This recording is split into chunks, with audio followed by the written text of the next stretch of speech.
And it deals with photographs, and the state has instructed me that there was numerous photographs that they had access to, and they have narrowed it down to the ones they're going to proffer in response to the motion in limine.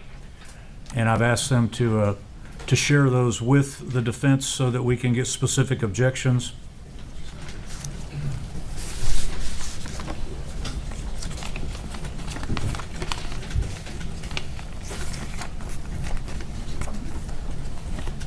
Just for the court, here's the case law we're relying on. We've given it to tendered to the state.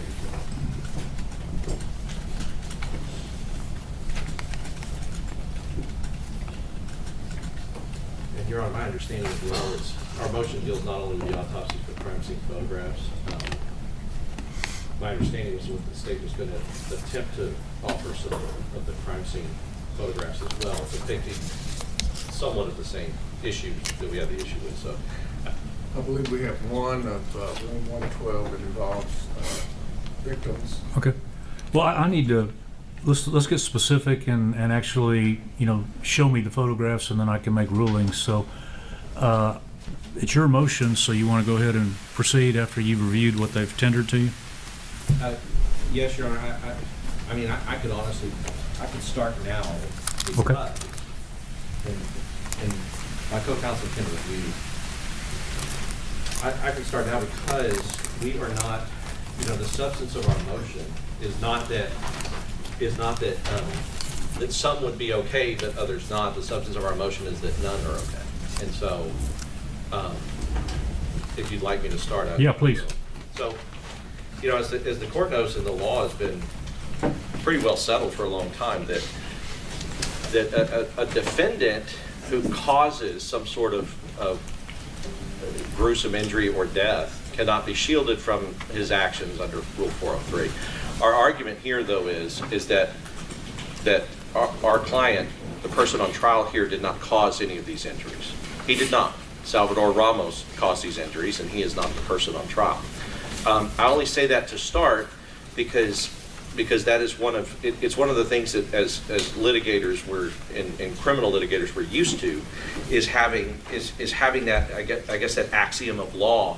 But in this particular case, and it's a very specific and different case, Adrian Gonzales did not shoot any child, did not kill any child. Now, what he's charged with is endangering. The endangering does not actually require, and in the elements, does not require them to prove that there was ever a death, right, or to prove that there was ever any injury, because as far as an endangering goes, it's not an element of proof that they have to make. Now, we agree, and we will stipulate that all of the children that are in the indictment were either killed or injured as listed in the indictment. It's not any matter of disputed facts. And one of the cases that we talked about in the motion in limine is Erazo versus State. And Erazo is particular, the language of Erazo is that an autopsy photograph they're not admissible solely to show that a person died. And so their language is, in other words, the relevance value of a photograph is to show appearance. The appearance of the dead fetus in this case was irrelevant. A crime scene photograph or an autopsy photograph is not admissible simply to show the death of the individual. Our position is that's all that these are. That's all they have relevance, is to show the death of. So now we're asking the court to do a 403 balancing test. The probative value in light of a stipulation is low, is extremely low. All they need is to show something that is not in dispute in the first place. But the prejudicial danger, as the court has viewed these photographs, the prejudicial danger is extremely high. This was a tragedy. And when we talk about prejudicial danger, does the court have some concern that it could affect a juror irrationally, to where the juror is not rationally basing a verdict on the actions of the defendant and whether or not the defendant committed a crime, but basing their verdict on the horrors of the photo. Again, we go back to the fact that Adrian Gonzales did not take a firearm, did not shoot any one of these children, We know who did cause these injuries and the deaths of these children. And so we're asking that the state not be allowed to do that. Now, I also know that in the law there is, it is typically that the state does not have to accept a stipulation from the defense. However, there are some exceptions to that. One of the exceptions is found in Temez, which is kind of a classic case, and that was a DWI case where the person had 9 prior DWIs. The defense was willing to stipulate that, hey, he's been previously convicted twice before to get to the felony jurisdictional aspect. And the court said, the prosecution at the time said, we don't have to accept that stipulation. They went ahead and put on 9 DWIs. And the court came back and reversed and said, look, there is no probative value in light of a stipulation that's going to establish the issue that you want to establish in the first place. There's only prejudicial danger after that. There's also a federal case, Old Chief, which dealt with the felon in possession of a firearm. Felon in possession of a firearm, the defendant in that case had been convicted of a sex offense against a child. The defense was willing to stipulate that he had been convicted of a felony for the purposes of felon in possession of a firearm. The state said, we don't have to accept the stipulation, and went ahead and presented the fact to the jury that he had been convicted of sexually assaulting a child. And the court came back again and said, at some point, if the prejudicial danger is so high and the probative value is so low, we do have to accept a stipulation in that sense. This is not an issue in contention or dispute. No one is disputing that Salvador Ramos went into this classroom and killed 19 children and injured 10 others, as well as killed 2 adults, which is not charged conduct here. No one's disputing that he did all of those things. So since there is no dispute, showing gruesome, horrible, heartbreaking photographs to the jury, simply and merely to prove that the individual died or was injured, is kind of a foundational, fundamental 403 balancing test. I can think of, and I don't know if the court's seen any, but I can think of nothing that I have ever seen more prejudicial than these photographs, ever. And the probative value that the state is proffering can only be, because he didn't do those things to those children, it can only be to show that the children have died or were injured. And that probative value is incredibly low in light of the fact that that is not an issue that's ever been in dispute. As the court pointed out, we tried to address in voir dire, but the way we addressed it is they will hear injury and hear about it. We agree that the state can elicit testimony. So they don't even have to accept our stipulation. They can elicit testimony. They're obviously free to do that from any of the witnesses and the medical examiner and everybody else that the children suffered injuries. And even they can detail the nature of those injuries. That will establish as well their element.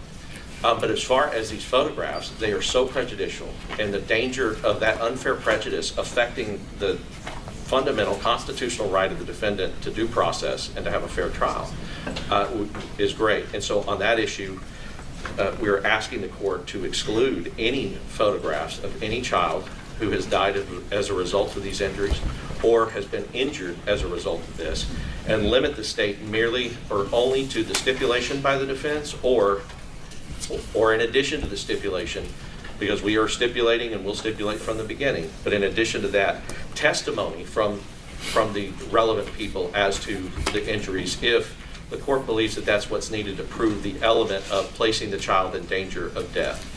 So I guess on that issue, there are some other issues in the motion, but on that issue, I will pass to my opposing counsel. Have you reviewed the photographs? Yeah, we have, Judge. Could you tender them? Oh, yes. May I approach? I'm sorry, I thought the court had seen them. I apologize. I thought you looked at them first. Yes, sir. And I know they don't trust me with sharp objects, but could I get a paperclip? Thank you very much.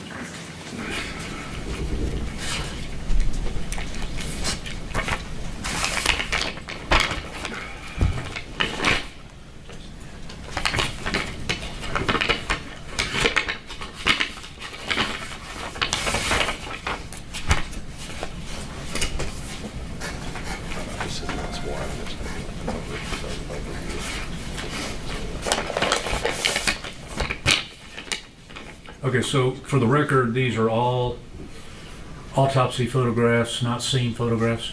That's correct.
when you're ready for me, that I had forgotten to address that I'd like to before opposing counsel address. Okay, go ahead. Well, it's just that when, since the court has now seen the photographs, where these children were shot were not decisions made by Adrian Gonzales, how the children were shot. Some of those photographs are particularly gruesome, especially some of the injuries, but all of them are horrifying. Will be horrifying to a jury. And there's one more issue that I addressed in voir dire, that the state in their indictment charged Adrian with conduct of endangering, but stopped that conduct at the point when the shooter entered rooms 111 and 112. All of these photographs and everything else are from things that happened after the shooter entered rooms 111 and 112. So they have limited, what they have done is they have limited the conduct for which Adrian Gonzales can be criminally responsible to up to the point that the shooter enters the room. And they've done that in their indictment. So if their argument becomes, well, these are somehow necessary for our proof, as we've said, they can discuss the fact that these children were killed and cause and manner of death. But in their indictment itself, it stops Adrian, whatever they're alleging he was doing criminally, which means that after the shooter entered 111 and 112, Adrian's not being charged with any of that, with endangering or any of that criminal conduct or anything else. So as I said, he's not being charged with shooting these children. He's being charged with an omission that puts them in danger of being shot. But the indictment clearly does say that it does clearly stop at the point before the shooter goes into the room. That's important because, and I think the state will agree, that these children were all killed or injured after the shooter entered rooms 111 and 112. And with that, All right. Who's going to? Ms. Mitchell? Okay. I assume you have these cases. I'd like for you to specifically address what's been highlighted in these two cases. In his offer to stipulate and ultimately his argument about the limitations on the indictment. But those cases seem to be fairly on point about, I think everybody can agree, these are horrific photographs. I've seen a lot of autopsy photographs. These are horrendous, not so much by the nature of the injuries, but by virtue of the ages of the victims and the innocence of the victims. So certainly there's no doubt they're prejudicial.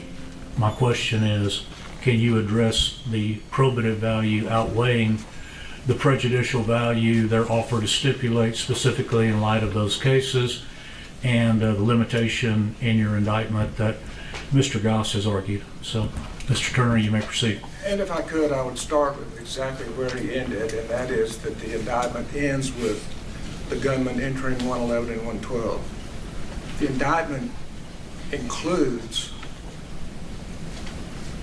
after the gunman entered rooms 111 and 112 and shot at a child or children in room 111 and 112. And so we have a fundamental disagreement about what the state has accused this defendant of doing. We've accused this defendant of being aware that children are in imminent danger and failing to act in the face of that imminence. And it's the state's position that we're not talking about one shot put the defendant on notice, not two shots put the defendant on notice, but the repeated shots at children at a Robb Elementary School over a number of minutes is what caused this. Our cases that support that proposition are when kids, other child endangerment cases, when one child is injured, evidence that that child is injured is admissible to prove that the next child is in danger also. These are Case law. Excuse me? Did you say case law? Case law. In the interest of EW, I believe. Interest of EV. And I have excerpts of that I'll provide for the court. All right. But in that case, it was one child was injured. they introduced evidence of that child's injury because they said that was proof that the other child was in danger of being injured. So as each child is injured, another is also. I want to talk about the concept of adults and children for just a second. And we can all agree, I think it's human nature, I think the nature of child endangerment is that we give special attention because we understand that children are fragile tender years, and for them to be hurt is disturbing to all of us. But are we to now rule that adults can be murdered and the results of that can go to a jury? Children don't get that same protection by a court in Texas. A child gets injured, but because it's so horrible, the very nature of what makes the defendant responsible for a horrible crime, we're not going to allow the jury to see the results of that. And that's exactly what the cases on photographs of autopsies and crime scenes is about. A defendant is responsible for the conduct that he causes. And in this case, it's the state's position that he was compelled to act upon hearing 60 shots into children, and it was the compelling nature of that and his failure to do that that makes this such a significant crime. We're not talking about one shot and one person. We're talking about 29 kids, 19 of which died. Many of the others are injured. Each one of those children have the right to have their injuries depicted in the absence of Adrian Gonzales acting in the face of that information. Okay, do you want to address the relative probative value versus the prejudicial? The probative value is, number one, we have alleged that the gunman entered room 111 and 112 and shot at one or more children in room 111 and 112. But what's the distinction between discussing it and describing it versus showing the actual photographs? The case law says if you can discuss it, you can show a photograph of it. Well, true, but you still have to consider the prejudicial versus the probative. So what do these photographs lend to the jury in determining any disputed issue of fact that could not be done equally by description and discussion? I suppose the same would be with any injury case, Your Honor. Case law has said, though, that that is relevant. It is indeed relevant. So what we're saying is simply because it's children, because certainly people are killed with high-powered rifles in the state of Texas on a routine basis. So the fact is, what they are arguing makes it so horrible is just that the body is a younger person. And Okay. the younger person doesn't get the same protection that the adult does. All right, I'm not sure, are those microphones hot on the council table? Maybe pull that one over toward you a little bit, if you don't mind. Whoever's going to be speaking, maybe get a little closer. Mine will test it on, I assume. It works good. Judge, from the very beginning, we Bill, said... you got to turn it on. You push that little button right there. There you go. Should be a green light. Yeah. From the very beginning, we've tried to explain that the whole case of child endangerment puts people in a different situation. Adults are required to act differently when children are in danger. And it's because of the compelling nature of what bothers us about children. It's the whole reason we have child endangerment statutes.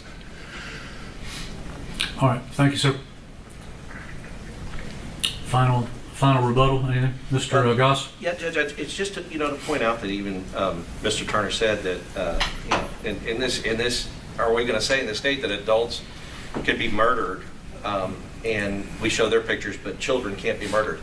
If Salvador Ramos had not been shot in the eye and killed, shot by police officers at the time, and he was sitting in that chair, 100% all those pictures would come in because that is his conduct and that is what he did.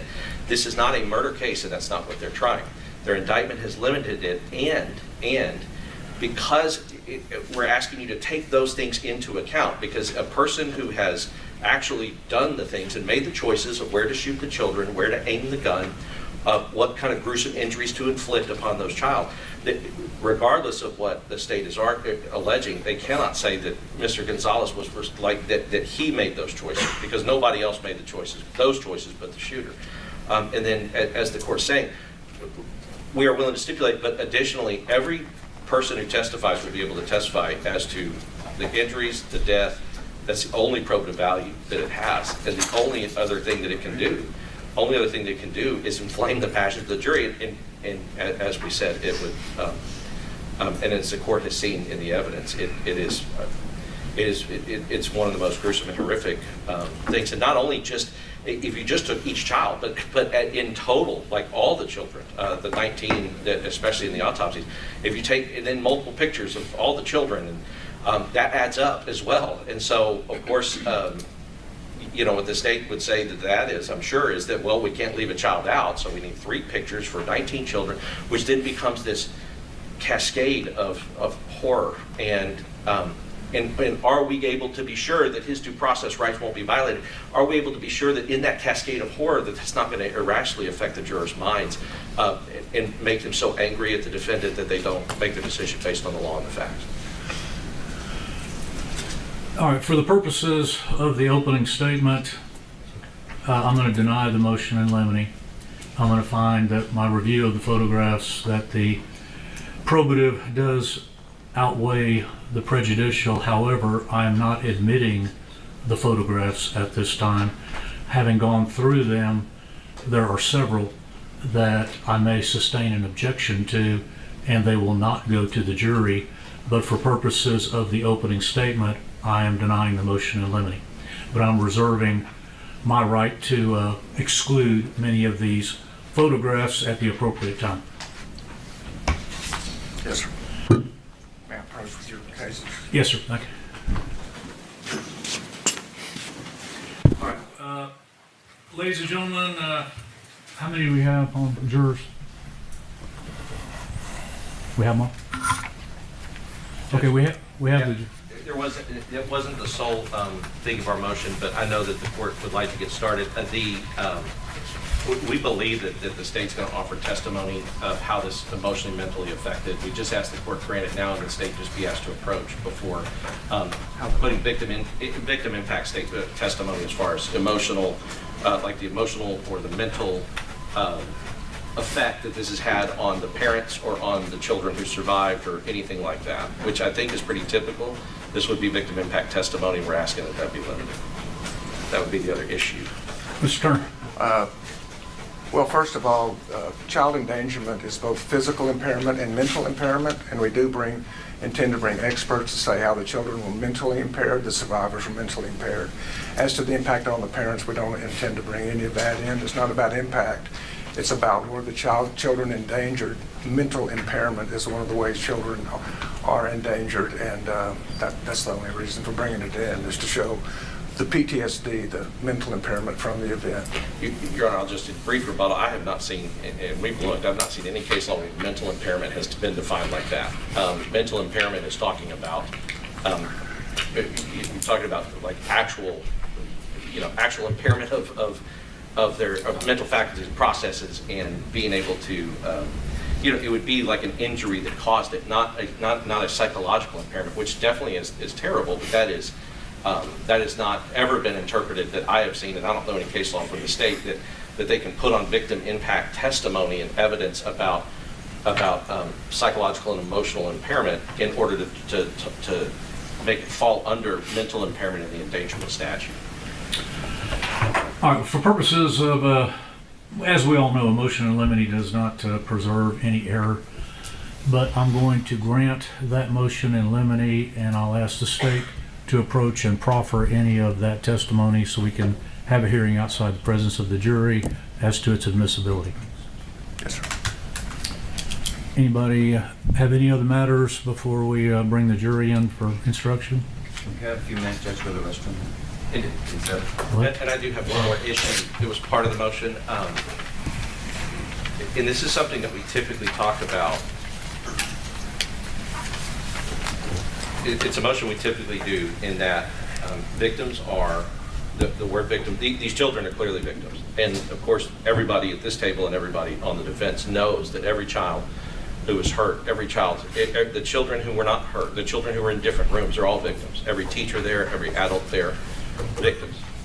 However, what the nature of this case is to determine if they are Adrian Gonzales' victims. And so we would ask that the state be limited to calling them the complainants or the victims of Salvador Ramos, unless and until at such time as he is convicted.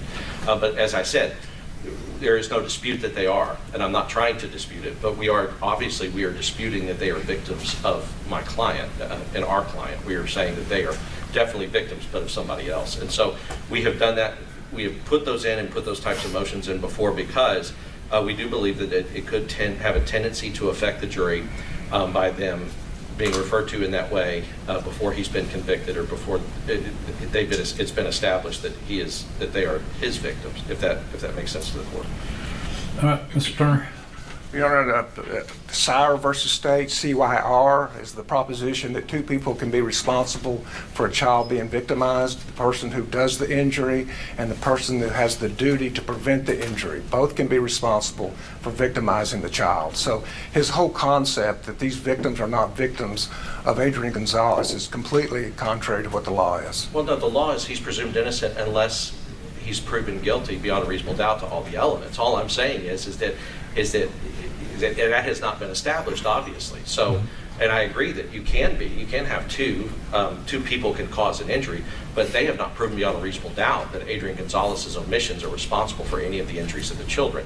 And so I want to make clear, I am not disrespecting them, that I agree that they are victims, but they are victims of Salvador Ramos. That's been 100% clearly established at this point. How? There's no evidence on that either, Your Honor. Well, I think they'll stipulate to it. I think they'll stipulate that they are victims of Salvador Ramos. I don't think the state is going to contest that at all, and we're obviously not contesting that either. But I think ultimately is that their whole point is what they want to do is say that they are victims of Adrian Gonzales before they prove beyond a reasonable doubt to the jury that is true and that is a fact.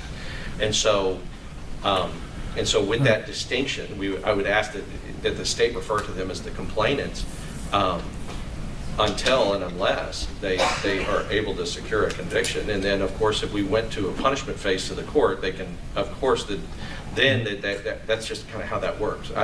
As far as them proving it, and I know the court knows that. We're just trying to prevent any danger of unfair prejudice or the jury being influenced improperly to believe that before they've proven it that these children are victims of Adrian Gonzales. Okay, well, I'm going to sustain the motion in limine to this effect. They can be referred to as victims because they clearly are victims, but they cannot be referred to as victims of the defendant until and if that is final argument where you have established that beyond a reasonable doubt and you wish to argue that to the jury. But they can be referred to as victims, just not specifically as his victims until that is proven, if it is. Okay? Yes, sir. Mr. Goss, I hesitate to ask, what else? That was it. I mean, we had a kind of a boilerplate prior convictions, prior bad acts. I don't believe there are any. They haven't given us any 404B of any of that, and so it's just of course, if they believe that there's some prior bad act of our client, we just ask they approach first, and I think they would agree to. Well, that'll be granted approach if that arises. Yes, sir. Okay, so before the jury comes in, ladies and gentlemen, spectators, media, I know the media has agreed to some fairly strict rules, and we have a written decorum for the media. I've had several hearings in Uvalde, and I've had spectators, family members, victims in the courtroom, and they have behaved very well. But because of the nature, now that we have a jury impaneled and sworn, I will tell you under the Nueces County local rules, if there is an outburst or some sort of a problem in the courtroom, there's not going to be warnings. It will be removal for the remainder of the case. So please be cognizant of that and honor that, because we have to maintain order, and that is what their local rules demand. So let's take 5 minutes and we'll get the jury in. Yes, sir. And just while we're on that break. Very much, sir. You may be seated in the courtroom. Good morning, ladies and gentlemen of the jury. We appreciate you being here on time. As discussed in voir dire yesterday, there are matters that the law requires us to take up outside your presence, and some of them occur during the trial. Some of them occur pre-trial, and they sometimes take longer than anticipated, but do not hold that against either side. It's mandated by law, and we have to comply with the law. Now, yesterday I gave you a condensed form of instructions because it was rather late in the day. So I gave you the highlights, but I'm going to read to you at this time the general instructions in a criminal case that you will be governed by throughout the trial. You can take them home with you. They make excellent bedtime reading if you have some insomnia, but they're yours to keep, but you need to follow them throughout the course of the trial. Number one, do not mingle with nor talk to the attorneys, the witnesses, the parties, or any other person who might be connected with or interested in the case except for casual greetings. They, as I told you, have to follow these same instructions, and you will understand it when they do. Number two, do not accept from nor give to any of the persons any favors, however slight, such as rides, food, or refreshments. Three, do not discuss anything about the case, including with each other, or even mention it to anyone whomsoever, including your wife or husband, nor permit anyone to mention it in your hearing until you are discharged as jurors or excused from this case.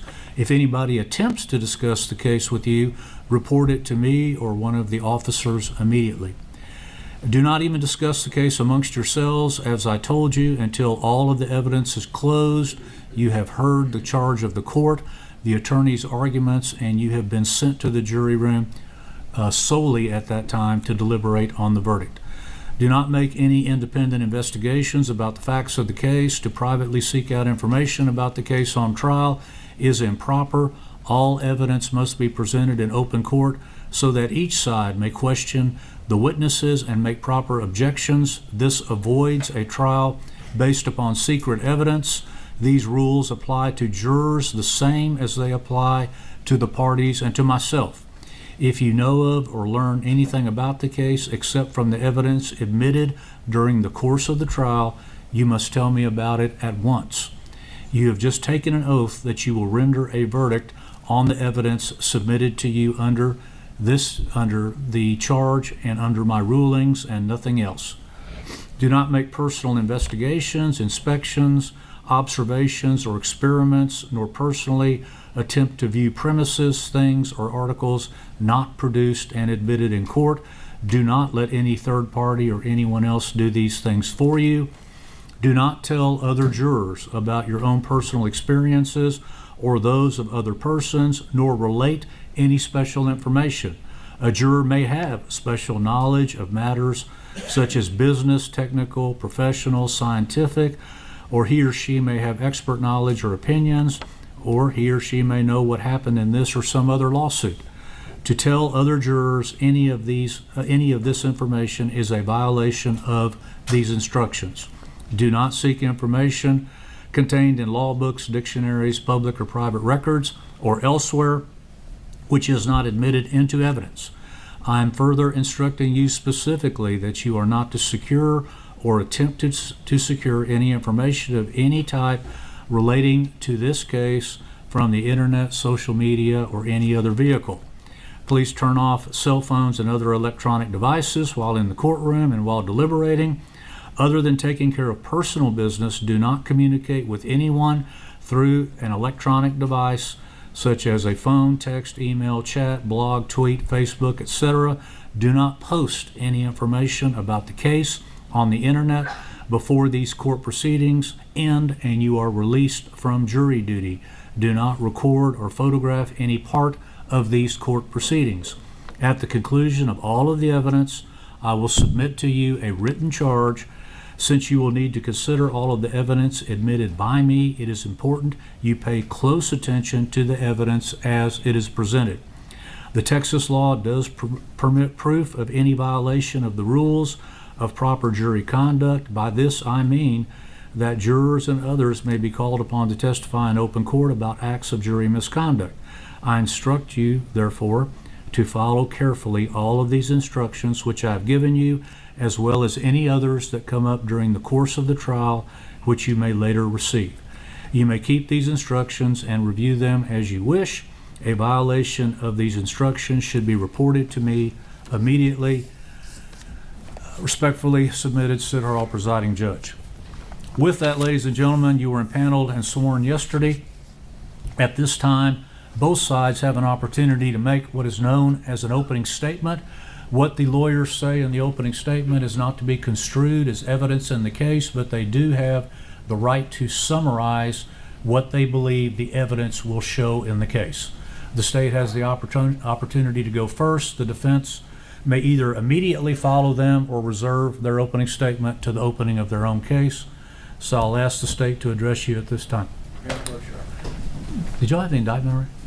We have the indictment. Yeah. Okay, Ryan, do you have it? The amendment?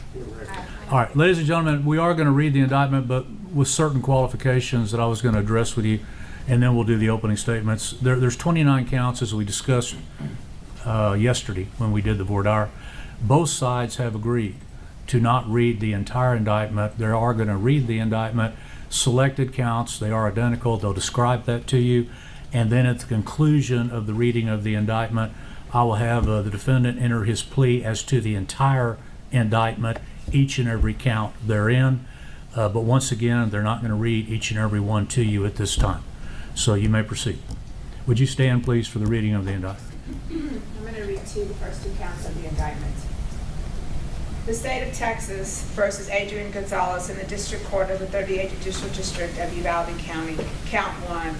In the name and by the authority of the State of Texas, the grand jury for the County of Uvalde, the State of Texas, duly selected, impaneled, sworn, charged, and organized as such at the January term of 2024 of the Judicial District Court for said county and said state, upon their oaths, present in to said court at said term that Adrian Gonzales, hereinafter styled the defendant, on or about the 24th day of May 2022, and before the presentment of this indictment in the county and state aforesaid, as a peace officer for the Uvalde Consolidated Independent School District by omission, intentionally, knowingly, recklessly, or with criminal negligence, placed Jose Manuel Flores Jr., a child younger than 15 years of age, in imminent danger of bodily injury, death, physical impairment, or mental impairment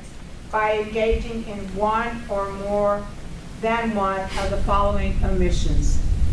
After hearing gunshots and after being advised of the general location of the shooter by witness one, and having time to respond to the shooter, the said Adrian Gonzales failed to engage, distract, or delay the shooter, or failed to attempt to engage, distract, or delay the shooter, or failed to otherwise act in a way to impede the shooter until after the shooter entered rooms 111 and 112 of Robb Elementary School and shot at a child or children in rooms 111 and 112. After hearing gunshots and after being advised of the general location of the shooter by witness one and having time to respond to the shooter, the said Adrian Gonzales failed to follow his active shooter training to respond to gunfire by advancing toward the gunfire until after the active shooter shot at one or more than one child or children in rooms 111 and 112 of Robb Elementary School.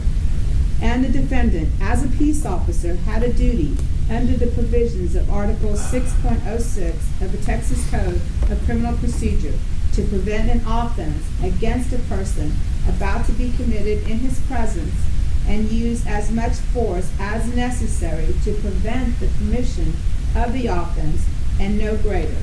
And under the provisions of Article 6.05 of the Texas Code of Criminal Procedure, the defendant, as a peace officer, had a duty, after being informed in any manner that a threat had been made by one person to do some injury to another person, to prevent the threatened injury if within his power. And the defendant, as a police officer of the Uvalde Consolidated Independent School District, had a duty under Section 37.081 of the Texas Education Code to protect the safety and welfare of people in his jurisdiction. And the said defendant did not voluntarily deliver the child named above to a designated emergency infant care provider under Section 262.302 of the Texas Family Code. Count two. And it is further presented that Adrian Gonzales, hereinafter styled the defendant, on or about the 24th day of May 2022, and before the presentment of this indictment in the county and state aforesaid, as a peace officer for the Uvalde Consolidated Independent School District, by omission, intentionally, knowingly, recklessly, or with criminal negligence, place Uzziah Sergio Garcia, a child younger than 15 years of age, in imminent danger of bodily death, physical impairment, or mental impairment by engaging in one or more of the following omissions. After hearing gunshots and after being advised of the general location of the shooter by witness 1, and having time to respond to the shooter, the said Adrian Gonzales failed to engage, distract, or delay the shooter, or failed to attempt to engage, distract, or delay the shooter, or failed to otherwise act in a way to impede the shooter until after the shooter entered rooms 111 and 112 of Robb Elementary School and shot at a child or children in rooms 111 and 112.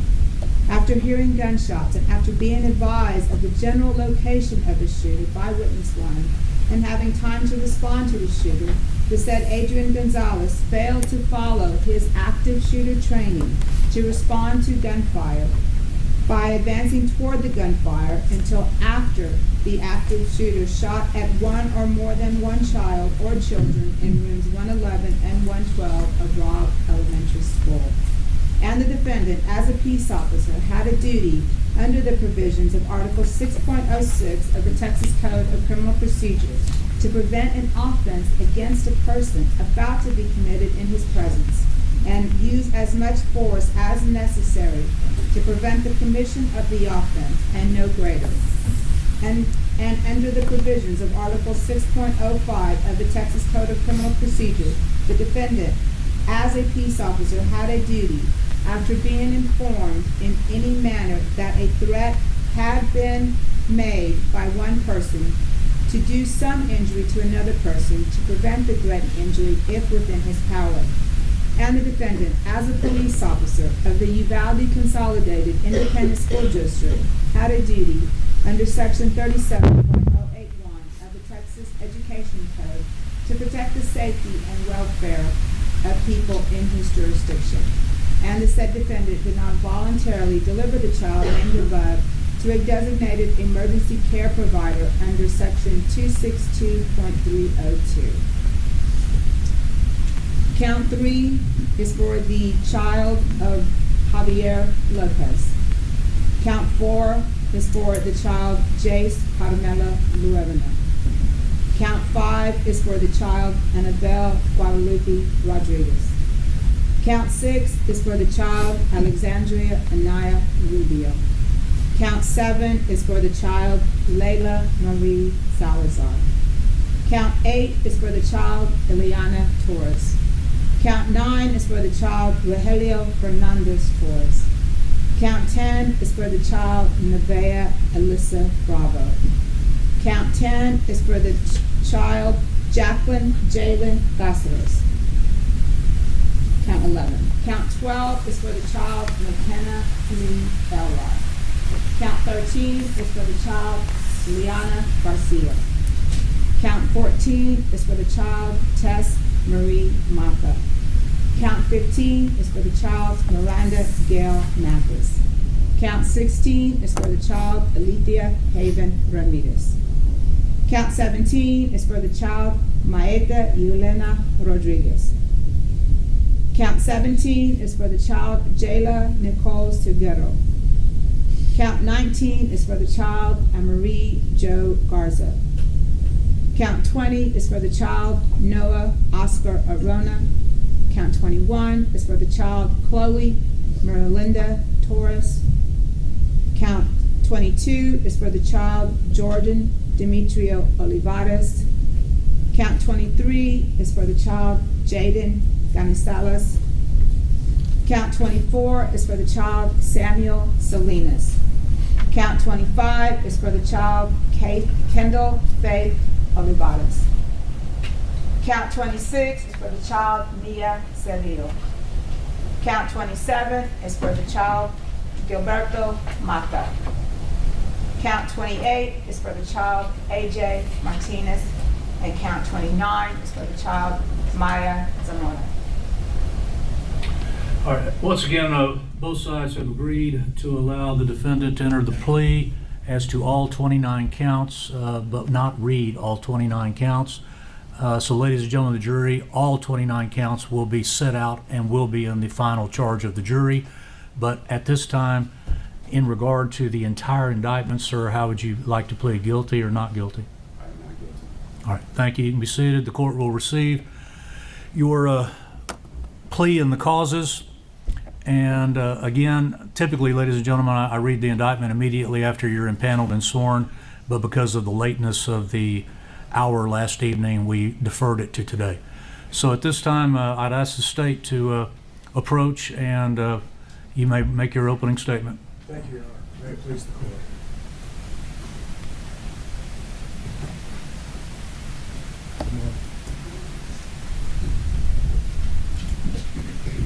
It was awards day at Robb Elementary. The fourth graders lined up throughout the morning and gathered at the cafeteria with their parents.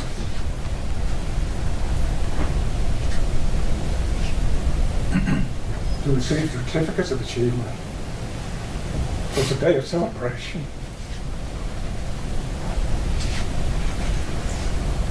After the celebration, they returned to their homes and to their classes. They turned off the lights and they watched movies because it was a light day. Some of the kids got to go to recess. Just down the road was Hillcrest Funeral Home, and a man named Gilbert Lamons was working at the funeral home. It was about 11:30 when a truck crashed through a rail and into a ditch. So he did what any of us would do. He went to check on the driver to see if he was okay. He and Cody Brasino left the funeral home, walked across the street, got close to the ditch when they were met with a man who exited the truck but got out with a rifle, a high-powered rifle. So as you might expect, they turned and ran. Shots were fired. So they called the police.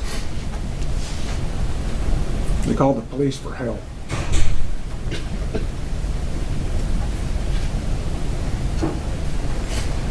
The gunman jumped over the fence, deliberate pace, across the schoolyard to the southwest corner building, and opened fire. Stephanie Hale was in the playground on the south end of the school. She heard the fire. And it didn't make her incapable of action. She protected the kids. She got them to safety. They went into the classrooms. They did as they'd been trained.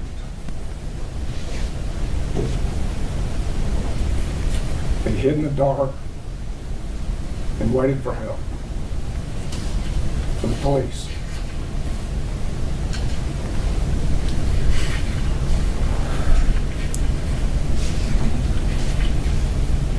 The teachers and the kids armed themselves with scissors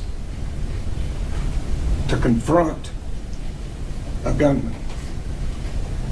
To confront a gunman.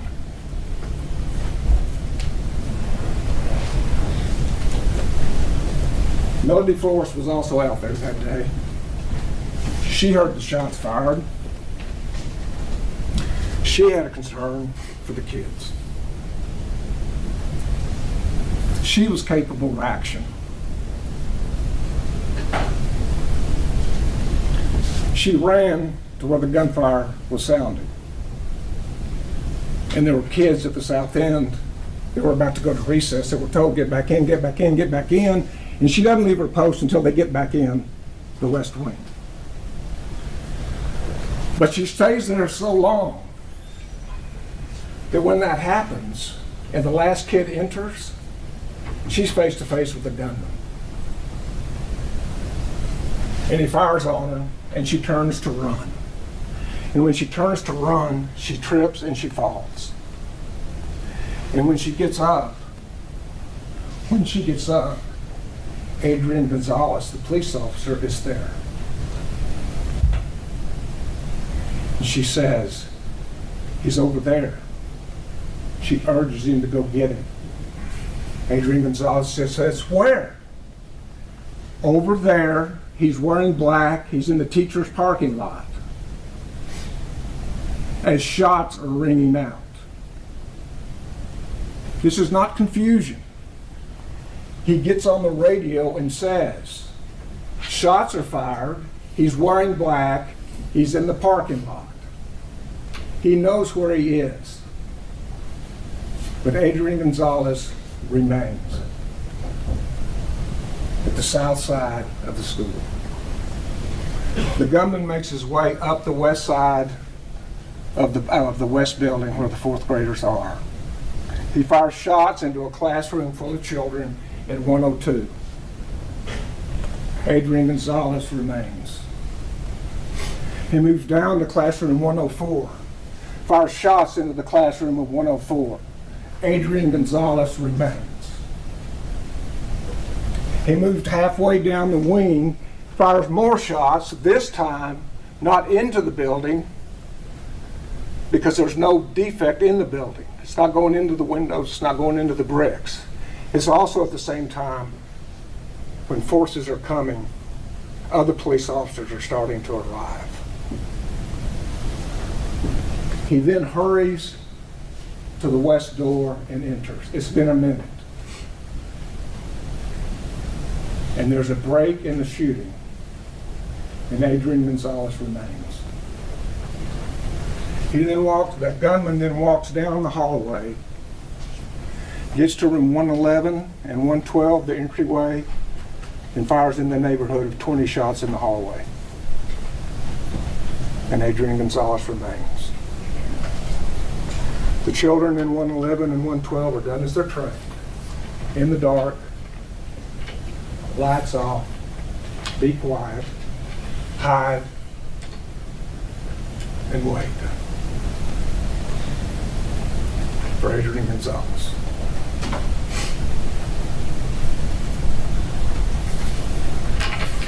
And the gunshots get near, and the slaughter begins. One of the shots penetrates the window going out of room 111. Melody Flores is still urging Adrian Gonzales to go in. She sees the shot come through the window. Adrian Gonzales tells the police he sees the shot go through the window. Adrian Gonzales gets on the radio and says, "Guys, I think he's made it in the building." This isn't confusion. Adrian Gonzales remains. For the next minute and a half, about 60 shots go into children. And Adrian Gonzales remains. 3.5 minutes into this ordeal, while Adrian Gonzales is still standing out there, his boss shows up. Peter Arredondo, along with Sergeant Coronado. They're running up adjacent to another building, get about the same distance Adrian Gonzales is from the gunshots, and they hear the shots going off. And Coronado yells, what you would expect a police officer to yell. Shots fired, get in the building. 3.5 minutes later.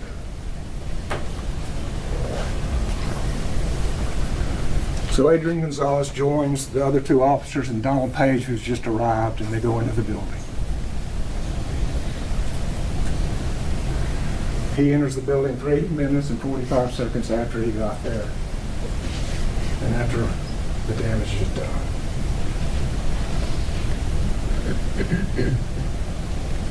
So we ask ourselves, was this his first day on the job? Was he a rookie?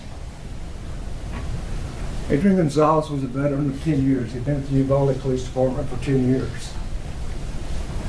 He'd been at the school district for a year. He had thousands of hours of training. He went to compelled training, which was active shooter training, which is pretty straightforward.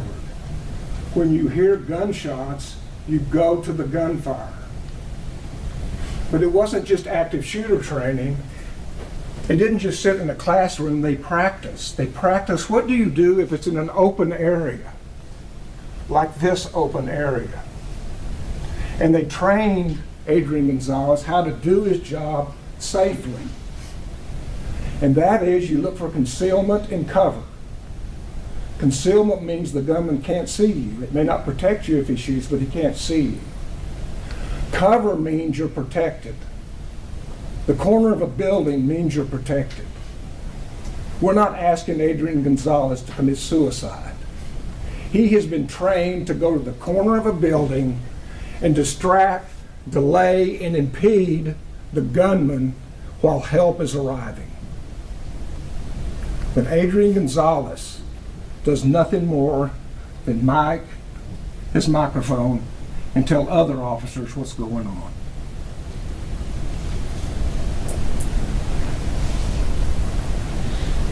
So why are we here? When a child is in danger and calls 911, we have the right to expect a response.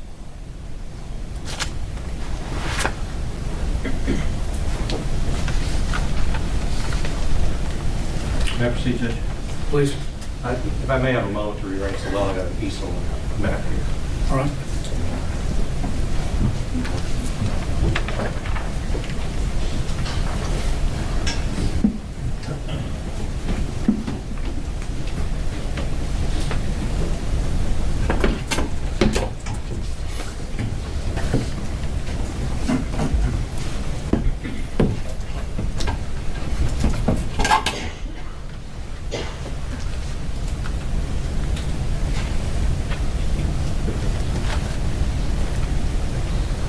May I please support?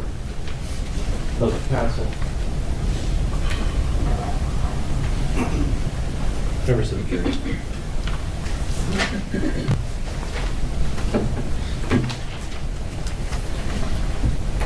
The monster who hurt those children is dead.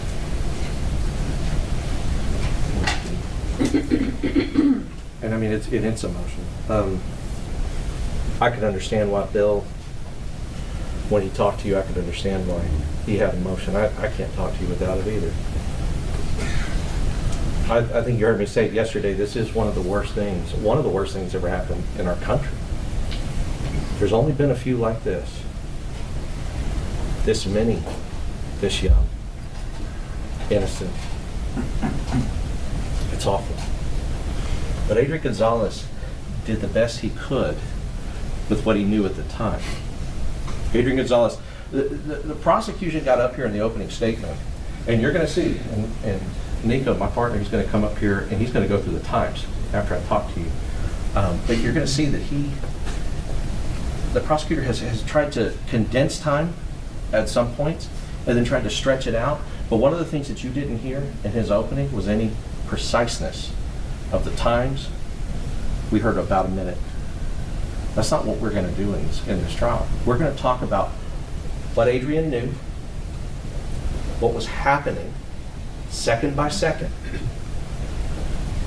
so that you can understand that we're right. We know that Adrian never was able to confront the gunman. But the prosecution's going to agree, and the evidence is going to prove throughout the trial, Adrian never saw it. The prosecution says knowing the general location. They have to prove beyond a reasonable doubt.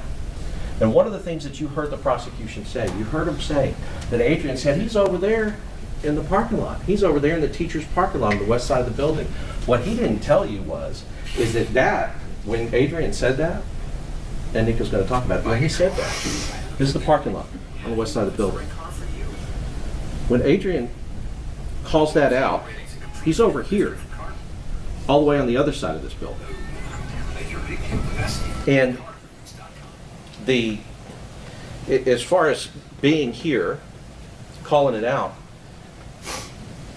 the shooter had already entered the building at the time that Adrian says he's on the west side of the building in the teacher's parking lot. He does not know. Adrian does not know where he is. But I want to talk about it using this map so that you can get an idea of what happened. First, the issue was that, oh, sorry. The issue was that, I'm sorry, my assistant's trying to get in touch with me. yeah, it's no, it's fine. Where we start, and just so that everybody can understand. And you know, oftentimes in these kind of cases, we don't use the names of these monsters because that's a lot of times why they do this, right? He's a monster. What he did to these children, what you're going to see that he did to these children is horrifying. It's disgusting. It's terrible. But he didn't start with the kids. The first thing he did before he got to Robb Elementary was he shot his grandmother in the face at his home. So she gets shot in the face. He gets in a vehicle. Her house is probably a couple of blocks, so if you can imagine the map extending out here, he gets in a car. He doesn't know how to drive. He gets in a car with that firearm. He comes up Grove Street here, and you're going to see that this right here is like a concrete culvert. It's got a railing here, and obviously somebody normally would make that turn. This dead ends into this culvert. After shooting his grandmother in the face, he comes down here, blows through this railing, and his car ends up in the concrete culvert. Now this is going to be important because if you listen to the prosecution, what the prosecution is wanting, I suppose, and expecting and trying to show you or argue in this trial is that everybody has to have perfect understanding of what's happening. But you're going to see that this is the first thing that contributes to confusion. You're going to hear that there has never been a school shooting in the United States of America that begins with somebody wrecking into a culvert like that. Now, what does this tell a police officer? And you'll hear what the evidence is going to show. This tells a police officer somebody has maybe shot an adult, right? Maybe committed some other crime, maybe committed a robbery, maybe trying to get away, or maybe is drunk, right? And doesn't navigate the turn, or maybe was texting. Some other thing is happening. This is not how a school shooting starts. It just happens to be next to a school, and this is important. So the shooter wrecks, and as the prosecution says, there's a fence right here. He climbs the fence. This is the funeral home he was talking about. People come out of this funeral home because they see this wreck, and he fires shots. Now, where's Adrian at this time? Just so you understand, this is Robb Elementary. These are all the buildings in Robb Elementary. Robb Elementary does not have an officer that's there all the time. So he is not the officer for Robb Elementary. He's not the police officer that's there. He is not at that school. He is actually at a park because he typically works at the high school in Uvalde, and he's at the park with a bunch of the students who they're having there's a different kind of celebration. As the prosecutor said, this is towards the end of the year, so students are it's not, as we all remember in elementary and even high school. Once you get to the end of May, you're not doing a whole lot except award ceremonies, talking to parents, all those other things, watching movies in the classroom, things like that. Adrian is away from here at this park, but he hears the call. He's not the officer actually assigned to even take this call. The call comes out as an accident. A car has crashed into this culvert. He's not the officer assigned. There's a different officer, you'll see, that actually comes up here later on, and the person assigned to the call doesn't ever do any of the things that you're going to see that Adrian did. But he gets a call to the crash, and he says, okay, I'll go out and see what's up, see what's going on. You'll hear a particular thing about Uvalde. Uvalde has a population of people who are undocumented. You will hear that 50 times in a 2-month period is typical for there to be some sort of accident or bailout involving people who are undocumented. It's one of those things that's particular to Uvalde, and particular to the region. It's one of those things that officers deal with all the time, and it's one of the things schools deal with all the time. And this is important because when that crash happens, the school does not go into lockdown. Why doesn't the school go into lockdown? Because nobody is expecting that this is a school shooting. They're expecting that this is a drunk. This is somebody getting away from something else. Now, why is that important? Even when he's advancing or leaving his car, what they can see and what they can tell at the time is not telling anybody that he is trying to get into this school to hurt any children in this school. He is trying to get away from the scene of this crash. And that's one of the themes that throughout is that what's happening with this particular situation is confusing the police about what actually the intentions are of this person. They start setting up perimeters that you'll see later because they're thinking he's trying to just get away from them. Nobody's thinking, we know now, they know now, everybody knows now that he was messaging people that he's about to go shoot up a school. Everybody knows now that he was disturbed, that he was a monster, that he was trying to do this. He was speeding towards the school to do it and just happened to have not negotiated the turn and went into this culvert. But at the moment, that's not what it looks like. That's not what it looks like to him. It's not what it looks like to anybody. It's not what it looks like to anybody, any of the officers that come up. But then there is gunfire. And that's important. So he shoots here towards the funeral home.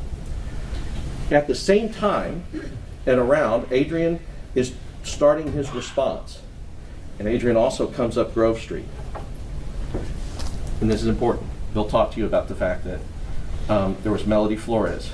As Ramos is walking this way, and he does walk. He shoots here, starts walking this way. You'll hear that people from the funeral home, the homes up here, can see that he hide behind cars, and they call that in. But that's not something communicated over the radio to the police. But they do call it in that he is here in the parking lot. By the time Adrian is getting here to the property, he understands, he starts to understand, because now the people are calling 911, as Bill talked about, and now they're saying that shots are fired. So Adrian here, as he's coming down here, he starts to hear shots are fired. This is a gate that gets onto that school property. It should be closed. It wasn't. And Adrian drives right through here. So he is responding, and you're seeing shots fired, hearing shots fired, understanding, okay, this is not just an accident anymore.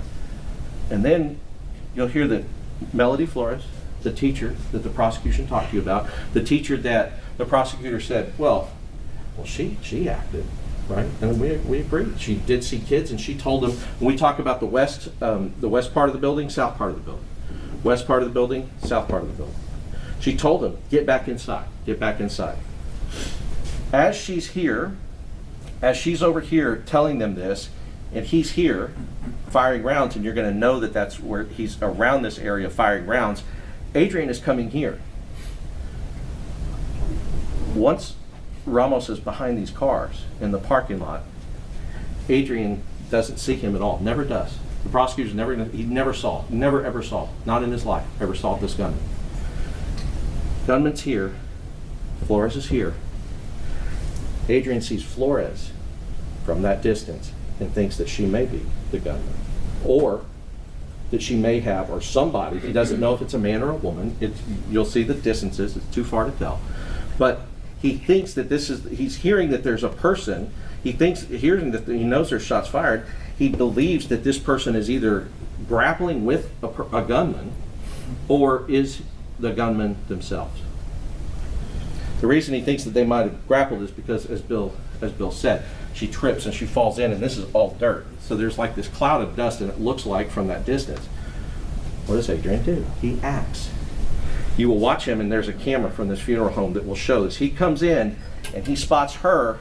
He zeroes in on her, doesn't know it's a her, doesn't know it's a coach, doesn't know it's a teacher, thinks that that's what he's there to respond to, thinks that that's potentially the danger that he's there for. And he drives straight to her. He goes straight at her until he gets here, and this is where Adrian ends up parking his car, and you'll see that. Adrian parks here. She falls down here in the dirt. Remember, this is the south side of the building. 5 seconds after he gets out of the car and realizes this isn't a gunman and there's nobody else here but her, and he's trying to ask what's happening. 5 seconds after that, the shooter starts shooting into the side of this school. And he does. You can see by the shell casings, they'll line here, And you'll hear that shell casings, when a gun is fired, will go back, slightly back into the right, slightly back to the right. And you can use the shell casings. There's never any over here, so he wasn't over here firing at Melanie Flores. They're here, and they go right up the building here, so it gets in here. So, what they're talking about is the gunman is moving up this school. And these distances, when you go and you see it in person, or you see it in some of these videos, you see the pictures, it doesn't do it justice. This and this, there's nobody that can see or understand here what's going on over here. There's not. She is telling him, but she's going to testify to you, that when he got out, she told him he's in the building. And she was 100% wrong. He was standing right here, shooting here. And that's okay that she's wrong. We're not requiring her to be right. This is the most tragic day of Melanie Flores' life. It's the most stressful thing that she's ever been through. But, as the prosecutor says, Adrian says, well, but she's telling me that he's over there and that he's wearing black. And what did Bill say? He said, well, what did he do? He didn't do nothing but call the radio for other people to come. That's what police officers are supposed to do. Whenever you hear information, you have to call it out to everybody else for everybody else's safety. So you'll hear that at that time now, 3 officers arrive right here. One of them has a rifle. They see him about to go in the building. One of them asks for permission to shoot. Permission, there's not even a chance for a response. Because by the time that they turn around, he's gotten inside. Adrian doesn't know any of this. Didn't see any of this. They see it because they're in a direct line of sight to that door, to that west entrance. Adrian is dealing with a woman who is going to tell you and going to testify to you that she's telling Adrian that he's in the building. But it's clear that these gunshots, as he's moving up this building, it's clear that those gunshots are coming from outside. What Mr. Turner said was that he was supposed to make it to the corner of this building here. That's what he's talking about. Make it to the corner and distract delay. The distance from this point to this corner, there's nothing in between. And you'll hear that Adrian is doing as he's supposed to do. Once these gunshots happen, once he starts shooting into this side of the building, Adrian thinks they're taking fire. He does. He gets to the front of his car and he's trying to use the car as cover. There's a car. He has his car. This corner of the building is about 45 seconds away, walking from where his car is. Maybe 30. 32, 33, 34, 35, depending on how fast you walk or run. But you have to run through open. But his car is right there, so he doesn't do nothing. He gets behind his car to try to figure out where the gunfire is coming from. You're going to hear that these officers here, as the shooter is shooting into the building, all the way up, these officers here, they think that the gunfire is coming at them. Because of the nature of gunfire, and we're going to talk about it. Once you have a rifle fire, it's going to bounce, and it bounces off of these structures, and it echoes, and it comes back to the people, and it causes confusion. So they think that the shots are coming at them. The shots aren't, but it's understandable they think so. He thinks they're coming at him. She's going to tell you that she's telling him that he's in the building when he knows that he's not in the building. But when he calls out that he's on the west side, you'll know when he understands and knows. When Adrian finally figures out where he is, their indictment says, knowing the general location of the shooter. He does call out on the radio the general location of the shooter. 1 second after the shooter's already entered the building. When Adrian is saying that he's by the cars in this lot, he's not there, he's inside. These guys saw him go in. These guys here saw what happened. Adrian is here and cannot see that. Now, other things begin to happen. So, at a certain time, and even you're going to hear these guys, they still don't know what his intent is. They think that they're setting up here. They're trying to figure out. They know he's wrecked and he's shot at these people. They're assuming that he's trying to get away from them. Nobody still is assuming this is what ultimately happens, is tragedy. Once something like this happens, right, this was the only and the first time ever that a school shooting starts with arresting a culprit. Now, it's part of the training. Don't get confused. Don't get confused by the fact that there may be other things going on.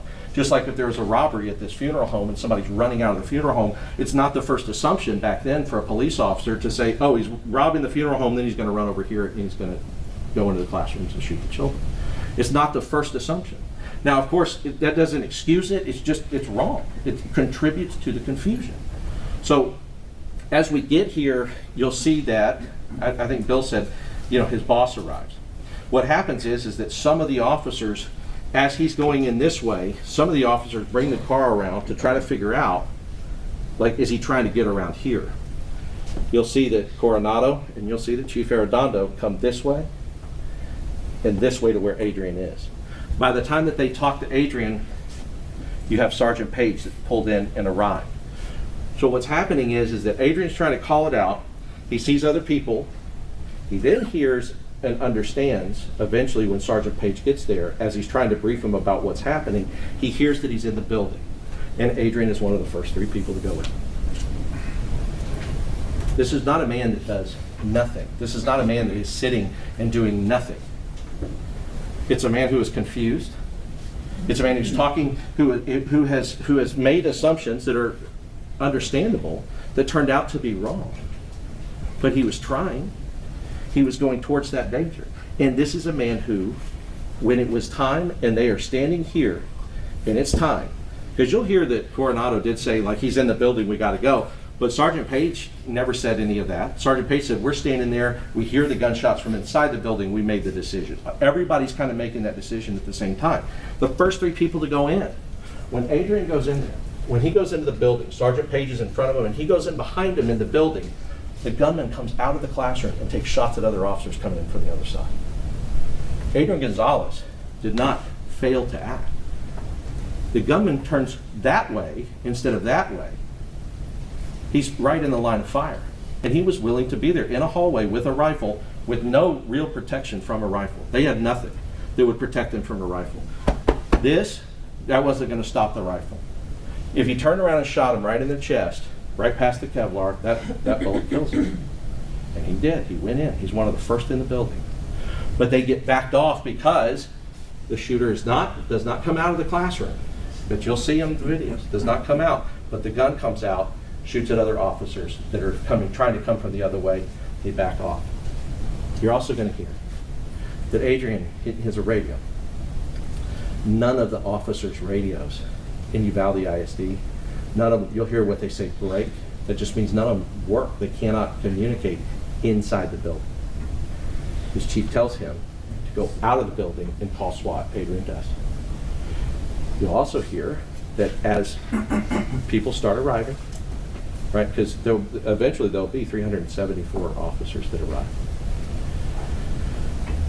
They, in any of the indictment they read, they are not charging Adrian with the conduct of any officer in that hallway. Anybody that was standing there, anybody that was like getting hand sanitizer or anything that you might have seen. He is not being charged with any of that conduct. He is not being charged, in fact, with any other conduct of his.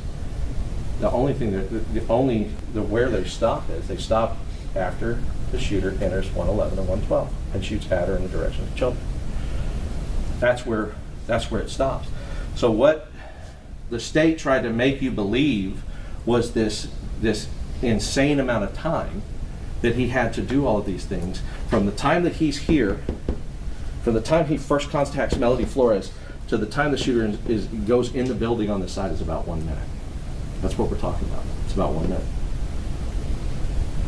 So he's trying to get this information, understand it, communicate it, figure it out, and it's about what, and also protect himself and the teacher. I mean, he's trying to make sure that both of them are not being shot at because they don't know. That's 1 minute of time. This isn't a man waiting around. This isn't a man failing to act. They're not going to prove that. But what they are going to do I'll tell you, they'll talk to you about it too. What they are going to do is they're going to show you the worst things that you've ever seen. You will not come out of this trial the same person in your heart. I'm not. They're not. They're not. They're not. It's traumatic. They're not. Nobody will ever be the same. And we're not comparing what we've seen, but you can't imagine the pain. And what the prosecution wants you to do is see that, see those horrible things, and get so mad at Adrian that you convict him. So mad at Adrian that you say, convict him because of this horrible thing that's happened. And I can't even describe it, what they're going to do. They're going to try to play on your emotions. They're going to try to do that. The monster who did this to these kids, the monster who hurt these children is dead. He is dead. He doesn't get this justice. Hopefully he's got a different one. But he doesn't have this justice. There's not going to be this trial for him because he was shot and killed as he should have been by police officers on the scene. So now they're looking for somebody to put in that chair, to put you in these chairs.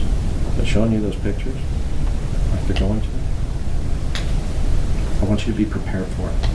And I want you to know that it's going to hurt you. And I want you to know that it hurts us too. Thinking about anything these kids went through, it's terrible. I told y'all yesterday, I got a 4-year-old, 1-year-old. It's the hardest thing they all do. But what the judge will tell you is that the law and the evidence are the only things that can guide you here. The only things you can use to come to your verdict. And I'd ask Mr. Cook to address you at this time.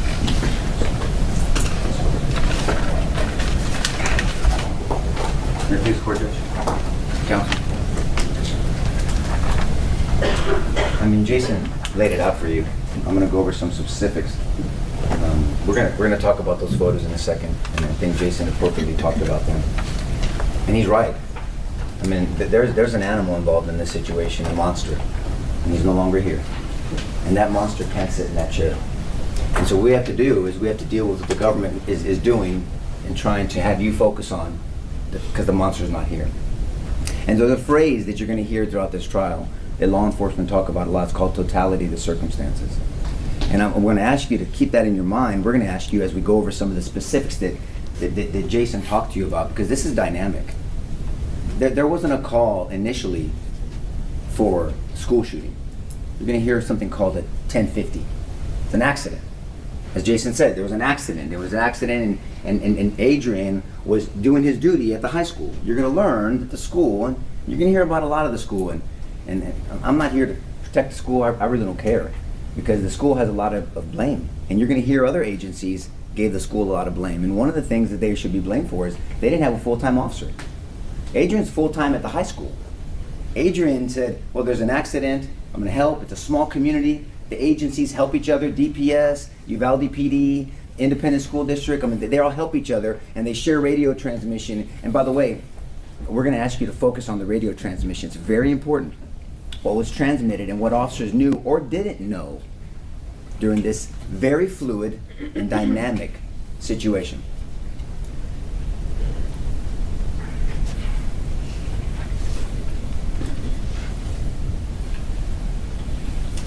So this is just we're going to go over this briefly, okay? So this is what we're talking about. Not the scale, obviously. School. You're going to hear about. Oh, wait, go ahead. Yeah. Give me one second, guys.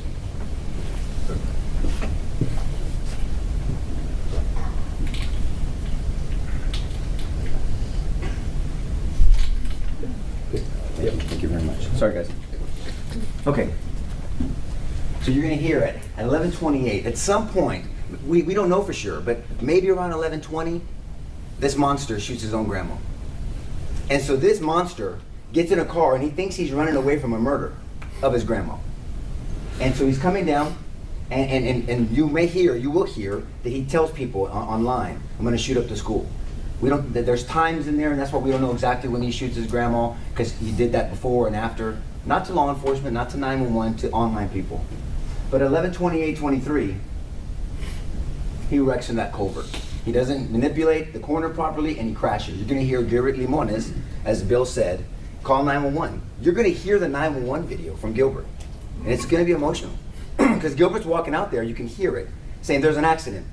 He's walking out there, oh God, they're shooting, he's shooting at me. Because as they were going to the culvert to help, this monster is shooting up at them from the culvert. He runs back. He lets the dispatch know he's walking to the school. He's walking to the school, and you will hear Gilbert, and I assume he's going to testify and say, in the name of Jesus, Lord, please protect those children.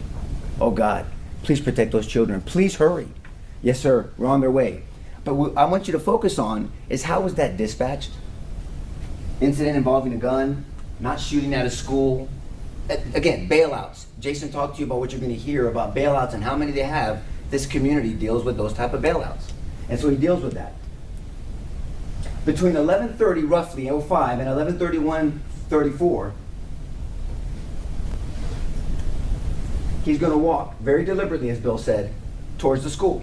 At some point, he starts shooting at the school from the parking lot. You will also hear not just Gilbert, the funeral owner, say that she saw him hiding between cars. It's important.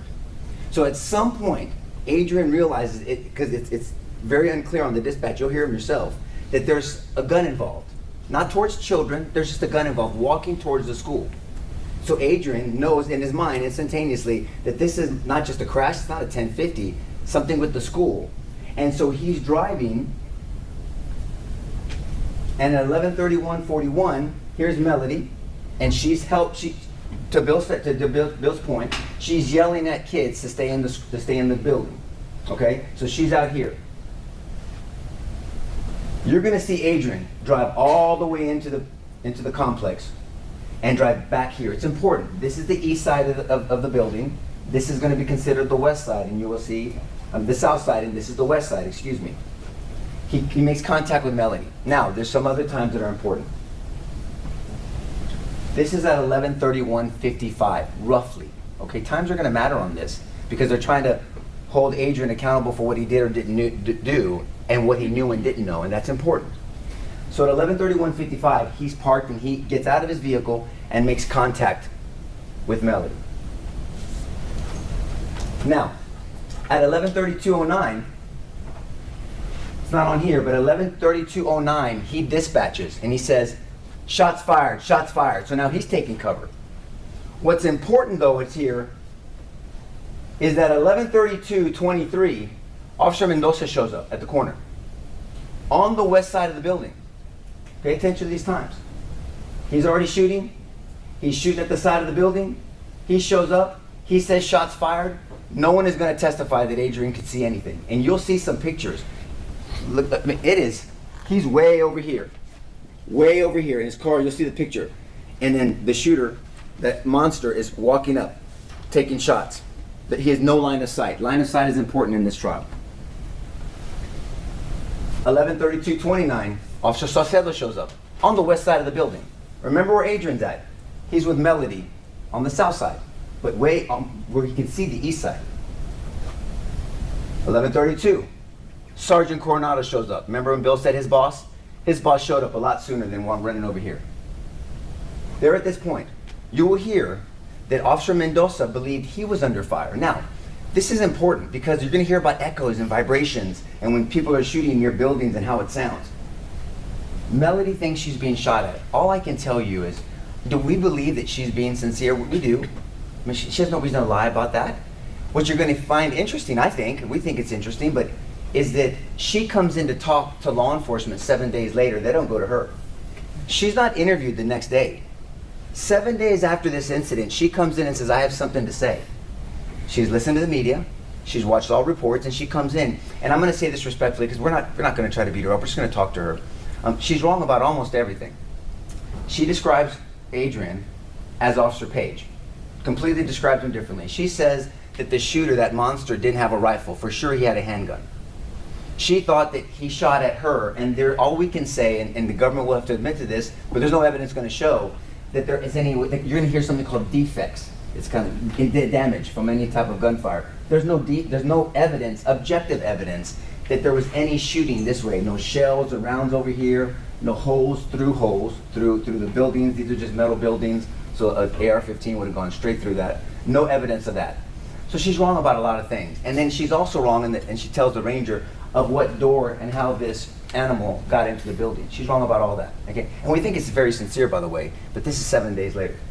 So these gentlemen are here, these officers are here, Mendoza, Saucedo, and Coronado, at these times. Now, these times are important. Okay, these times are very important. We talked about 3209, Adrian radio, shots fired. So Ramos is walking up this side of the building, and he gets into the school. And that's important. Because we're going to talk about, and you're going to hear about agencies evaluating, different agencies, and I'll tell you about who they are in a second, evaluating this incident. And every one of them wonders why this school door is unlocked. This school door is unlocked. This school door is supposed to be locked. I get passionate because that school door should have been locked. And you're going to hear evidence that if there's anything that could have changed this incident, if that school door was locked, and it should have been. So he gets into the school at some point. This monster enters the school at 11:32:58. These gentlemen have been at this scene, these officers, long before that, on the west side, not the south side, with a long rifle, not a handgun, with cover because their car's there in a formation. So you're going to hear Saucedo shows up at the time he does, literally seconds after Mendoza. Mendoza thinks he's taking fire, but there's no evidence that Ramos shot that way. Zero evidence. They're not even going to try to assess that. Claim that. But still, Mendoza thinks, and he talks about, he describes it. He's getting behind the car, he's trying to get behind the engine block. Saucedo drives up and blocks him so he can cover his cover officer, which I understand that if it was really happening. Saucedo gets out with a rifle. Coronado shows up. Sarge, can I shoot? No response, turns back, and they acknowledge he went into the building. There's an acknowledgement from these officers that he went into the building. But they didn't go to the building. And we're not trying to say blame them also. I'm just saying this is fluid. They think because of all these bailouts. Can I just tell you, we think the evidence is going to show, and we know it's going to show, because the officers were thinking this. This is not Adrian, this is them right now. Mendoza, Saucedo, and Coronado. They couldn't even wrap their head around the fact that this potential could be a school shooting. They thought that this person with a gun was trying to get away from officers and was going to cross through the school to go out the east side of the building. That's what they thought. That's what you're going to hear them say.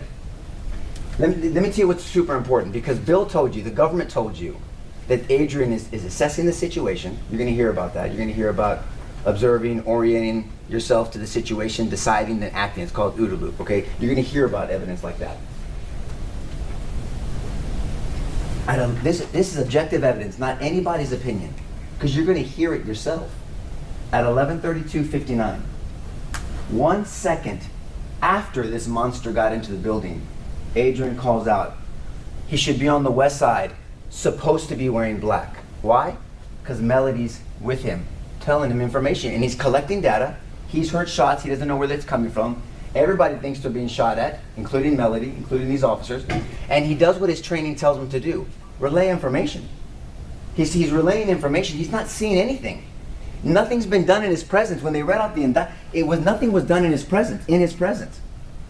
He relays it. These times are critical, and we're going to humbly ask you to stay focused on these times. He's reporting as he's receiving information. Note what's going on where he believes he should be, near the teacher parking lot. He's already in the building. And then 22 seconds later, he is shooting into those classrooms. And then seconds later, he's in the classroom. Opportunity and ability. This is what it's going to play out to. I know when you speak in generalities, it's easy to make an accusation until you have to peel the onion back, until you have to come into specifics. And we've asked you guys, we asked you for your permission in jury selection if we could ask tough questions. And it's always tough to ask tough questions about a tough case and sensitive situations. That's why we ask you those specific questions. But we're going to do it because we have to. But this is what the evidence is going to show. And the government's going to have to stand up. when this is all over and after you've heard all the evidence, and they're going to have to say, we want you to hold a man responsible that as he walks into this fluid situation, drives into this fluid, goes to the danger, drives into the storm, because he thinks that he's going to this person, this suspect, with a gun. He doesn't stick back and create a perimeter, with all respect to these officers. He goes in. He thinks and then he realizes it's the coach. At the time, he didn't know that. And you'll see the funeral video, like Jason said.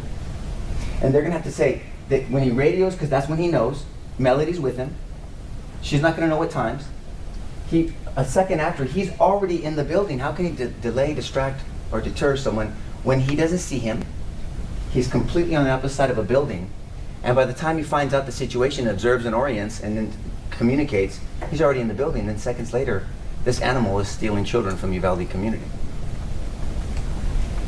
So what the government will say and do is they'll want you to focus on Coronado's video. Remember Coronado, the one that was here initially and was asked to shoot, and then, and he'll talk to you about, and then goes to this side, and you'll see him running up from the other side. You'll see his body cam video running up this way. One thing that we want you to focus on though is his body cam video and Mendoza's body cam video. They have body cam videos. They both, interestingly, start at 11:35:10. Write it down. 11:35:10.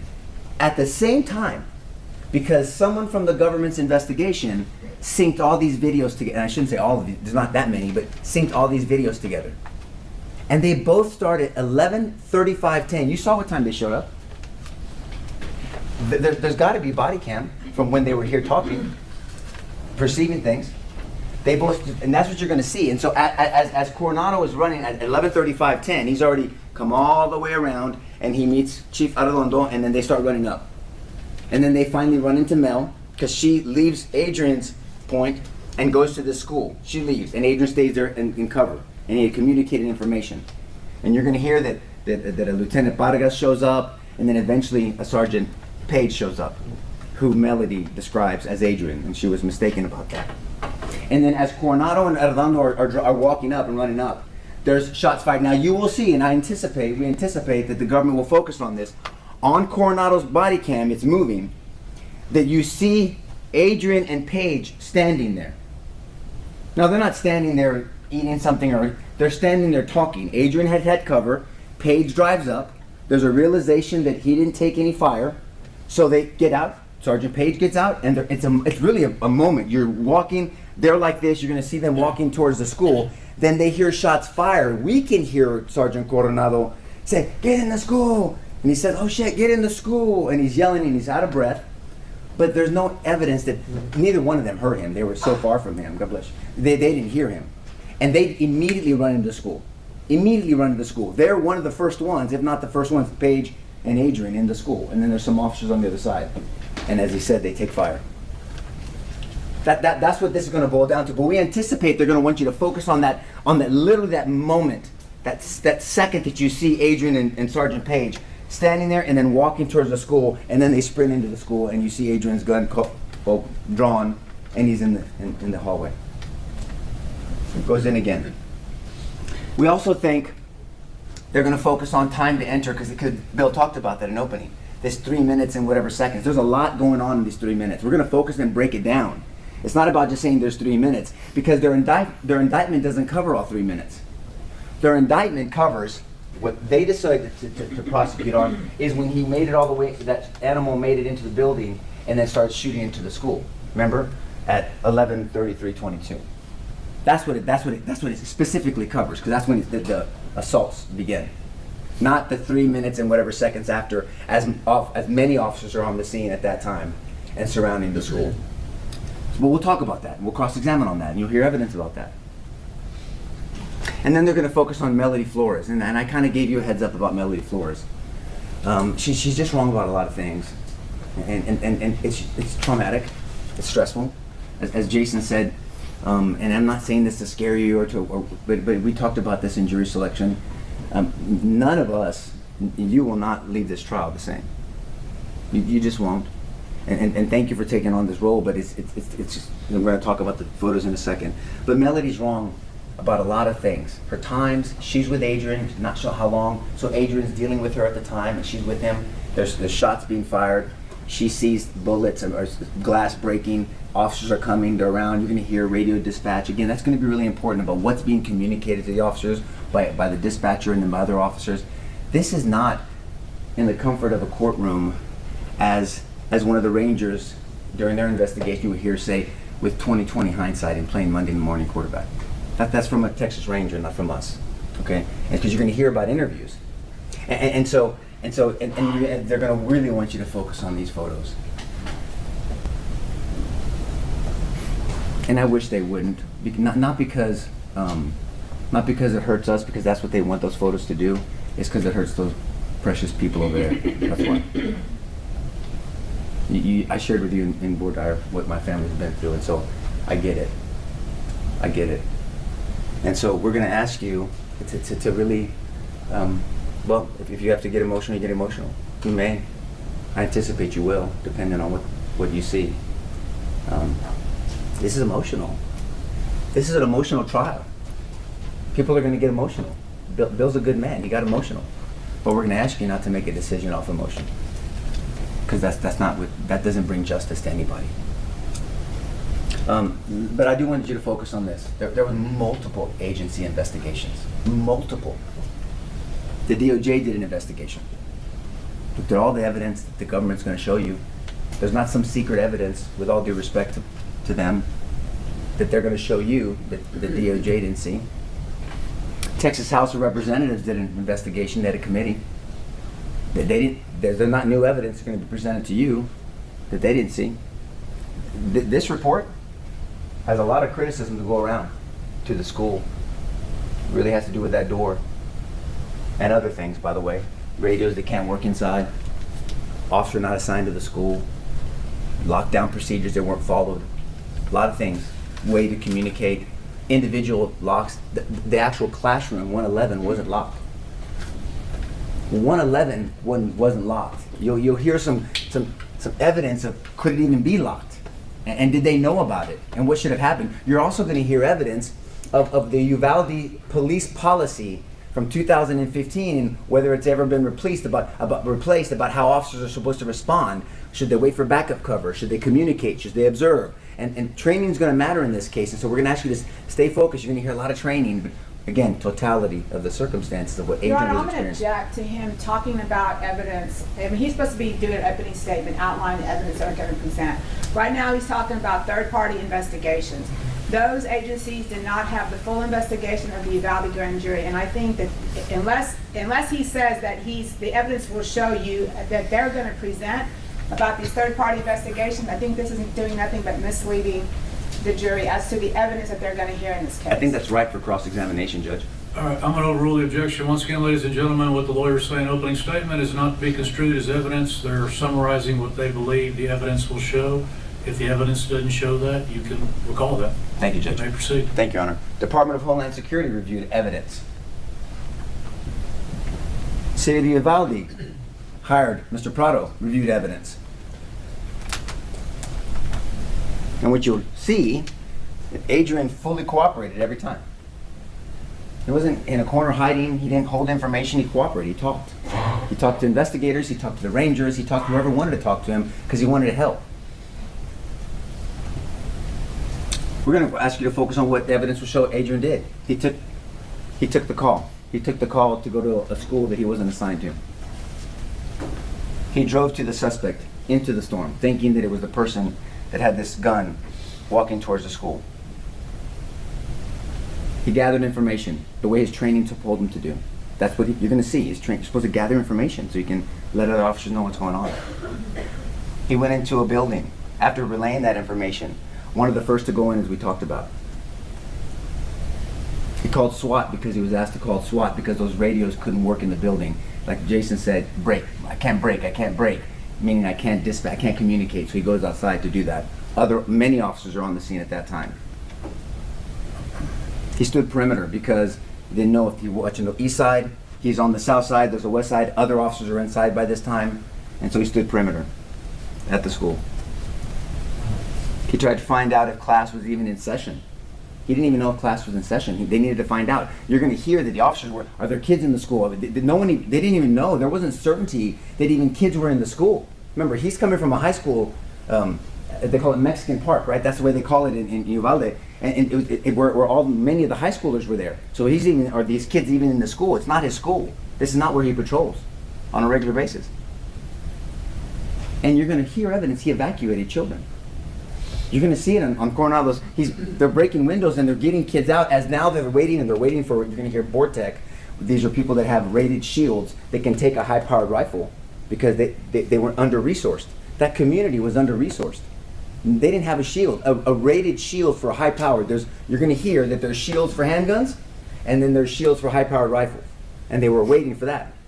So he's evacuating children from other classrooms on the other side. And he's checking on Ruiz. You're going to hear about an officer, Ruben Ruiz, who he communicated with. Was tragic part of this. He's talking to his wife, and she's been injured. She passed.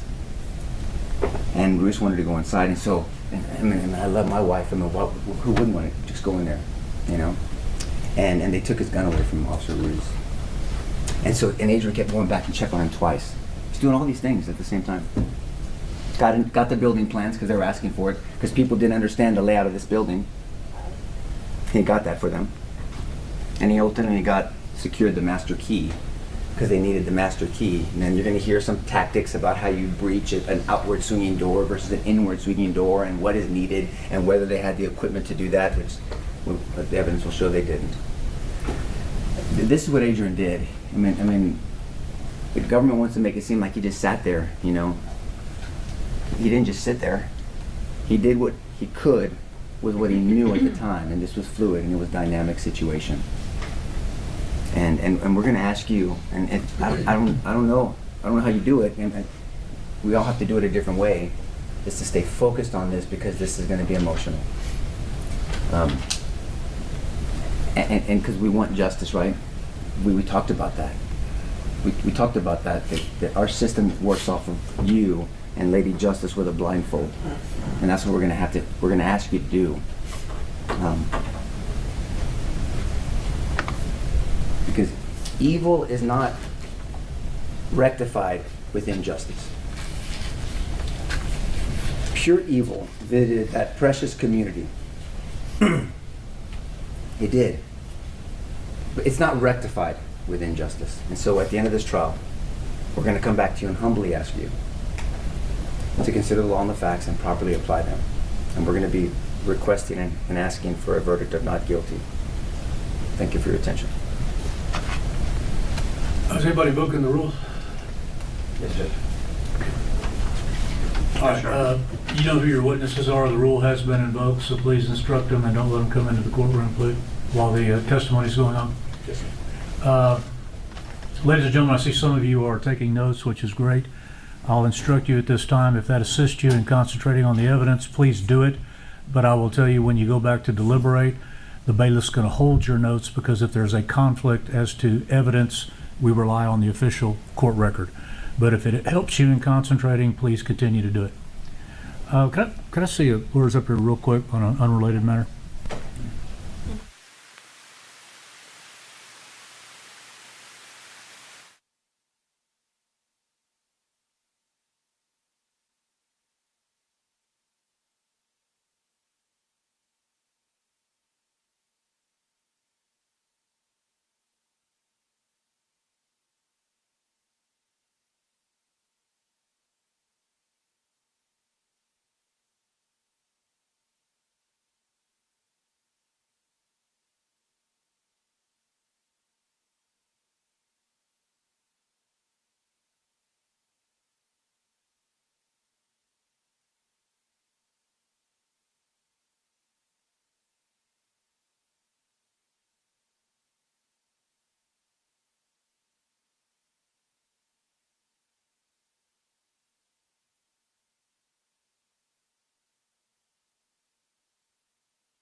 Yep.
Good morning, sir. Would you raise your right hand for me, please? You solemnly swear the evidence in the testimony given in this cause will be the truth, so help you God.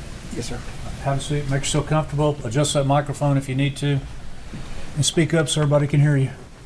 And at that time, as I was walking, I was calling 911 to inform them that there was an accident. Okay. Were you by yourself? No, sir. Who were you with? I was with my coworker, Cody Briseño. Okay. And did you get to the scene of the accident? Yes, sir. And tell us what you saw. Well, I just remember as I was crossing the street, I had to look to my left to see if there's no any of the vehicles coming. And as soon as I crossed over, I saw a truck that was in the gutter area where the water trolley's at. And then I didn't see him come out of the vehicle, but I just, all I heard is I got very close to him. I heard someone yell out, "He has a gun." And I stopped and I'm like, "What gun?" I couldn't. And I just yelled out to the guy, I said, "Hey, are you okay?" And he just stared at me.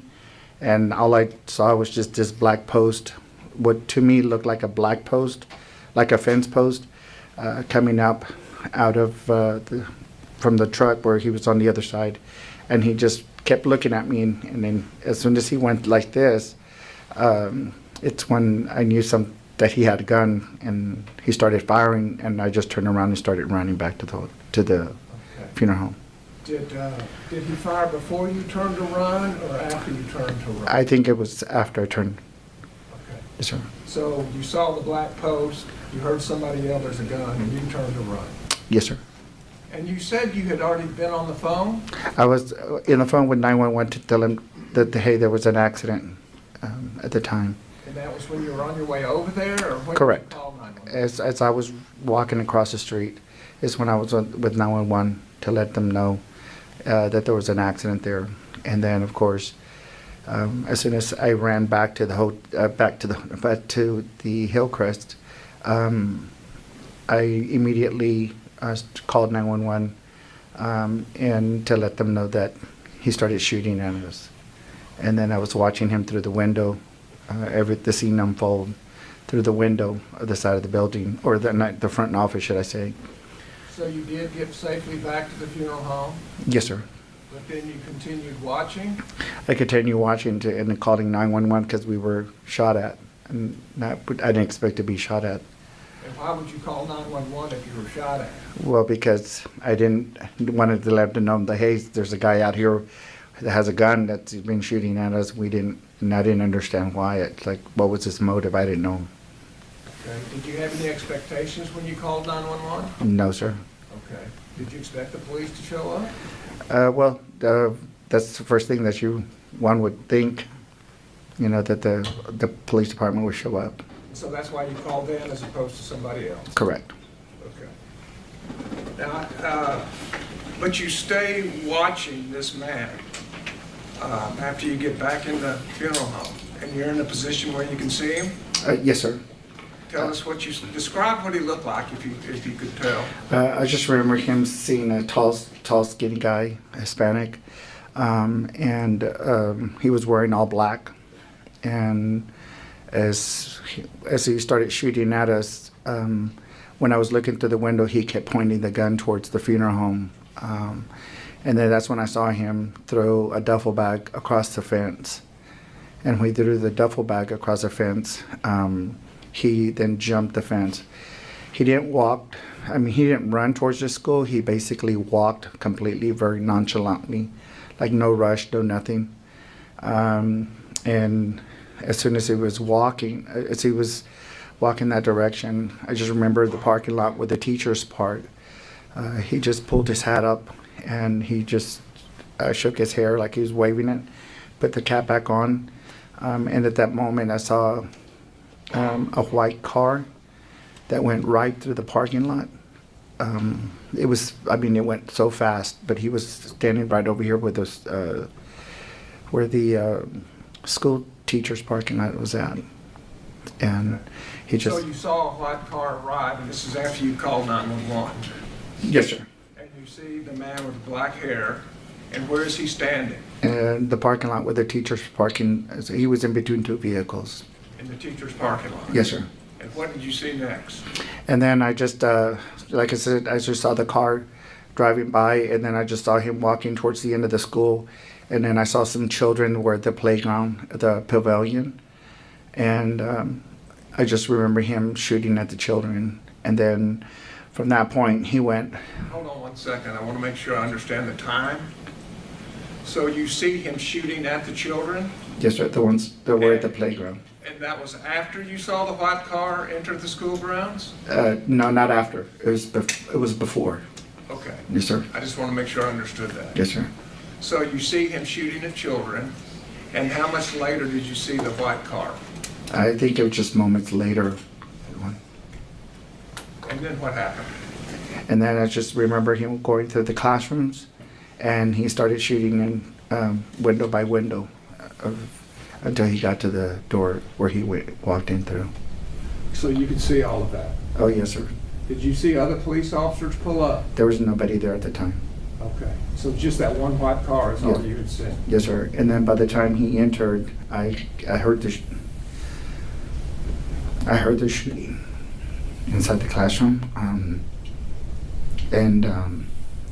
At that point, I just, was begging 911 to please get officers out there. And then I saw a police officer arrive, and I was telling him he entered through that door. And that's the door that he entered through.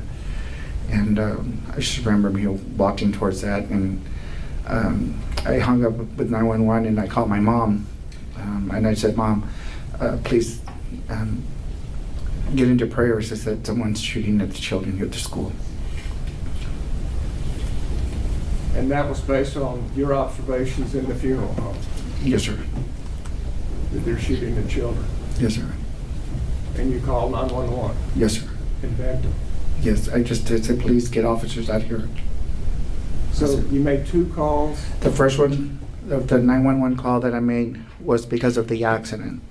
And then the second one I made was because he started shooting at us and telling them, and I was with the operator, or the 911 operator, with him on the line while the shooting was going on. Okay. May I have it just a second to set up, now? Yes, sir. And do you want to use your jail board for the description? Well, you're free to use whatever we have. That's the law. So, yeah, you want to get it? Let's look at it. It's just like it's already showed it, right? Now, have you marked it, or do you want us to mark this? Yeah, we can just mark it as defense wanted. Well, can we just That's fine. Sorry. That's fine, too. Thank you. Well, my numbers, Mess up your system. that's right. Your Honor, the only thing we ask is, I think that there's some additional writing on there that we haven't seen yet. So we just asked to see what that is before we get to it. Okay.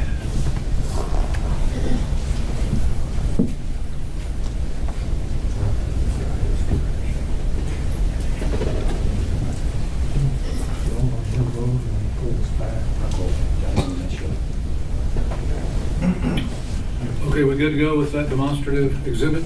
Judge, may I relocate? Yes, Your Honor, and we'd offer Stacy to do that one for demonstrative purposes. All right, no objection, it's admitted. Yes, you may move. And may Mr. Lamone's approach the exhibit, Your Honor. Yes, sir. Would you mind getting up and help us with this a little bit? And we've got jurors spread all the way across. So I'm going to ask you to stand here and kind of keep an eye on this juror so you don't get in their way, and I'm going to get on this side and try to do the same. Okay?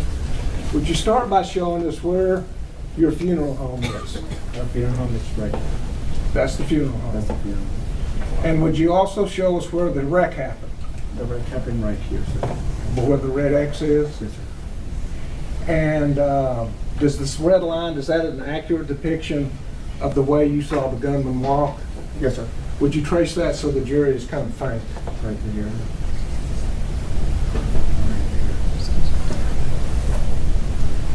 Okay, so first you see him walk to the south end Yes, sir.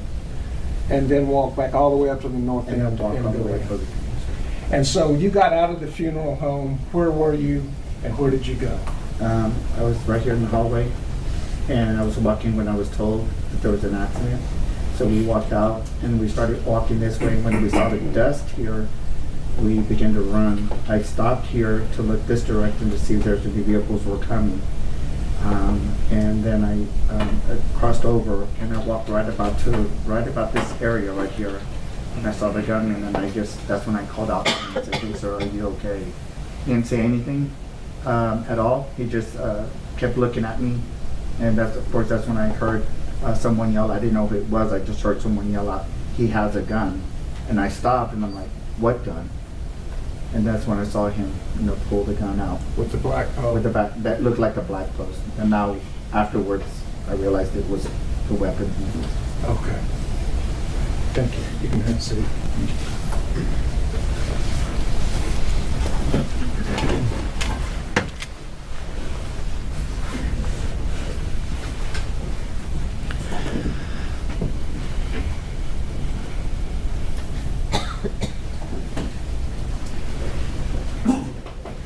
And I'm correct that you called 911, is that correct? I'm sorry? You called 911, Yes, sir. and you're aware that they record your phone calls. Yes, sir. When you called 911, were you in an excited state? I was really overwhelmed. Judge, I'm sorry, sir. We'll stipulate to the 911 call, Judge. All right, you may proceed. Okay. Have you listened to the two 911 calls that you made before appearing before the jury? No, sir. Okay. But I believe they're stipulated Yes, that they're sir. fair and accurate representations. As you listen to these phone calls, I'm going to ask you if that is your voice and if that's a fair and accurate representation of the calls. Yes, Fair sir. enough? Fair enough. They would play, is it Stacey's?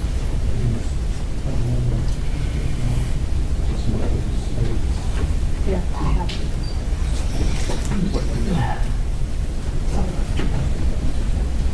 We'd mark and offer Stacy to get the 21-year. No objection, Judge. Submitted. And maybe it displayed to the jury. Yes.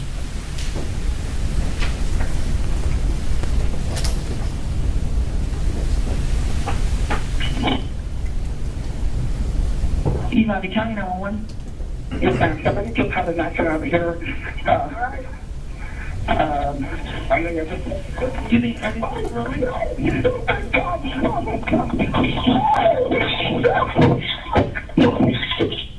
Somebody killing a gun. You're shooting guns.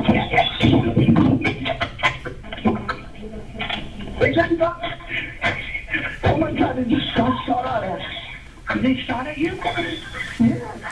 Listen, there's a guy about the school over here. He's in the back. He's having a serious meeting at the school. Hurry! Hurry, please! He's in the back. Oh my God! Oh my God! He's jumping into the schoolyard! He's jumping into the schoolyard, man! Running to the schoolyard? Yes, he just jumped up on the fence. He's running towards the school. Oh my God! He's wearing black.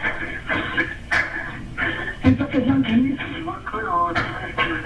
Please, hurry. Okay, we do have multiple officers heading out that way. You said he's wearing black? No, yes, he's walking. He's walking across to the Robb here right to the funeral home. We're calling Robb at the funeral home. Oh my gosh. Okay, there's one officers that are heading out that way. What do you mean? There's kids out there. There's kids out there, please. Oh, he's shooting at a truck that's going by. Hurry! Yes, sir, we have multiple units heading out that way. Oh my God, these kids. Oh my goodness. Oh my God. Oh my God. Father, please in the name of Jesus. Oh my God. Oh my God. Lord, please protect these children. Father God, in the name of Jesus. Father, I'm asking you to please. He's going to the school. They got to hurry. Yes, sir, hurry on the website. Oh my God, this is just about to shoot. Oh my God, Jesus, he's shooting at people. Maybe children.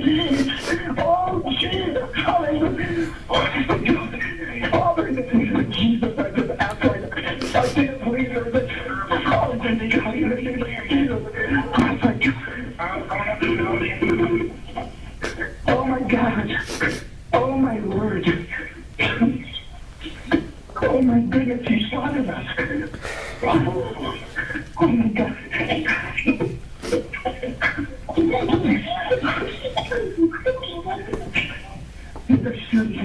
The Uvalde CISD school is out there. Okay, sir, so dive officers there. I'm going to go ahead and disconnect with you, okay? Okay. Hurry. Yes, sir. Thank you.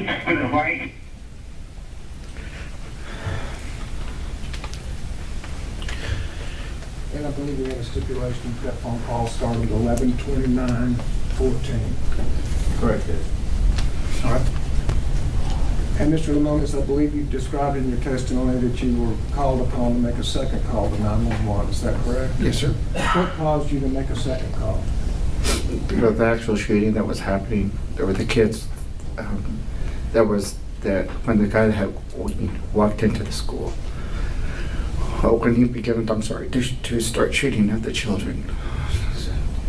And you could hear those shots from where you are. Yes, sir. So there was a second sense of urgency. And as you make that call in, I believe you had a stipulation 11:33:18. Some 4 minutes later. Yes, brother. So stipulated, you may proceed.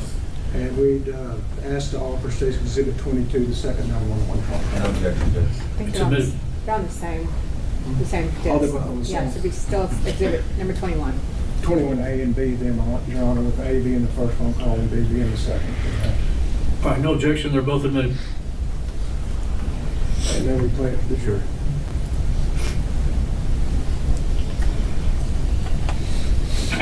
You got to catch that. Get inside the school!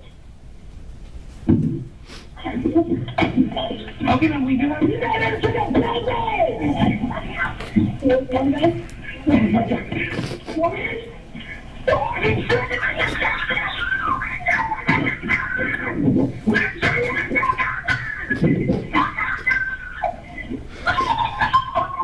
God, in the name of Jesus, he's inside the school shooting at the kids! Inside the hole!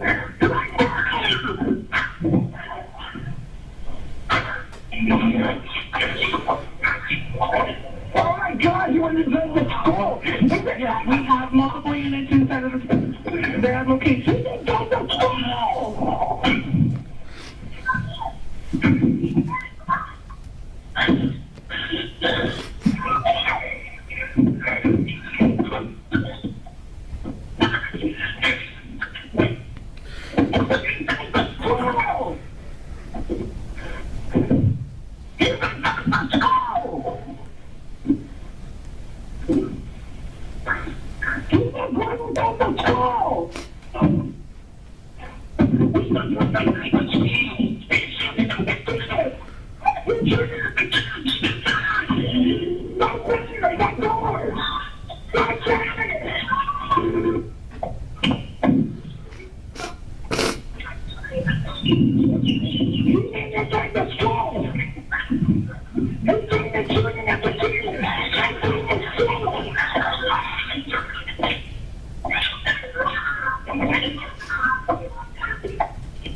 Father God in the name of Jesus.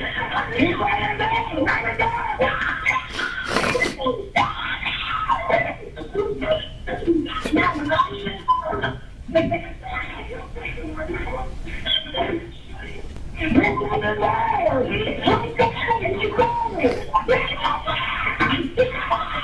oh my God.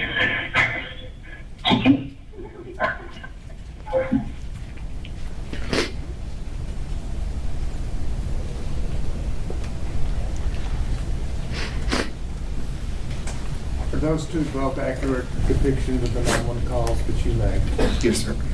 And Mr. Lamonas, other than talking to the 911 dispatcher, does that phone call indicate you were talking to other people? Who else were you talking to? I was talking to some, I think it was the first officer that responded.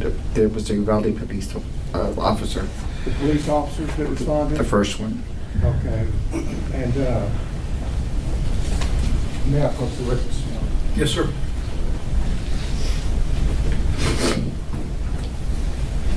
You can just sit right there for, I just need to show one time. Just show the jury where the police officers were. The first police officer that responded, that he parked right here. That was the one that I was telling him that he walked in through this door. Okay. And it was a Uvalde PD. Did you ever see any officers at this intersection? No, sir. You did not talk to them? No, sir. Thank you. Thank you. And the white car that you saw, would you show the direction you saw it and where it went? Yes, sir. There's an entrance right here, Yes. and the car just came through this direction.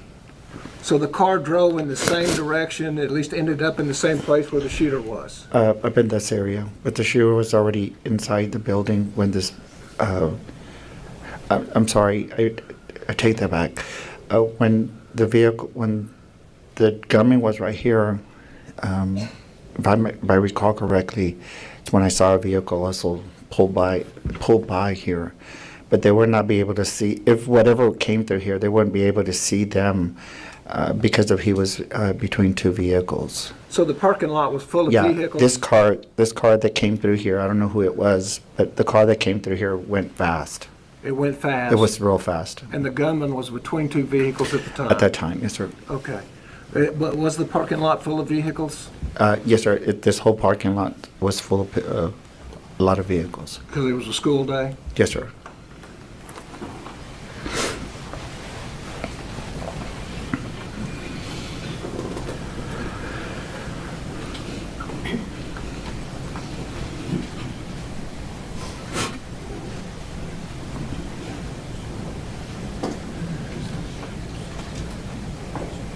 And Mr. Lamonis, let me also ask you, the funeral home, does it have video cameras on the funeral home? Yes, sir. And do those video cameras accurately depict the scenes both on the side of the funeral home as well as on the front of the funeral home? Yes, sir. We stipulate to those, Judge. No objection. So we'll just kind of describe them for a second. Have you had a chance to look at those videos? Some of them. No, Yes. Okay. And do they accurately depict what you saw that day? Yes, sir. And so what's our next number? 54?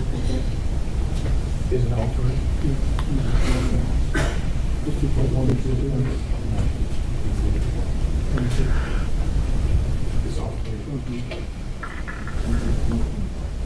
We'd offer at this time, Mark, an offer, State's Exhibit 22, which is all three funeral home No cameras. objection. So all three of them, no objection, Judge. They're big. And maybe we'll You play may those. publish it. And if you'll just kind of swing around, we're going to play those funeral homes on that video behind you.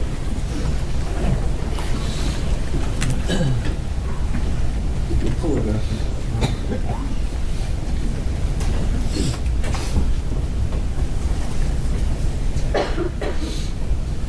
Okay, would you stop it real quick?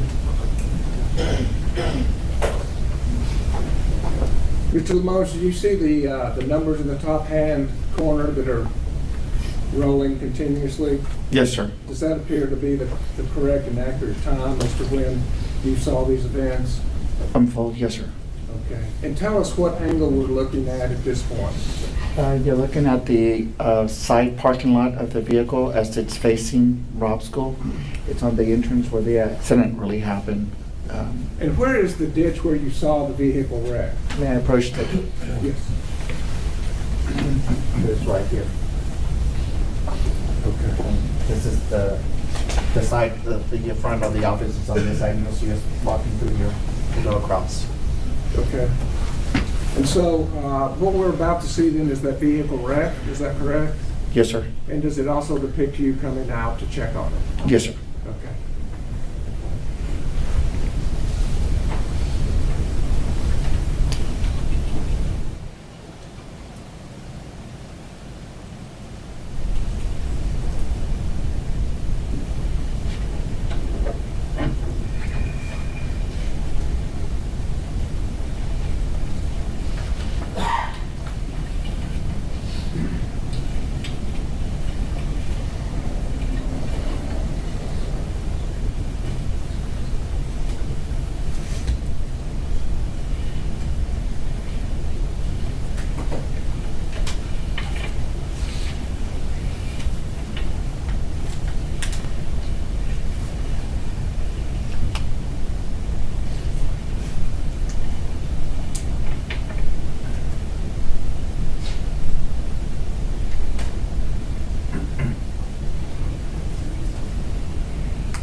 Okay, would you call it for a second?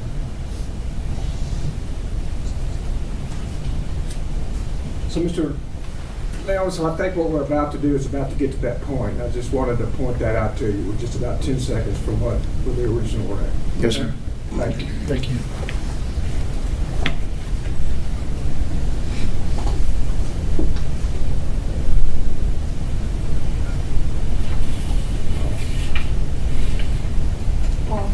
So was that the wreck? That was right. Yes, sir, that was right. And the next thing we'll see then is you and your cohort going over to check on this. Correct. Thank you.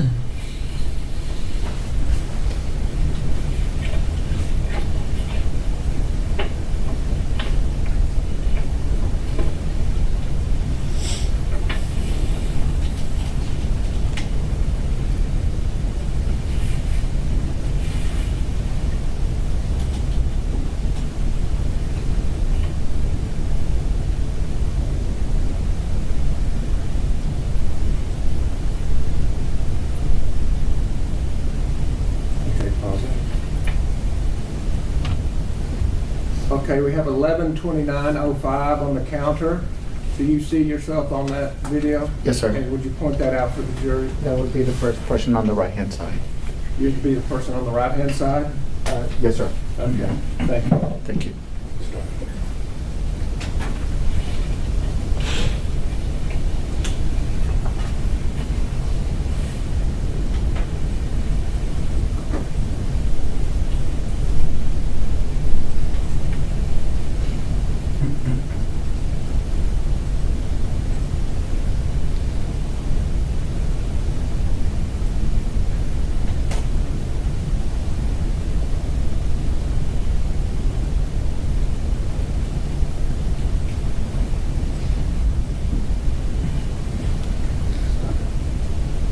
And so did that fairly and accurately depict that when you turned and ran and came back in as the shots were fired? Yes, sir. How many shots were fired? To us, I couldn't tell you, to be honest with you. There's quite a bit. I just remember bullets grazing us.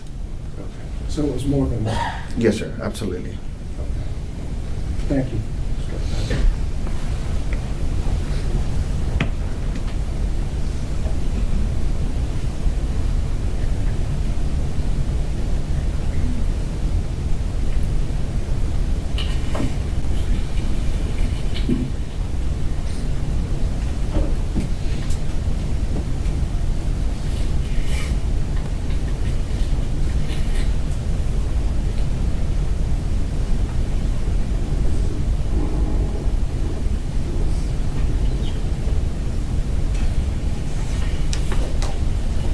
just tell us what is this gunman doing at this point? Yes, sir. At that point, I'm already inside the building, and I'm at the far right-hand office right here at the corner. Okay. And I'm watching him, and I'm calling 911 and telling them that I saw him where he jumped up. He threw first a duffel bag across.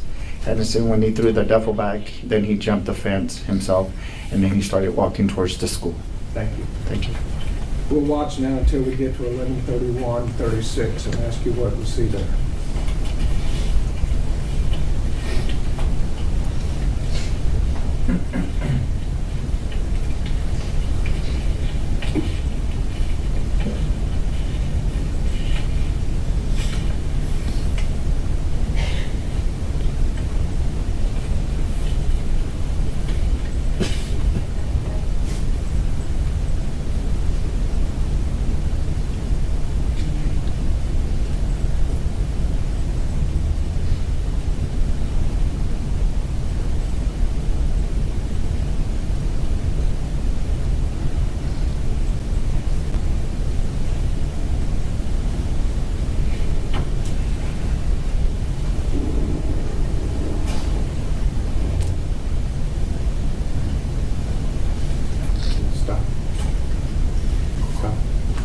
And so around 11:31:36, is that when we saw the white car? Yes, sir.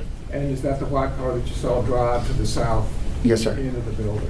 Yes, sir. And the next camera angle will show better where that car went, is that Yes, sir. correct? That's correct. Okay.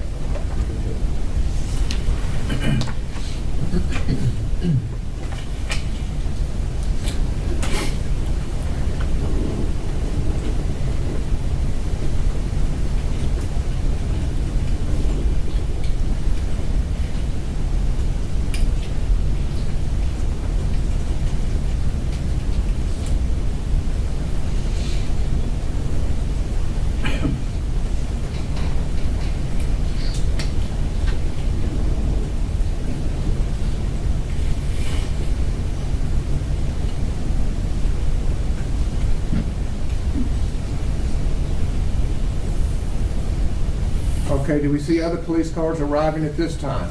Yes, sir. I see them arriving over here at this sign. At that intersection Yes, sir. of where the wreck happened? Yes, sir. Okay. And what is the time on the counter? 11:32:25. Thank you.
Stop it here.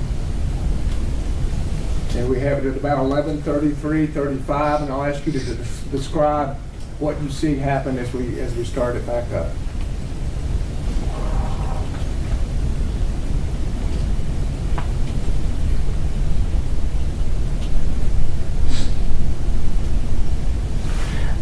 And honestly, I didn't know that the police officers were in that corner.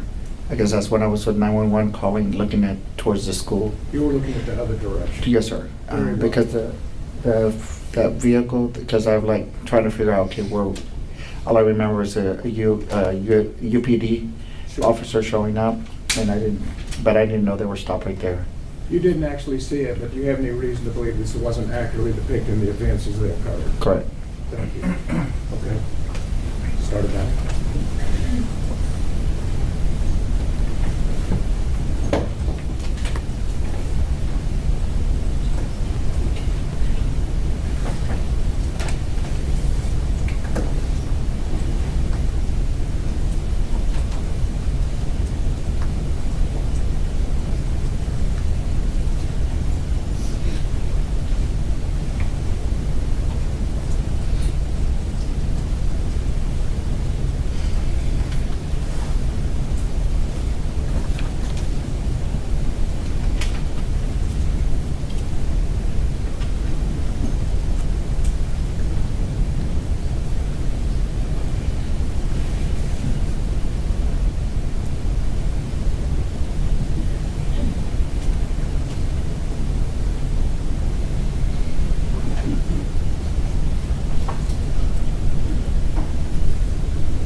Mr. Lamons, you see another white car there at that point?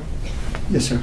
And is that the second car that you saw heading the same direction that the first white car? No, I never saw no other vehicles other than just a white one. This is the first time I've ever seen this. Okay, we'll look at the next section then. Okay. Okay. But would you note the time is 11:34:57, is that correct? Yes, sir.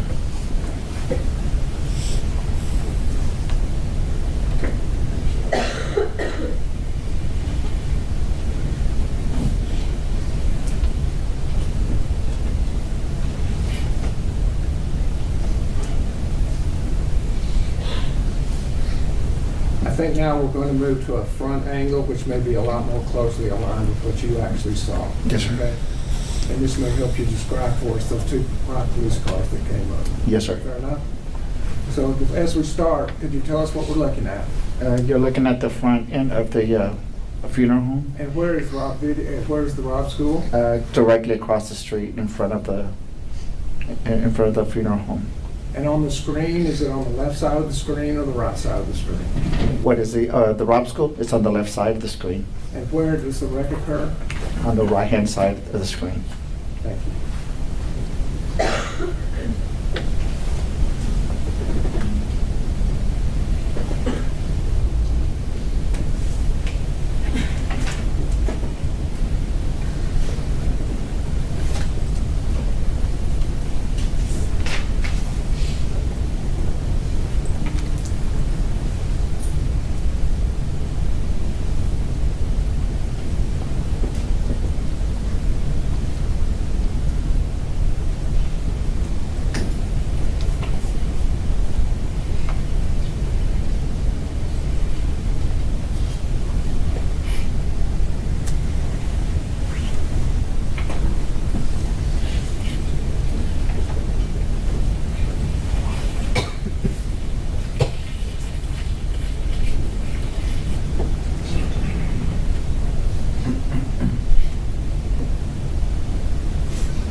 Can you see the man who had the wreck and pulled the gun on you at this point? Yes, sir. And would you point that at, you might have to stand up, but point that out for the jury. Yes, sir.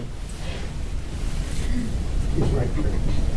And what's he doing as we've stopped the camera right there at 11:30:16? He was jumping the fence at that point. He's jumping the fence? Yes, sir. And now we're going to see him walk toward the Robb School? Yes, sir. Okay. And if you might just point it out one more time as he starts walking, just so make sure we see him. Yes, sir. Kind of small from here.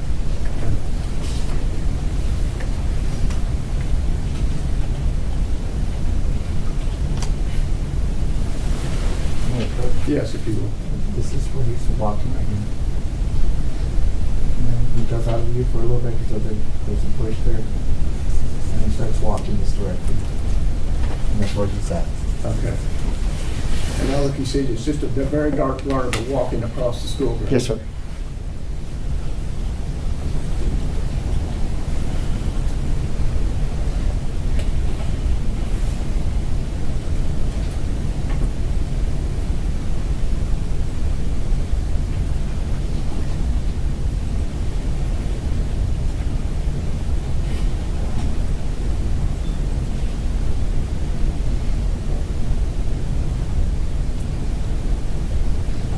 Would you tell us to stop the video when he gets to the parking lot? Yes, sir.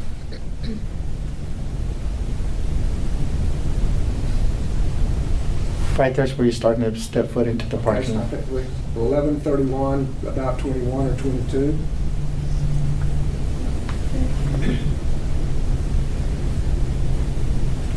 As you can tell, he's walking in between the two vehicles at that point. He's walking between the vehicles at 11:31, around 21 or 22, is that correct? Yes, sir. Okay. And now we're going to move ahead about 15 seconds. I'm going to ask you what you see there. Yes, sir.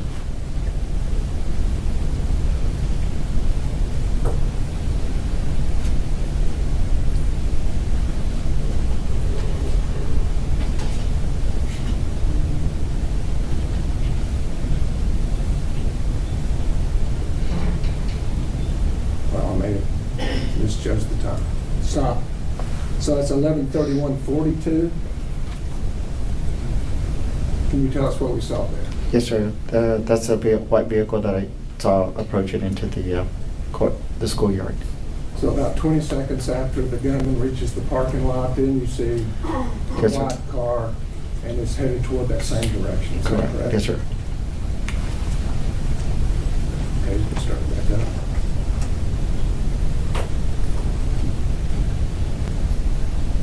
And you can stop it there. So around 11:31:50, he's out of sight, but he's close to that south side of that last. Yes, sir. Is that At that, right?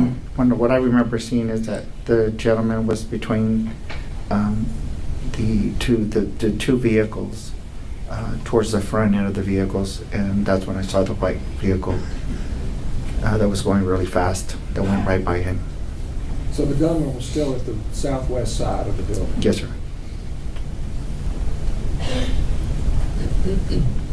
Okay. Let's move forward then to 11:33:25.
Okay.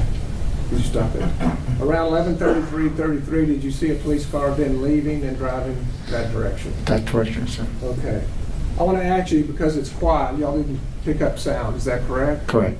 But during this whole period of time, from when you saw the first white police car at 11:31:42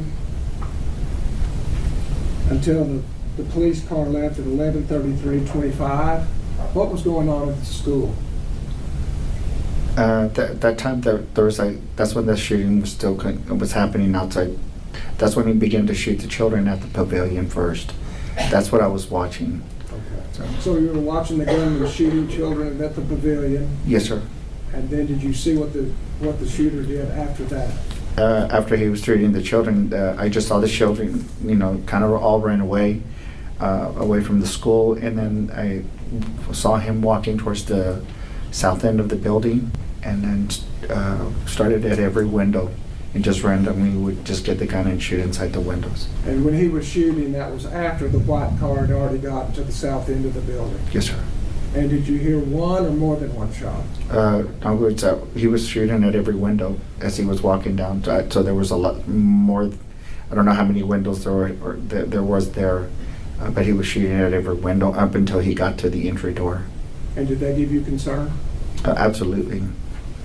And what were you concerned for? Or just for the children, the safety of the children, and But the you couldn't police see the officers would. children. I'm sorry? You couldn't see the children? No, sir. Well, then why would you be concerned for the children? Well, because I didn't know whether they were in classrooms or not in classroom. Sure. That's normal. Right? Yes, sir. Oh, they're innocent children, so it's like. Right, innocent children. And that's why we hear that energy in your voice when you call 911. Correct, yes, You're sir. concerned for the kids. Yes, sir. And now we'll move to 11:34:59. That's a full minute and a half later.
And is the second, would you stop at 11:34:59? Is that second white vehicle coming into view now? Yes, sir. Okay. And it goes back to the same place that the first vehicle went, the first white vehicle? I can't tell you, sir, because I don't remember ever seeing another vehicle other than just the first white one. Okay, very good. Well, we'll run it ahead. Will you describe what you see this second white vehicle do? Yes, sir. Would you describe it as you watch it?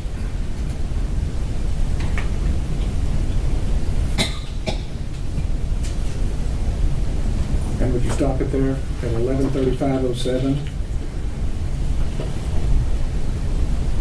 And he passed the parking lot right where the shooter was originally from the beginning. Did he say take the same path that that first vehicle took? From the looks of it, yes, sir. And that was at 11:35:08, some 3.5 minutes later. Is that correct? Yes, sir.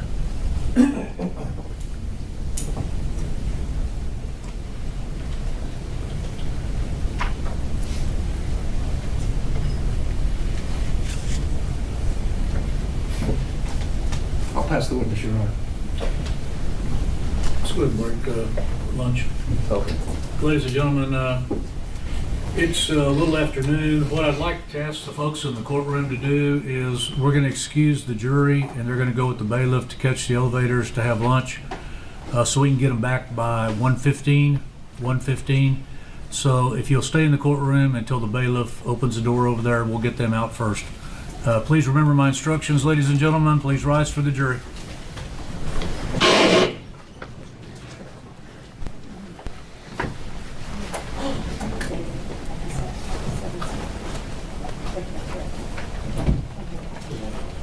All right, you can be seated. We're in recess. Thank you.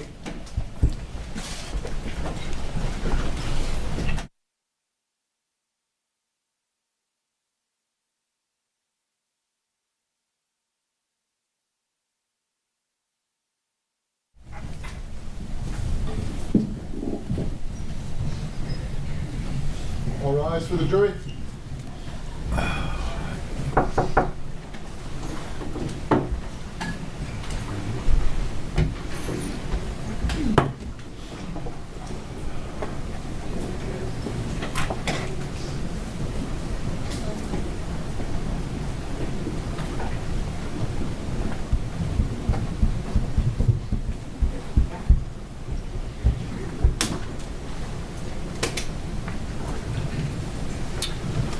Okay, y'all come in and have a seat when you reach your designated seat, and we'll get started.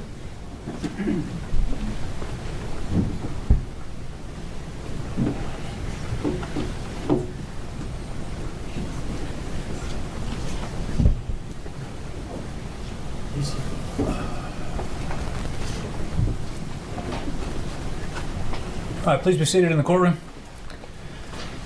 When we recessed, members of the jury, we have passed this witness for cross-examination, so I'll ask the defense to proceed at this time. Thank you, Judge. Hello, Mr. Limones. Hello, sir. My name is Nico LaHood. I'm one of the 3 defense lawyers that's representing Adrian Gonzales. Yes, sir. Nice to meet you. It's a pleasure. We've never spoken before, have we? No, sir. Okay. Have you ever testified before? No, sir. This is cross-examination, so I'm going to ask you some questions, and if there's any time that you don't understand my question, or you need me to repeat it, or I'm talking too fast or whatever, just say, Nico, will you please, and you can call me Nico, by the way. You repeat your question, I don't understand, okay? Yes, sir. Okay. You said a lot, and I know it was emotional, and we can feel it, and it's very genuine and sincere, and I can tell. I'm going to ask you questions, and if you need me to stop at any time, just tell me and I'll pause, okay? Yes, sir. So we heard the 911 tapes. I think they speak for themselves. Is it fair to say that you were obviously in a very heightened state of stress? Absolutely. Okay. And we could hear that. And I want to talk to you about some of that stress and how it may or may not have affected some of your observations or what you knew was going on or not at the time, okay? But before we get there, the government took you through step by step that you thought this was an accident, right? Yes, sir. Initially. And being, I can tell the Christian man that you are, and I know you're a pastor, you went out there to see if you could help the person in the covert. Is that Correct. a fair statement? Yes, sir. And then when you got there, we can actually tell that you're on 911 thinking you're reporting an accident. Correct. But at some point, you realize it's not an accident because we can hear it on the 911 tape audio, and you testified to this jury that very quickly you knew that your life was in danger. Correct. But not just your life was in danger. At some point, you felt that whoever was at the school's life was in danger. Correct. And you reported it to the dispatcher. Correct. And you were very clear about it. Is Yes, that a sir. fair statement? Yes, sir. Is it also fair to say that you don't know how the dispatcher was reporting it to officers? That's correct. Okay. And that's between, we'll talk about that with somebody else. But you were very clear, and you could hear the stress that you felt that this person with a gun was going towards the school. Right? Yes, sir.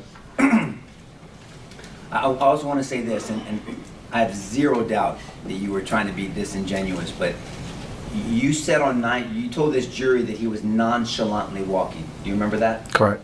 And you're actually correct, because you saw the video. He was kind of just walking at a regular pace. Yeah, he was grazing, yes, sir. But do you remember on the 911 tape how you said that you thought he was running towards the school? To be honest with you, I don't recall. If, the government can maybe help me replay that if we need to, but, can you help me do that? No, I mean, we agreed that he said that. Okay, thank you. Thank you, Bill. So the government has agreed with me that on the 911 tape, the jury heard that you told the dispatcher that he's running to the school, he's running to the school. Okay. Oh, yes, sir. I'm sorry. Yes, Okay. correct. Sorry. And you weren't being dishonest, you were wrong at the time, right? Correct. And nobody's trying to make you feel bad for that. You were under tremendous stress, right? Yes, sir. And stress can make people, including yourself, maybe not people, you, stress made you perceive the situation differently than what we saw on video that it actually was. Yes, sir. Right? Okay. You also said in the 911 video that you were perceiving that he was shooting at the kids near the pavilion. Correct.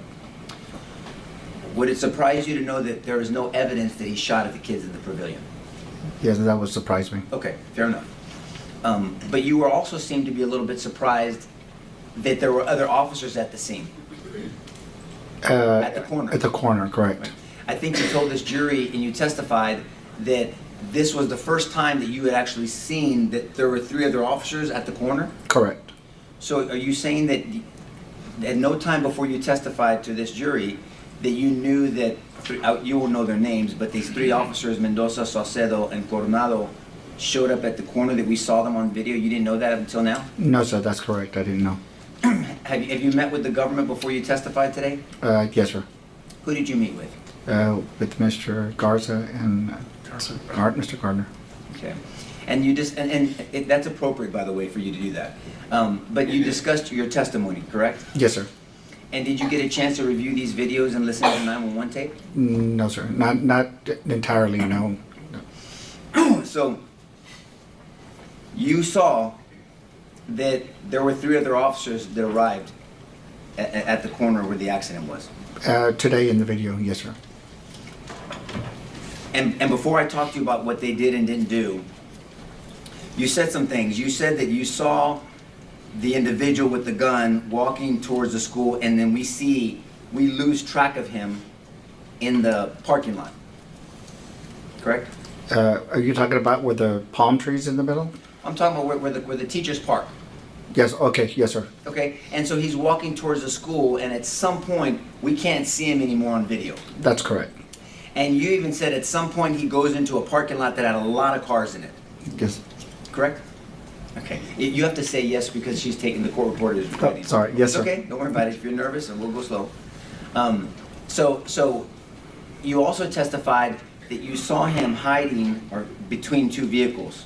Correct. I wouldn't say hiding. I would say he was walking between Okay. 2 vehicles. But you also testified that there was, I'm going to use your words, 'cause I want to make sure I get it right, no way that whoever, and I'm going to talk about this vehicle, whoever's in this white vehicle could have seen him driving when he was driving by. Correct. Okay. From my perspective, because of what I saw and the speed of the vehicle that was going.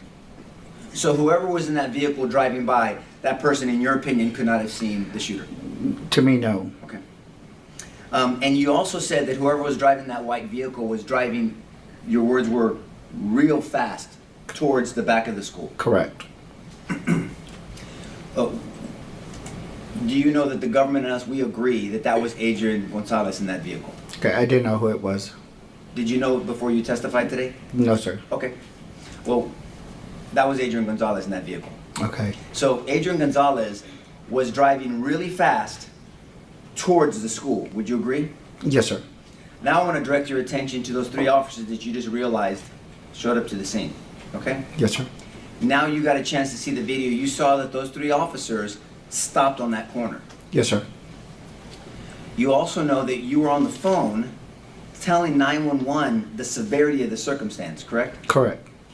And you were sharing that information on 911 before those 3 officers showed up to that corner. That's correct. And you have no personal knowledge why those officers stopped there. No, sir, because again, I didn't see them. I guess my attention was facing the school so I can report it to 911. Did you ever see those officers get out of their vehicle? No, sir. I'm not going to ask you how long they stayed there because you didn't see them until today, right? Correct. Okay. But you saw on the video that at some point in time, those 3 officers did not follow Adrian on the campus. They drove away. Correct. And you saw in the video that they showed up not long after Adrian drove really fast towards the school. Correct.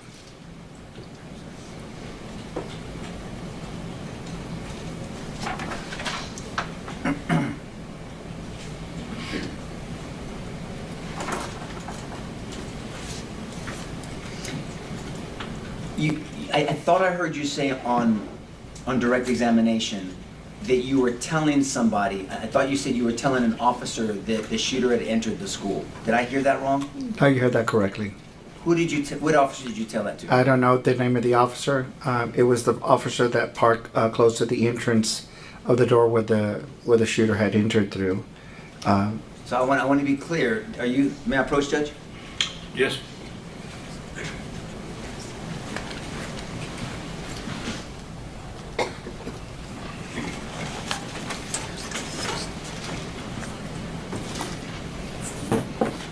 I'm going to use State's Exhibit. Is this one, Bill? State 1. Can you see this, sir? Yes, sir. Okay. Are you saying that you told, are you saying there was an officer that parked, because this is the west side of the building where the shooter entered, right? Yes, sir. And you're at, is this the funeral home? Yes, sir. Okay. Do you have any idea how far that is? No, sir. Okay, that's fine. It's a decent distance. It's a distance, yes, sir. I mean, it's But not- I was not in the close to the door of the funeral home. I was closer towards the parking lot. I don't know if you saw in the video where I walked outside. So when I was doing a lot of the explaining, telling the officers where I was at, I was towards the middle of the parking lot.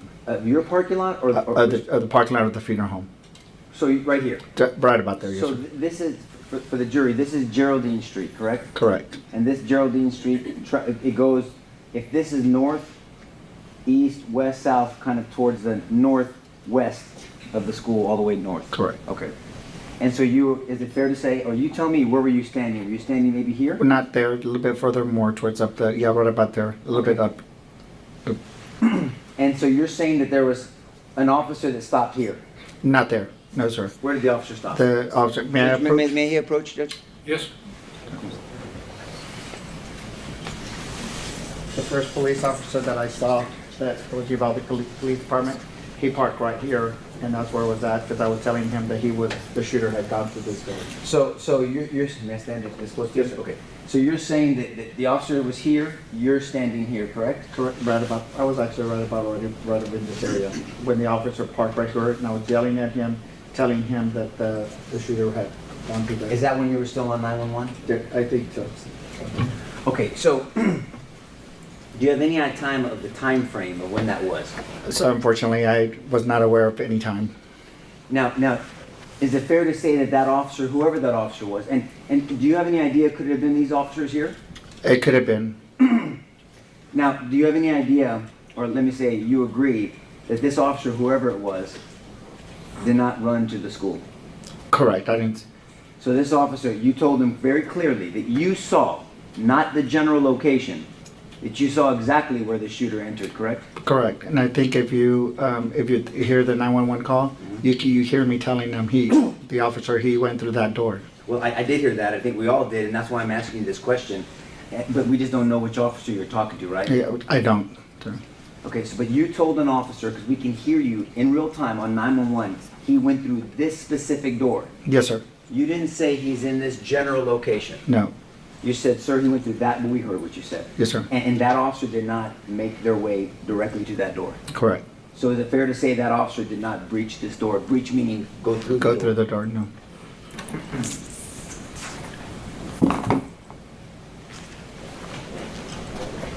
Did you get a chance to see where that officer went? No, sir. But by this time, and this is fairly quickly, this time there's a number of officers there. That is correct. And now that you know, once Adrian Gonzales drives into the campus, you never make eyes on him, correct? No, sir. You never see what he's Or doing or not no, doing. no, sir. You never saw him come around to the west side of the door, No, west side of the school. no, sir. You never saw a female come to the west side of the school. No, sir. But what you do know for sure is that you told an officer exactly what door the shooter went in, and that officer did not follow them in. Correct. And it wasn't the same officer, Adrian Gonzales, that drove behind the school towards the danger. Correct.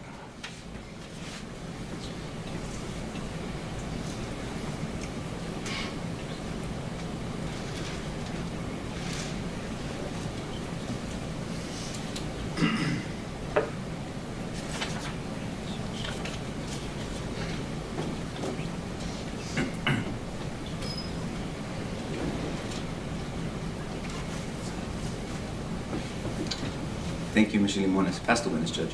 No other questions? Subject to recall, either side? We can release him. He's fine to be released, Judge. He can be released. Okay, sir, you are released from the subpoena. The rule has been invoked, so I'd ask you not to talk to anybody about the case until you're aware the trial is over with. But you're free to go, not subject to recall. Thank you. Thank you. Your next witness. Jason Shea.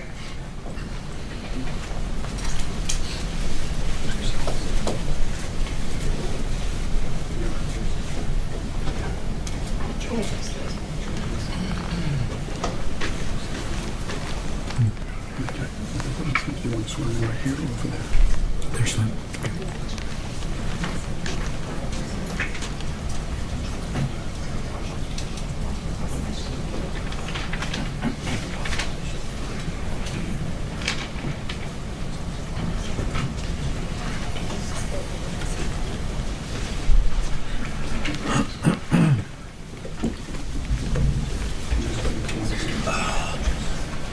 Good afternoon, sir. Would you raise your right hand, please? You do solemnly swear the evidence in the testimony given in this cause will be the truth, so help you God. Yes, sir. All right, go ahead and have a seat. Make yourself comfortable. Adjust that microphone if you need to. Thank you, sir. You may proceed. Thank you, Your Honor. Would you introduce yourself to the jury, please? My name is Jason Shea, and I'm with the Texas Rangers. And how long have you been in law enforcement? Since 1998, so about 27 years. And would you briefly go through what your duties have been in law enforcement? So in 1998, I graduated the DPS Training Academy, was assigned as to the Highway Patrol. I was in the Highway Patrol for about 8 years.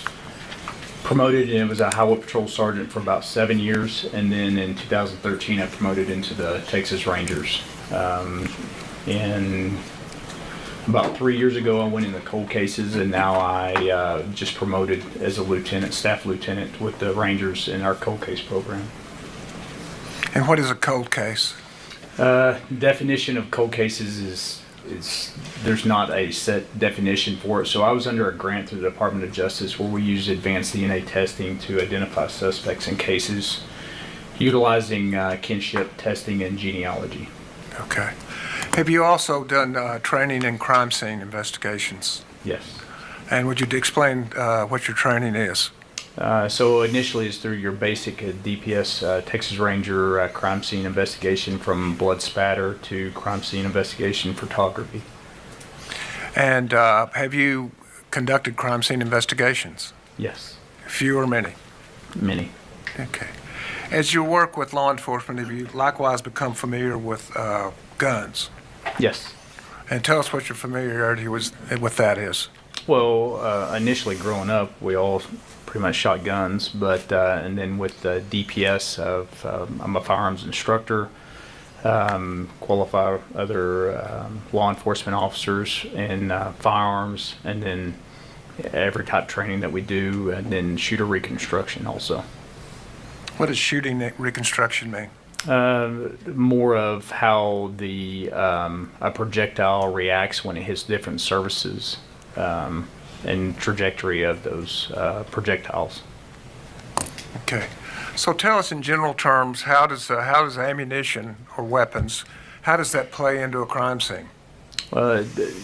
If there is a firearm involved in a shooting involved with officer involved shooting, or a crime where somebody has been shot, you can do ballistics to try to track those type. The shell casings have the primer strikes. Also, the serial numbers on guns, you can track those at times.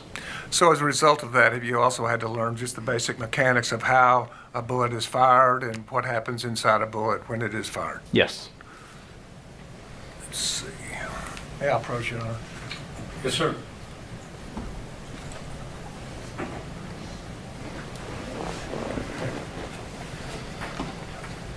Entering Exhibit 2 to the defense.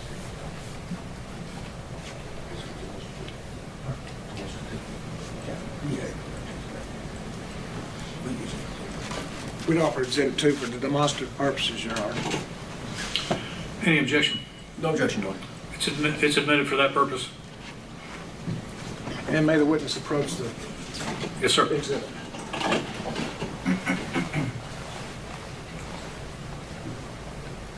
Would you tell us what we're looking at in State's Exhibit 2, please? And make sure people on our side are okay. So if you need this to help you point things out, Sure. keep you out of. So basically, this is your bullet with your casing and your projectile. The back of the bullet where the primer or the firing pin strikes, which then enacts and creates some type of explosion that would impact the black powder that's inside, and then it projects, and that expansion of gas projects the bullet or the So when we hear a shot go off, what are we hearing? you're hearing the expansion of the gas in there. And that's from the gunpowder igniting? Correct. Okay. And then the primer, would you explain to us what the primer is? That's just where the when it's placed inside the weapon, it strikes that, which causes fire that does the the gunpowder. Excuse me. Now, is there anything about what is on a bullet casing that helps you identify manufacturers or those kind of things? Sure. Back here in this area right here, there is usually the manufacturer, what type of ammunition it is. And is that sometimes helpful in a crime scene Sure. to track down who originally manufactured that? Yes. And can you compare it if there's more than one person firing a shot? Sure, and then you're going to look at the primer strikes and how that it is struck, and then how the casing goes through the barrel, or when it's put into the barrel. There's markings in the weapon. Each weapon is pretty much unique, and that's how they would be able to track that. And as far as manufacturing, then where do they print that? Back here, usually. And by looking at that, then you can tell if empty casings then. Sure, are like this one says manufactured. 9mm, so you would suspect that would be a 9mm. Okay. Now, when a bullet is fired, could you just demonstrate what happens to the parts of the bullet?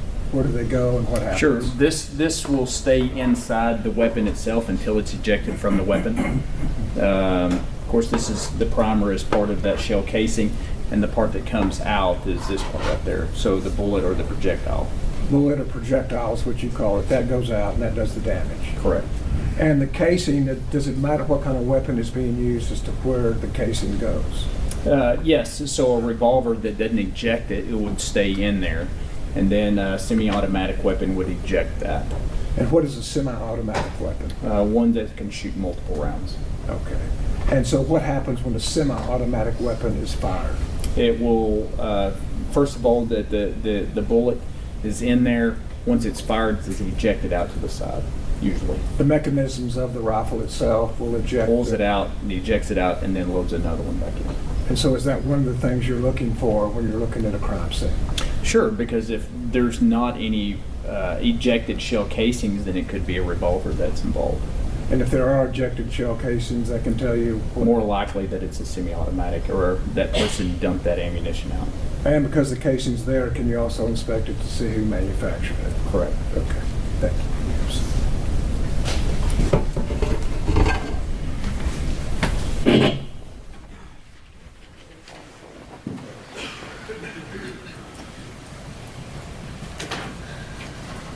Ranger, have you had experience of doing crime scene investigations in additional active shooter situations?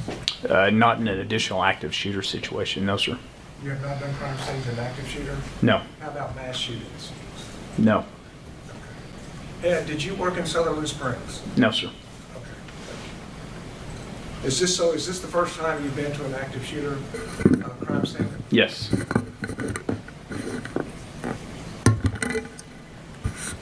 And how did you arrive at the scene? By vehicle. I was in Del Rio at the time when we got a call that there was a possible active shooter in Uvalde, and responded from Del Rio. And how far is Del Rio from Uvalde? A good distance. I was there on a deployment for the border operations, so I'm not familiar with that area. I actually followed some other individuals to that location. How long does it take you to get from Del Rio to Uvalde? I think it took us approximately about an hour to get there. And when you got there, what did you do? I had just finished a shift doing border operations, so I was actually in shorts and a t-shirt. I threw on my gear. I was parked down the street, and when I arrived, the street to get there to the school was blocked by vehicles. And the ambulance pulled up and said, "We've got to get these vehicles out of there." So I instructed Highway Patrol to start ramming vehicles off the road, patrol cars, so they could have an entrance to get there to the school. About that time, then other officers, knowing that their vehicles are going to get rammed off the road, came out and moved their vehicles so the ambulance could arrive. Okay. And eventually did you go in before the breach occurred? Yes. And did the breach occur while you were in there? Yes.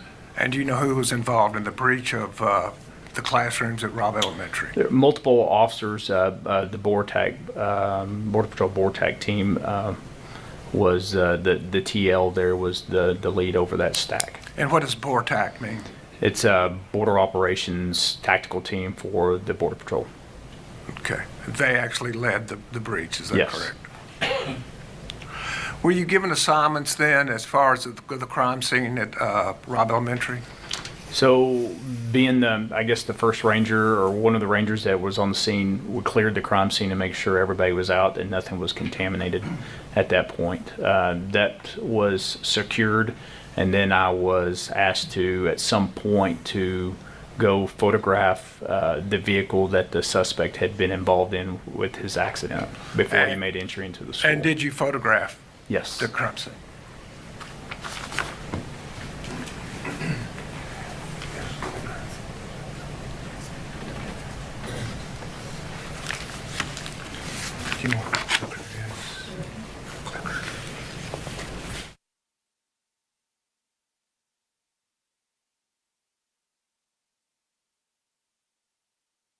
Had an opportunity to review photographs with me prior to coming here today. Yes, sir.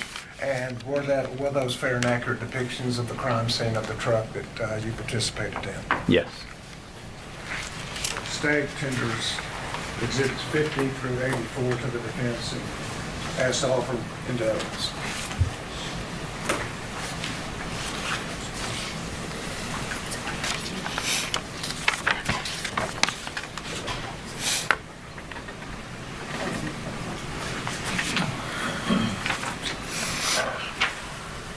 What are the numbers again? 50? 50 to 84 is what I've had.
Your Honor, after discussion with the defense, I'd offer exhibits 50 through 75 with this witness. No objection, Your Honor. All right, they'll be admitted.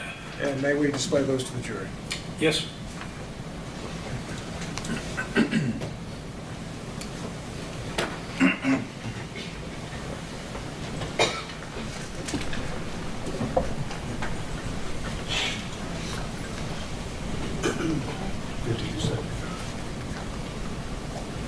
Okay, Ranger, looking first at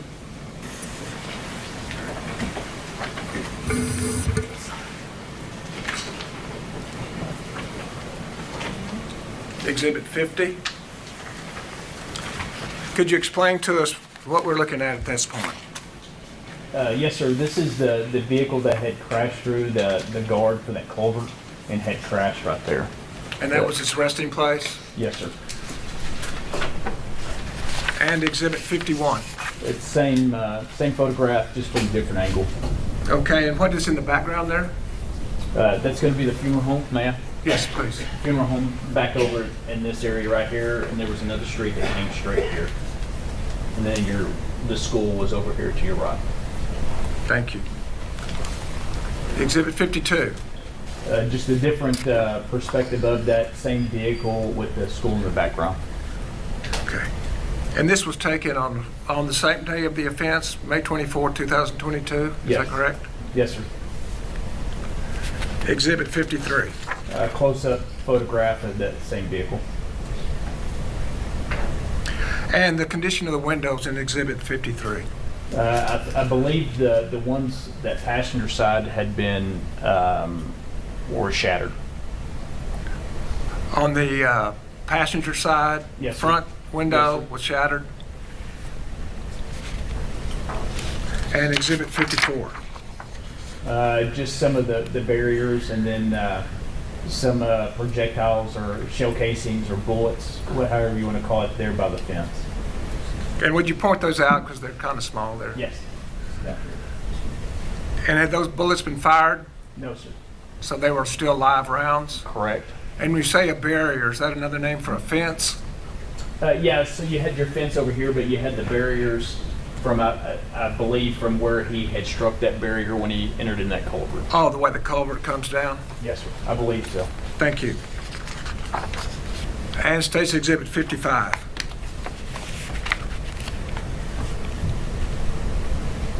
So just another photograph of that vehicle. Does that give us a better shot of the front right? The front of the vehicle where you can see where it had crashed through that barrier and then vaulted into that culvert. Does that also show the front right window, its condition? Yes. And its condition was what? Broken. You can see the glass right here. So it had been rolled up at the time when it was when it broke. Very good. State's Exhibit 56. The same photograph from the rear of the vehicle. You can tell the direction the vehicle was coming from with its marks from the tire. And on the right side of the vehicle, could you describe what we see there?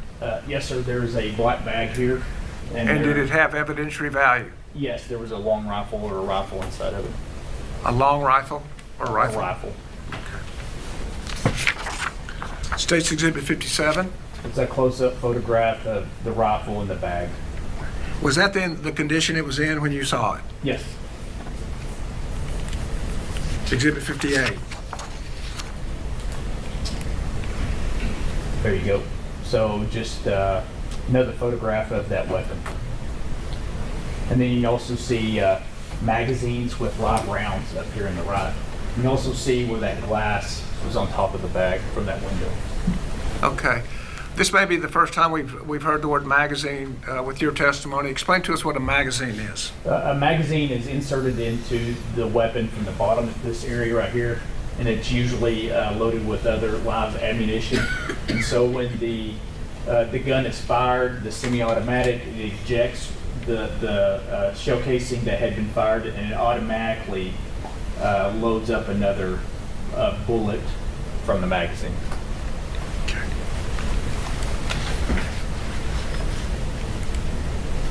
Exhibit 59. So once we opened up that bag, we laid out all the magazines that were there. and photograph that. And how many cartridges does one of those magazines hold? Usually anywhere 28 to 30. 20 to 30 rounds? So 20 or 30 rounds can be fired without the gun being reloaded? Correct. It loads itself, yes, sir. And then what does it take to reload the weapon? You have to eject a magazine and insert another magazine. And about how long does that take? Depends on how proficient somebody is. It can take seconds. Just seconds, a matter of seconds? Yes, sir. Thank you. And number 60? Just a photograph of those magazines with live cartridges in there. So does that indicate the magazines were full? Or had been loaded, yes, sir. And how many magazines are depicted there? 6. Thank you. Exhibit 61. Open the door of that passenger side and photograph the inside of the vehicle. And on the passenger seat, is there a magazine there also? Yes, sir. Right. That had rounds inside of it. And it had rounds in it also? Yes, sir. States Exhibit 62. Another magazines with live rounds inside of it. That was in the floorboard. Front floorboard? Yes, sir, of the passenger side. Thank you. 63. Looks like it's the same photograph. So we had emptied out or looked for identification to see who had insurance on the vehicle or if the vehicle was registered to someone. And so we placed those out by that cell phone that's located right here. And that same magazine that with the live rounds just to see who the owner of the vehicle was or potential. And did you activate that magazine to aid you and assist you as to whose telephone that was? Can you repeat that question? Did you activate the phone or did the phone activate?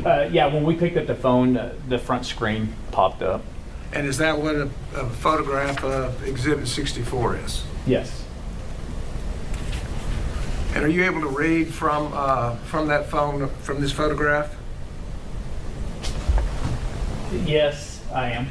And could you repeat what you read on the top It's line, an please? Instagram post from an individual, Ella Packer 69.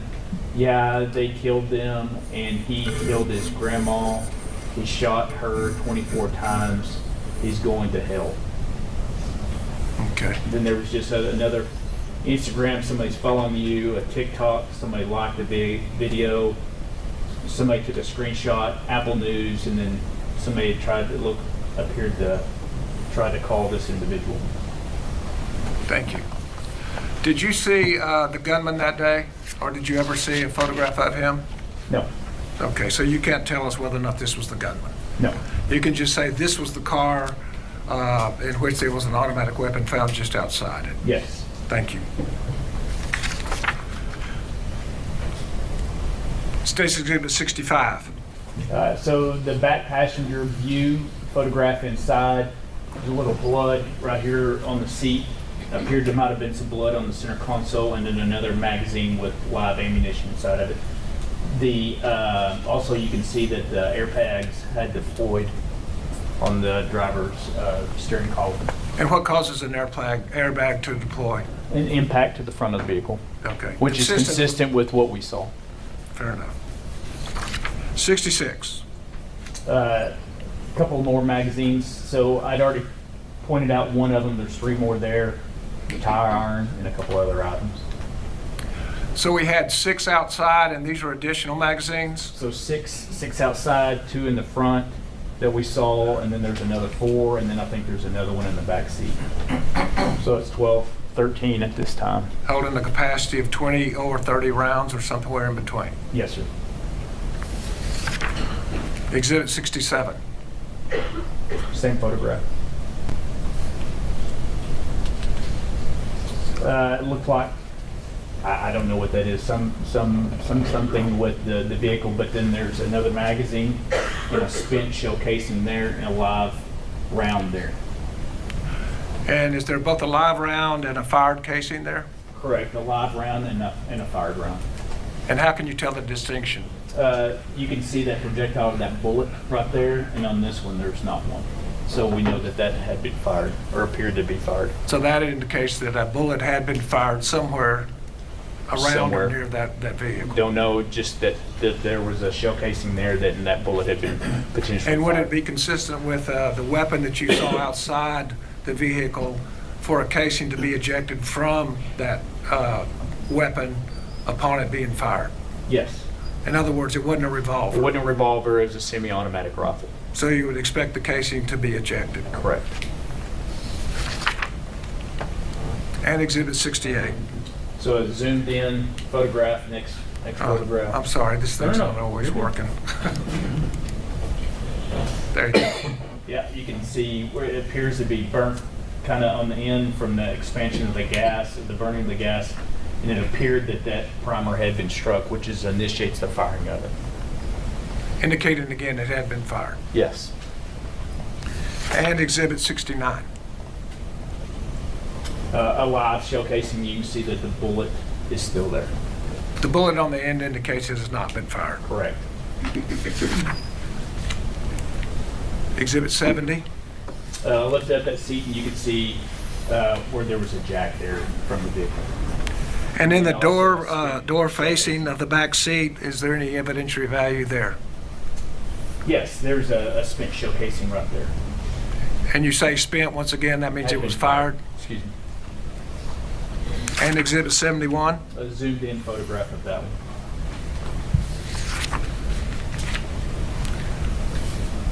And 72? I believe that's going to be the front driver's seat, a magazine that had been loaded with cartridges inside of it. Okay, so this is still an additional casing? I mean, a magazine? Yes, sir. And once again, fully I think loaded? we're around 14, I believe. Thank you. And 73? The driver's seat, we know that's because of the airbag right there, and then two live bullets there in the driver's seat. 74? A zoomed in photograph of both of those. And finally, 75 down, I guess, toward the Yes. middle of the screen? Same magazine that we had noted earlier, and then two more shell casings or cartridges right there. Okay. Thank you. Yes. When we talk about weapons and ammunition, what does the word caliber mean to you? It's the that ammunition, a caliber goes with that type of gun. So if you had a .308 caliber rifle, it would shoot .308 ammunition. A 9mm would shoot a 9mm. It's the size of the weapon. And so what caliber was this ammunition? .223. And is a .223, can it be fired in a 9mm weapon? No. And vice versa? No. And so if you find .223 casings, the indication is it was fired from a .223 weapon. Correct. And by the same token, if you find a 9mm casing, it indicates that it was fired by a 9mm weapon. If it was spent or had been fired, then yes, it would have been shot from a 9mm. And once again, that would be if it was a semi-automatic that ejected the casing as opposed to a revolver. Correct.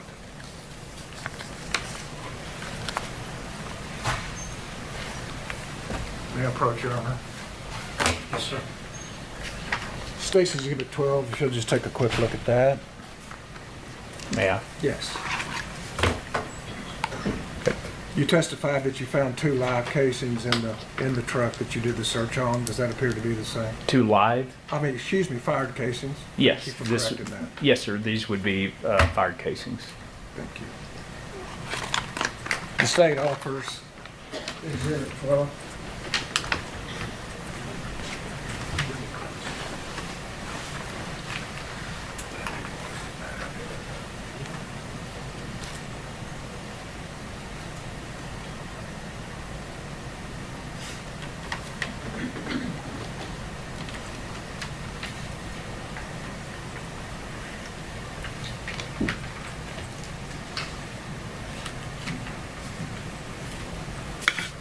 No, Judge. Thank you. You're good? Exhibit 12, Your Honor. Yes. Thank you. And on Exhibit 12, the 2 casings, On the end of those casings, is there a head stamp indicating what manufacturer? Yes, sir. And could you tell us what it is? Not without my glasses. Okay. And you didn't bring them? No, sir, I did We'll not. save that for another witness then. I couldn't either, that's why I asked you. Is he need just cheaters or what? Yes. You want to try to give us some? Hey, if it'll work, it'll work. Try that. I want some cheaters. Don't break them there, everyone's a go. We'll give it one more try, but All right. we got younger people coming with better eyes. I thought my sight was bad. No, I can't. Okay, fair enough. I can't. I'm sorry. That's all right, not a problem. I appreciate it. Right by your boot. Thank you. Thank you. Yeah, well, let's try these. So we can keep track.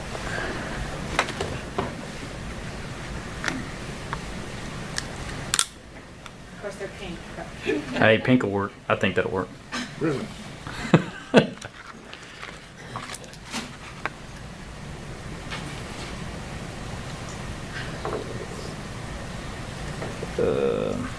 Says LC 22. Bill, if you want to read it, we'll agree. Is it LC 223? Yes, Would sir. that be consistent with what's fired from those semi-automatic weapons? Yes, sir. Thank you. And LC stands for the manufacturer. Yes, sir. 223 is the count. Yes, sir. Thank you. These.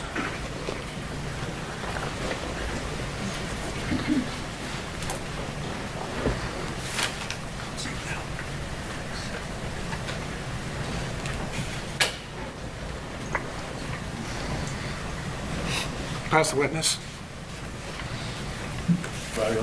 Please. Good afternoon, Ranger.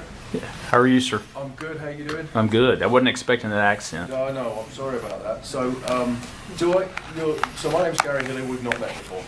No, no, sir, we have not. And so you understand, you've done this a lot before, right? Yes, sir. So you understand I'm one of the attorneys representing Adrian, Yes, sir. right? And Yes, sir. You know I've got to ask you some questions. Sure. And you testified loads of times. A couple of times. Yes, sir. A couple of times. So I'm not going to ask you anything you haven't been asked before.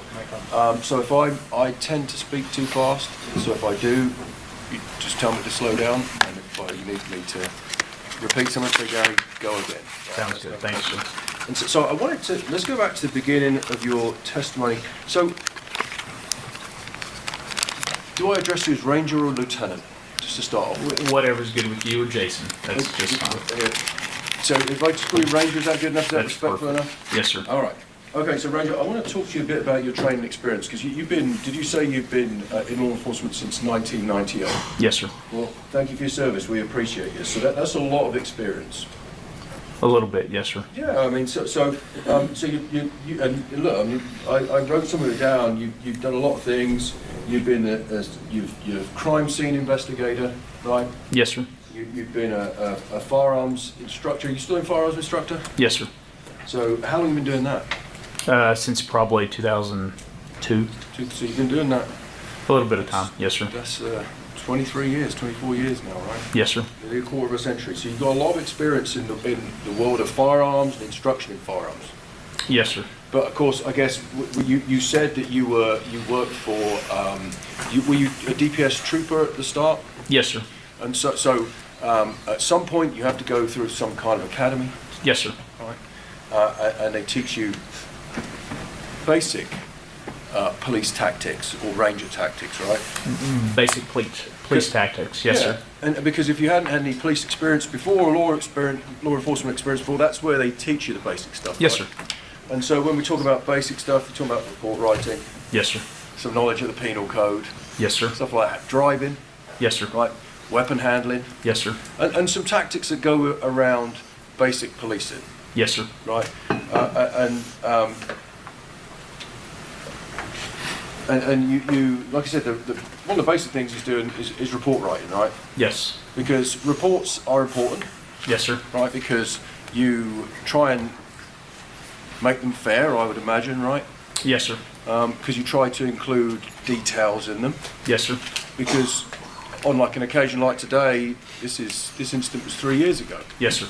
Right, so did you prepare a report about this incident? We prepared many reports about this incident. Okay, and have you reviewed any today? No, sir, I have not today. Have you reviewed any in preparation for your testimony? More of the photographs is what I reviewed, a statement, and then many of the interviews that I had done. So let's talk about, so when you say a statement, Yes, sir. you said a statement, is that a statement that you made or? No, it was based off of an interview that I had done. So because you also did interviews in this case, right? Yes, sir. Right, we'll talk about that in a little while. But do you recall how many reports you authored in this case? No, most of the reports that I authored were based off the interviews that I had conducted. So, okay, well, let me go a different way then. So your investigation of this scene, we've established that you went to the scene, and we'll talk about that. I'm talking about the photographs that Mr. Turner's got here, if I may, Bill. Can I borrow those for a second? Are they the right ones? they're right here. They're the wrong ones. Can I borrow them for a second? Yes. So you're on my approach, the witness. Yeah. So your investigation of this incident is kind of documented in these photographs. Is that Yes, fair sir. to say? So you didn't do a written report?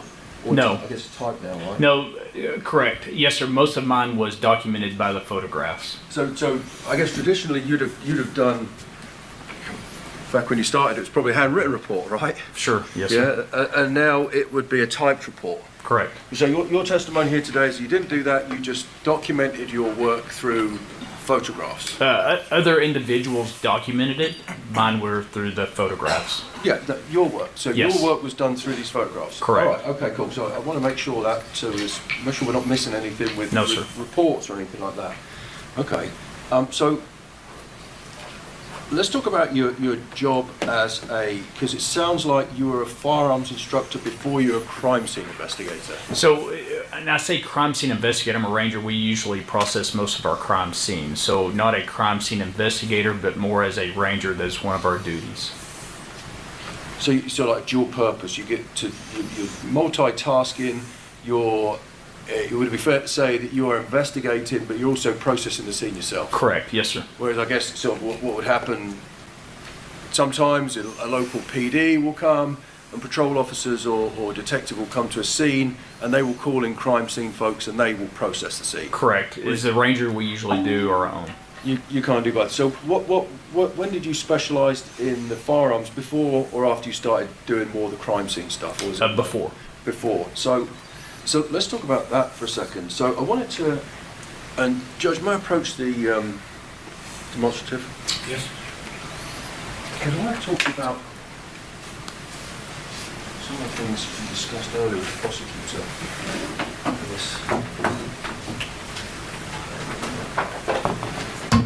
And this demonstrative that you used earlier, can you see that there? Can you see that there? Yes, sir. Yeah, okay, cool. So this round here on this demonstrative, I think it states 2, right? This, I'm on the left here, I'm indicating on the left. We'll move it so the court reporter can see it. That's what we're talking about. So this would indicate, this is a hugely magnified diagram. Yes, sir. This isn't a real projectile or round of ammunition, is it? No. It's a diagram. Yes, right? sir. But on the bottom here, the end of the round, the cap, if you call it right, it says 9mm. Correct. Right, and that would indicate a round or a projectile that gets fired from a smaller weapon, a handheld weapon. Correct. Yes, Right, sir. because I don't want you to show me, but you're probably armed today. Yes, sir. Right. And what kind of sidearms do you carry? 357. 357. And that is It's a little bit larger than what this would be. So that's what I was going. It's a self-loading pistol. Yes, sir. Right. But that's you wear it up on your hip. Yes, sir. Right. And so that's probably the only weapon you're wearing right now. Correct. But if you were dressed tactically, that would be your secondary. Correct. Right. So that would be your backup weapon. Correct. Right. And your primary weapon would be a long arm. If I had a long arm at that time, yes, sir. If you were doing any kind of tactical work, and the idea of that is you can shoot longer with that. Correct. Right. And it's more accurate. Yes. And if that fails, you ditch it and you go for your secondary. Correct. Which is your pistol on the hip. Yes, So sir. that's the kind of round that we're talking about here on your diagram, Correct. right? It's not the kind of rounds that Mr. Turner showed you. Where are they? Did you put them there? In States Exhibit 2012. Correct. The concept is the same. Yeah. Just a different type of, of weapon. So the jury can see that. These are a different caliber, right? Yes, sir. 223. Can't be fired through a handgun. But the principle is exactly the same, Yes, sir. right? Although this, because it would have, these, I don't know if you can see that, in 12, this has more powder. Correct. So, because you said earlier, and we'll go back to the diagram here. They can't see it. Can you see it? Oh, you can't see it. I'm trying to get these out without handling them. I feel very... I'll handle them. You mind if I touch them? I don't mind.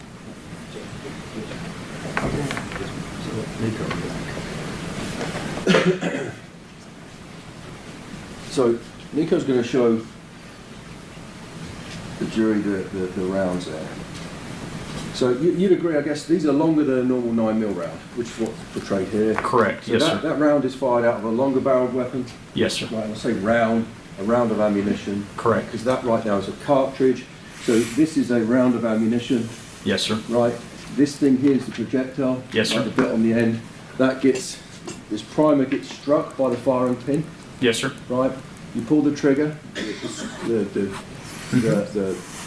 spring squeezes, eventually the firing pin goes forward and it strikes this pin. Correct. And you quite rightly said people think it creates an explosion, Yes. and it's really like a very fast burn, Yes. right? Correct. And That's what ignites the gunpowder. ignites the gunpowder in this cartridge and forces the projectile out the barrel, Correct. right? And so this cartridge is the thing that carries the charge or the powder. Correct. The longer the charge or the cartridge, the faster it travels.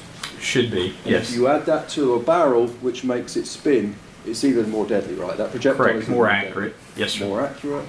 It can travel faster, and it can travel further distances. Yes, sir. So that round there is now potentially in the right weapon is much more dangerous than a round fired out of like a 9mm weapon. It's going to be more powerful. More Yes, sir. powerful, so therefore more dangerous. More power equals more velocity. Correct. More velocity equals more speed. Yes. More speed means more danger. Potentially. Yes, sir. Right, potentially. So, and then what happens with these is that the round gets fired and the projectile gets thrown out the end of the barrel, right? Gets pushed, spirals down the barrel, and then goes towards its target. Correct. Okay, and then the weapon recycles. Yes, sir. So the weapon will cycle, the receiver or some of the action will go forward, then come backwards on itself. Correct. And that's what throws the ejected cartridge out. Correct. Because I just want to clear that up. So it throws, and depending on the ejector that's inside the weapon itself, that depends where that cartridge goes, right? A lot of things depend on where that cartridge goes, but yes, that is, it grabs that basically and throws it out. Because some weapons have slightly different individual characteristics. Correct. They have like general characteristics, but that's how you can tell, because sometimes there will be markings on the rounds and on the cases that you can say this has been fired by this weapon. Correct. And sometimes that is the ejector. Right? Yes. Because the weapon fires, recycles, and as it's coming back, it hits the ejector pin or whatever you want to call it, and it fires the round out. Correct. And generally, most of these weapons are they recycle to the right. Yes. Because I guess most of the ones that I've been involved with, yes. and I'm assuming maybe you tell us it's probably because most people are right-handed, right? Correct. Because it fires away from the firer's face. Correct. But sometimes, so generally, rounds when they're fired from a long-barreled weapon or a handgun go to the right. That's the intention. That's yes, the sir. intention. Because it keeps away from the firer's face. Correct. That'd be no good for military or law enforcement. Exactly. It goes away to the right, but sometimes it will go backwards. Correct. So there's no real science, there's no real way of accurately saying, does it go backwards or just sideways? Correct. But what we can agree with is that round is more dangerous than one of these. Potentially, yes, sir. Yeah, and so therefore that weapon is. Yes. Right? Yeah. And so, because you must do some tactical stuff as well, by the sounds of it? Yes. And so when you deploy tactically, what equipment do you have? A pistol and a rifle. So your pistol was your secondary? Or your Correct. backup? What kind of rifle do you carry? A 223. Okay, and so what range is that accurate over, generally? It could go from long distance, but I would say anywhere from, from 50 yards to 100, 200, 250 yards. And I guess it depends on how good your training is, right? But Correct. What other equipment would you have on you? A bulletproof vest. Potentially you might have a helmet on. Yeah. And so let's talk about your vest. So, I mean, the deputies in the room now are wearing vests, right? Yes. And vests come in different types. Correct. Right? So there's a general bulletproof vest, which is generally made of Kevlar, right? Yes, sir. And I guess they are mostly rated against probably stab-proof and smaller rounds. I don't know about the stab proof, but the smaller rounds, yes, sir. Yeah, generally speaking, they're probably not going to stop something like that. Generally, no. Right? And that's kind of, I guess you might agree with me that that's general police issue is a Kevlar vest, probably what the deputies are wearing here today, that will stop a smaller round, which is the one we were looking at there. Yes, sir. It'll stop one of those. It won't stop one of those. Usually not, depending on that vest, but yes, sir, typically. Probably not, right? You wouldn't trust it, would you? No. No. And so in order to do that, you need to put something inside the vest, right? Yes. It's normally a Kevlar plate. A plate. So you'd probably take your body armor off. Sometimes they've got spaces for you to put the plates in them. Yes, sir. Right, so you'd have to take your armor off, open it up, put the plate in it, right? At some point, but they usually stay with it most of the time. Unless you stays with it. And if you're doing a dual purpose thing, you've got your normal vest on, right? Yes, you sir. could have your plates in your bag, in a go bag in your vehicle, right? It depends on that individual, yes, sir. But you probably have plates in yours. Yes. Yeah, because otherwise, you wouldn't want to risk your life with that, right? Otherwise, Correct. Yeah, of course. And that's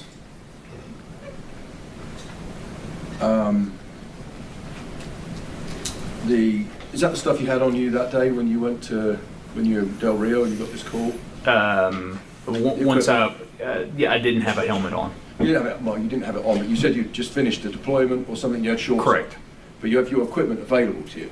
Yes, yes, sir. Right, and that's the equipment you had with you, right? Yes. Okay. Because, so, you testified that you were in, I think you said you were in Del Rio Yes. at the time this came in. Yes, sir. Or you became aware, right? Because you became aware that there was an incident developing. Correct. I'm assuming. So, and that's either through radio or telephone communication. I was at the office and somebody had walked up to me and said, "Hey, we've heard that there's an active shooter there at Uvalde. Are you going?" And of course, yes. Right.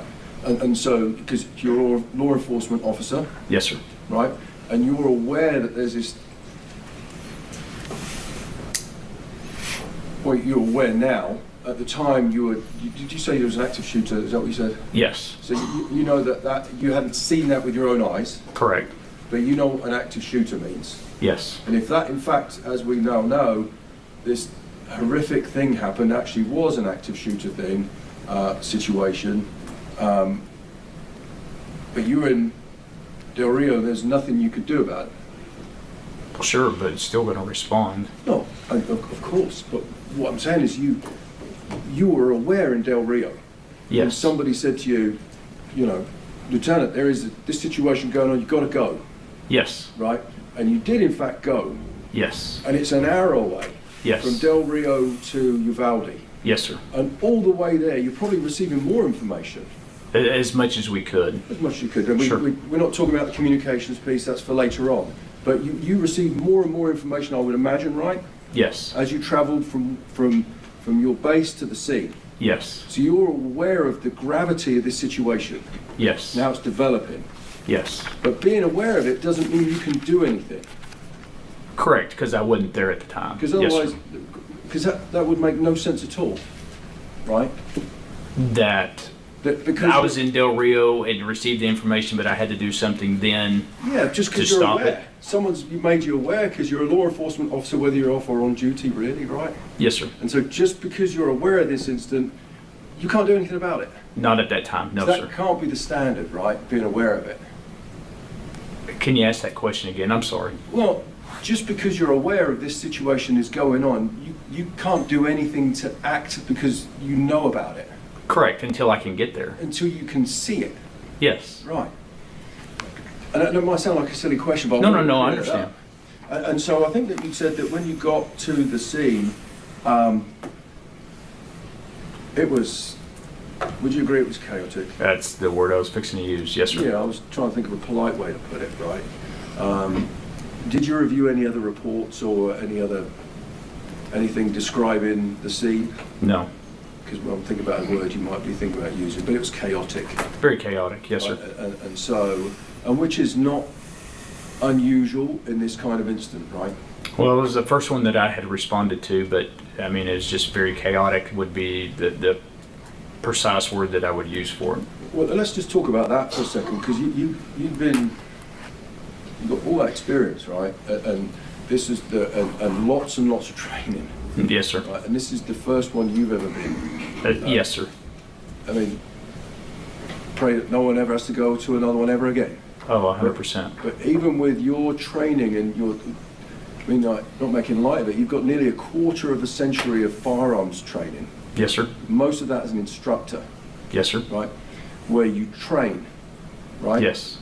Or where you get initial training. Yes. Right, in basic stuff. You get basic tactical training, basic weapons. Yes, sir. Then you've built on that, and you've got more advanced training. Yes, sir. Okay? And you trained on that. Yes. And you practice it. Yes. And you practice it. Yes, sir. To become efficient. Yes, sir. And to become proficient. Yes, sir. So that when you're called to use these skills, they're second nature. Yes, sir. Right? Because finish my sentence for me, if you would. If you don't use it, you lose it. If you don't use it, you lose it. That's right. So you have to train these skills and hone them and practice them for them to be second nature. So when something happens, you don't have to pause and think memory files. What's going on? What am I supposed to do now? Right? Correct. Because what I'm going on to is you said that while you're at the scene, the BORTAC team breached the classroom. Correct. Right. Now, tell me if you know, that's the Border Patrol tactical team. Correct. Right, and I don't know, they're a very well trained bunch. Yes. Right, and they're very proficient at what they do. Yes, sir. And they're very well equipped. Yes. And again, if you know, we could probably assume that they practice a lot. Yes. They train a lot. I would suspect so. So when they operate, they almost don't need to communicate with each other. Correct. To some extent. Yes, sir. But they're so well rehearsed, they get faced with a situation, they know what to do. Yes, sir. And in fact, that is what indeed happened here. Yes, sir. Right? Eventually, when the BORTAC team arrived, they were the ones who breached and ended this situation, right? Correct. But you'd agree the difference, the qualities of the BORTAC folks are that all that training, lots and lots of training, lots and lots of practice in order to be able to do that. Correct. And they're properly equipped, right? Yes, sir. Because you'd agree that in order to do some sort of breach like the one that you're talking about, someone has got to be properly equipped. Well, you would love for that to happen. Ideally, that's how you would train. Right? Ideally, yes, sir. Training says doing things properly equipped. Correct. Because we live in the world of health and safety and stuff like that now, right? So you have to. Sure. So you're going to respond without the helmet and the vest and stuff like that. Yeah, but so the BORTAC team, they were armed with long weapons. I believe so. Yeah, and when I mean long weapons, you want to move around the wall? I'll do it anyway, like a long arm.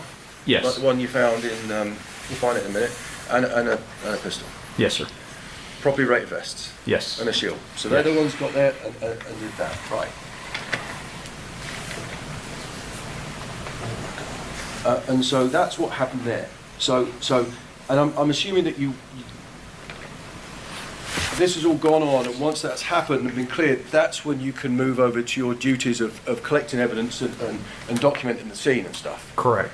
Yeah, you wouldn't do this while that was going on. No, sir. So after that had happened, this is when you got deployed to do this. Correct. Yes, sir. Right. But that wasn't the only thing you did in this case. You said you did some interviews, right? Yes. Let's talk about these photographs first. If you just give me 1 second, I want to. And you're on my approach witness? Yes, sir. There you go. I just want to talk to you about a couple of them.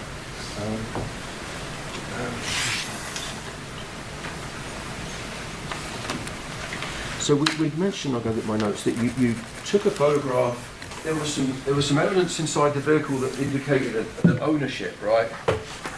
Yes, sir. And I think it's 63.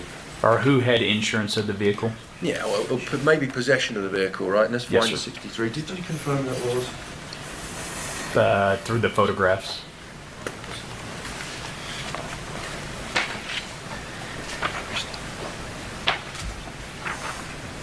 What's a 63 or 56?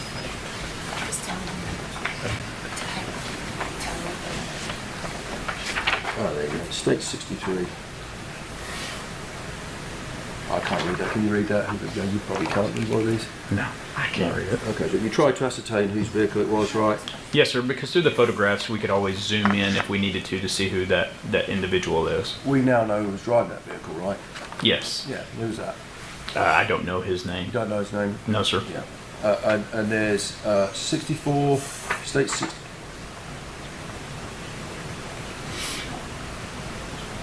Oh, okay, cool. Oh, yeah. And then 64 is a cell phone, right? Yes, sir. And do you know whose cell phone that was? I don't know his name. You know now, right? No, I don't know his name. You don't know his name? No, sir. You'd agree it's the guy responsible for this shooting, right? Yes, sir. Yeah.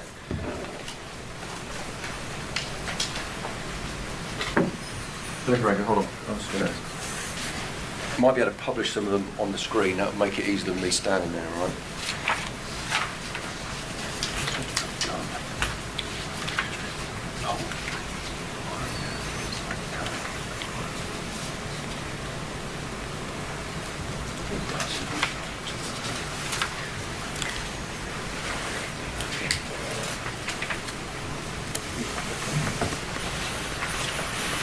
I mean, so this individual that you, I mean, generally speaking, this, from what you found, I mean, do you know how many rounds of ammunition you found in that vehicle, in that bag? No, sir. Approximately. No, sir, because we didn't unload those magazines, so I don't know. A bunch. Yeah, a bunch, Hundreds. like a lot. So hundreds. That's where I was going. I mean, Yes, sir. There was this person, whoever was driving this vehicle, had another, fairly high-powered semi-automatic rifle with hundreds of rounds of ammunition. Potentially, yes, sir. Right. And it looks, possibly from looking at this evidence, that person may have been firing that weapon inside the vehicle. Or around the vehicle. Or around the vehicle, because there are spent casings inside it. Yes. And so you took those photographs, and that's where your part of this investigation ended there at the scene with the truck, right? Correct. But I think that you also said, because we spoke earlier about your reports, right? And you said that you did some interviews. Yes. Of school people. Yes. School employees. Correct. And that wasn't that day, right? No, sir. This is for the weeks, or for a week probably, every day for the next week or so. So how long after this incident do you think you did these? What I'm getting at is, what was the time span? Was it the next day? Was it a week later? So the next day I was dealing with returning property back to agencies who had just left their equipment. So I dealt with that. And then after that, it was more of dealing with, I had to go to the hospital the day of, right after this. Not for myself, but as part of the investigation. And then it was more a list of individuals who were employed at the school, officers that responded. So we broke that up and started conducting interviews. So those are the interviews that I had done. And so you spoke to a lot of school district employees. I'm not talking about Adrian, I'm talking about staff at the school district, right? Correct. And you spoke to all kinds of people, right? Correct. From coaches, I guess? I don't believe it was more of staff, principal, secretaries, and then officers that responded. And And Ranger, I guess you would agree with me that your investigation showed a practice or a pattern of staff defeating the locks at the school, right? Correct. What I mean by that is there was a policy in place in the school district for the doors to be locked, the exterior doors to be locked, Correct. and for the interior doors of classrooms to be locked, Correct. right? And they were fitted, I guess you would agree with me, with what has been called a lot of these doors, through your investigation, they're called Columbine doors, right? I don't know what that is. Okay. But they were fitted with doors that can only be locked from the outside. Correct. And there's a purpose for that, right? From Maya, from the individuals that I spoke to, the purpose for that was so a student couldn't lock a teacher outside the door. Okay, right. And that's a valid purpose, right? But what you know through your law, because you've been a firearms instructor for 24 years, right? You were around just after Columbine in 1999, and you've done lots of training in active shooters. Yes, sir. Scenarios, right? And one of the reasons that those doors are supposed to lock is so that people like the person who committed this unspeakable act can't gain access to the building.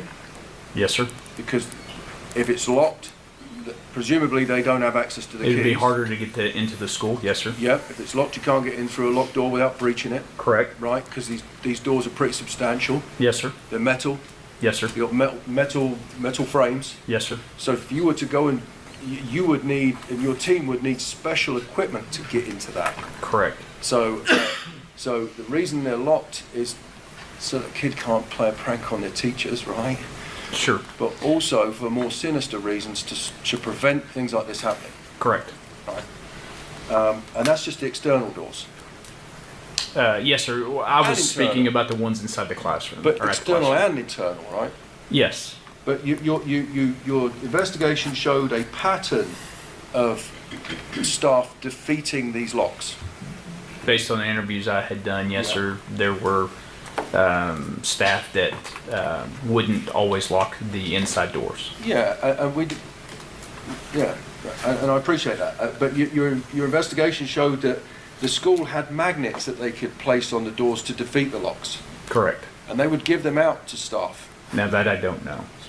But I know there were some teachers that utilized those. Now, do I know if the school gave those out? I don't know anything about that. You don't recall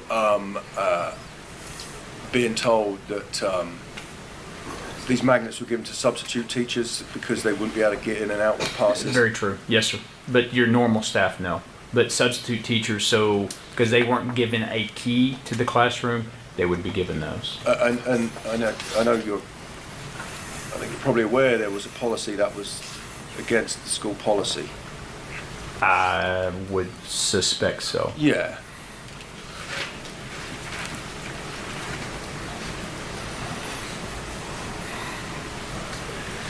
Thank you, Roger.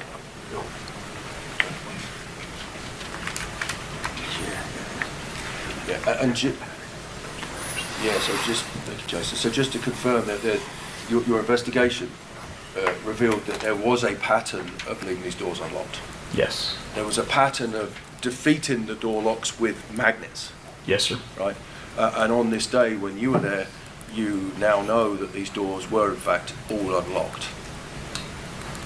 At the time, I was under the same impression as everybody else that the door was locked, and to come to find out that I've been told based off of that crime scene investigation that that door was unlocked. Well, let's just talk about that for a second. So we'll deal with the end of it first, right? So now, through your investigation, I appreciate your candor, Ranger, that we now know that those doors were all unlocked. I know that one door was unlocked. The one on the west, right? Yes. Is that one you're referring to? The door, I don't know what classroom door that is. My approach to this. Yes. Just very briefly, just to clarify something. Yes, sir. So, I'm going to show you what's this next one. And this is the demonstrative of the scene, right? Yes, sir. And this is the school. Correct. And this is the new building or the west building. as it's called, right? And you'd agree this is the south door? Correct. When you say we know that the door, you said the door was unlocked, we're talking about this west one? No, sir. I was talking about the inside door. Oh, the inside door to the classrooms? Correct. Yeah, they were locked. Do you also, they were unlocked, sorry. One of those that I know of was unlocked. Did you know that one of the door locks wasn't even working? No, sir. You didn't know that? No, sir. Right. I take it back. I knew that they had been having problems with one of them because they had reported it to maintenance, that one of the doors was not working. And nothing had been done about it, right? Correct. So the school knew that that door wouldn't open, that wouldn't lock, That they were having issues with it, yes, sir. right? And it had been reported to maintenance, That's what I had been and nothing had advised. been done about it. Correct. But it was supposed to be locked, Yes, sir. but it was unlocked. Do you also know through investigation now, I guess you can agree, that the external doors were also unlocked? Not on based on my investigation, but based off of information I had heard, yes, sir. Okay, cool.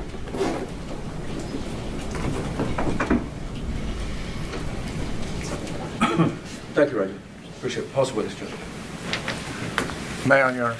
Yes, sir. I'd like to start with this whole idea about the common pattern of defeating these Columbine doors being the magnets. You're going to have to ask that question a different way. I'm Fair sorry. enough. I believe the defense asked you about the common practice of using magnets. I don't know about Columbine, but I'd heard that there had been individual teachers that were using magnets so the Okay. doors would not lock. I just used the word Columbine because he used that for the name lock. I'll back off of that. The whole issue is pattern of using magnets so door wouldn't lock. Yes, sir. Door locking is a safety precaution Correct. to protect, I believe the defense said, from things like this happening. Correct. And school district police officers are also employed to keep things like this from happening Yes, sir. and provide security For the students, yes, sir, and staff. and determine whether or not there was a common practice not to lock doors. I'm going to object that calls for speculation, Judge. This is what his training has been, Your Honor. I'll rule the objection. You can answer if you know. I don't know. You don't know if... They would know that there is a common practice going on. Would they be aware of that? You would suspect that if they are there at that campus, that they'd be aware of that. That a school district police officer, you would suspect they would know if there's a common practice of defeating the locks with magnets. Yes, sir. And whose job would it be then to correct that? The staff or that officer. In charge of the security, Correct. to keep that from happening. Yes, sir. Did you have any indication that any of the school district police officers corrected the problem, the common problem, of using magnets to defeat the locks? No, sir. I didn't interview any of those individuals. And Adrian Gonzales was a school district police officer? I don't know Adrian Gonzales.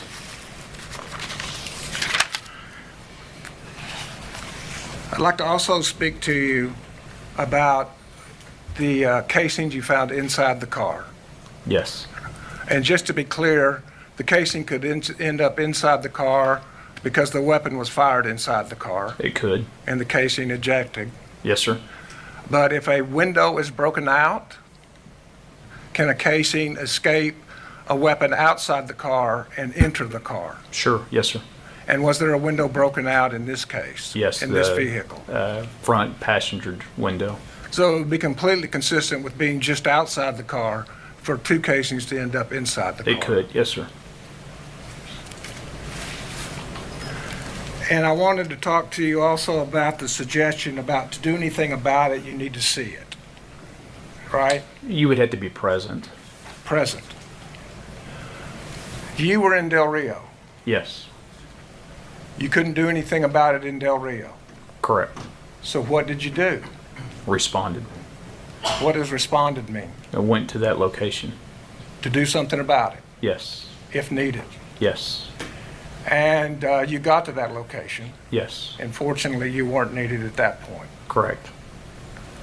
But if you get to a location and you can't see an active shooter, but you can hear an active shooter, what do? You respond to that location.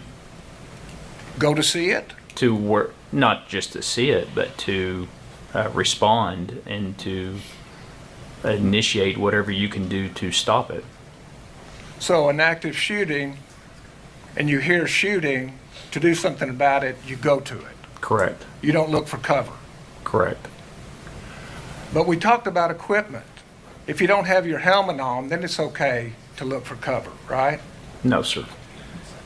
If you don't have your rifle but only a sidearm, it's okay to look for cover, isn't it? No, sir. I object to leading, Judge. It's the same.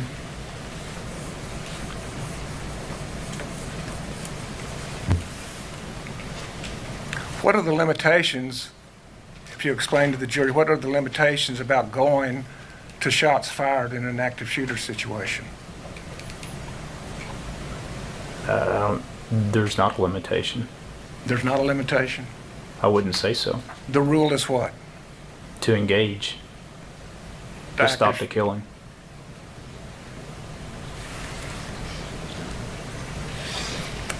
Pass it. Briefly, if I may, Judge. We talked. So I just want to clear up a couple of things we talked about there, Ranger. So you interviewed several staff at the school, even the principal. Yes. Right? Even the principal told you that they would defeat these locks with that magnets, right? I can't remember which individual said, but based off the interviews I had conducted, now if she had said that, that's a possibility. I just don't remember which individual told me that. If I represent to you, you spoke to Principal Gutierrez, right? Yes. If I represent to you that she told you that, would you have a reason to doubt me? No, sir. No, I appreciate that. But nevertheless, there was a pattern of practice of leaving these doors open, Yes. leaving them unlocked. Unlocked. That's what I mean. When I say open, I mean unlocked, Yes. which is a safety issue, right? Yes. Okay. And part of that safety thing is to prevent something like this from happening. Correct. Right. And so the prosecutor just asked you about school police officers and their duties. Right. Now you investigated this incident. Right. You know through your investigation that Adrian wasn't assigned to this school. I don't know anything about Adrian. No. But all right, let me ask you a different question then. You know there was no officer assigned to that school. No, sir. I don't know anything about the officers at the school. Through your investigation, you didn't know that?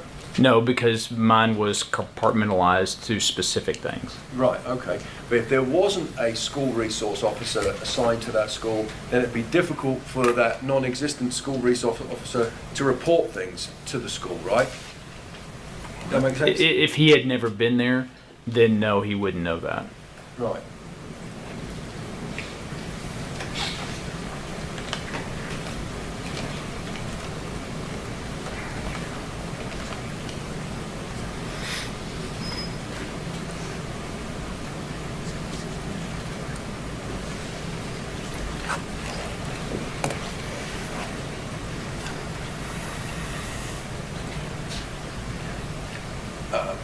No further questions. Thank you, Ranger.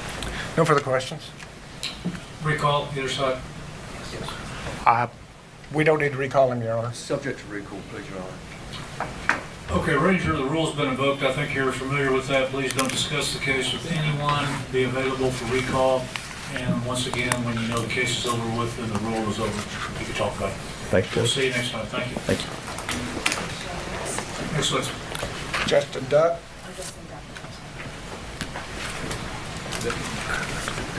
These are the other five. Which ones are these? Oh, did they go in? The ditch. The other five photographs that you objected to earlier. We didn't object to them. Listen. We don't object. Oh, okay. I was just like, what? When was this? What? Who's this one? Justin Duck. He just did the subsequent search.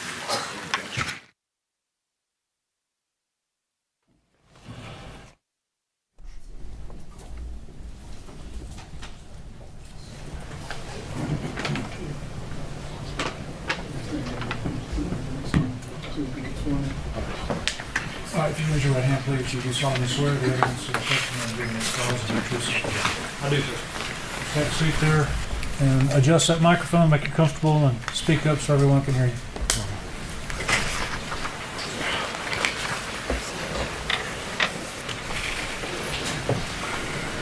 Good afternoon.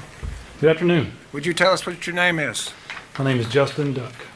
Justin Duck, what do you do for a living? I'm a captain with the Texas Department of Public Safety. And where do you work? I work at Austin headquarters for DPS. Okay. How long have you worked there? a little over 19 years now. And could you just give us a brief history of what you've done there?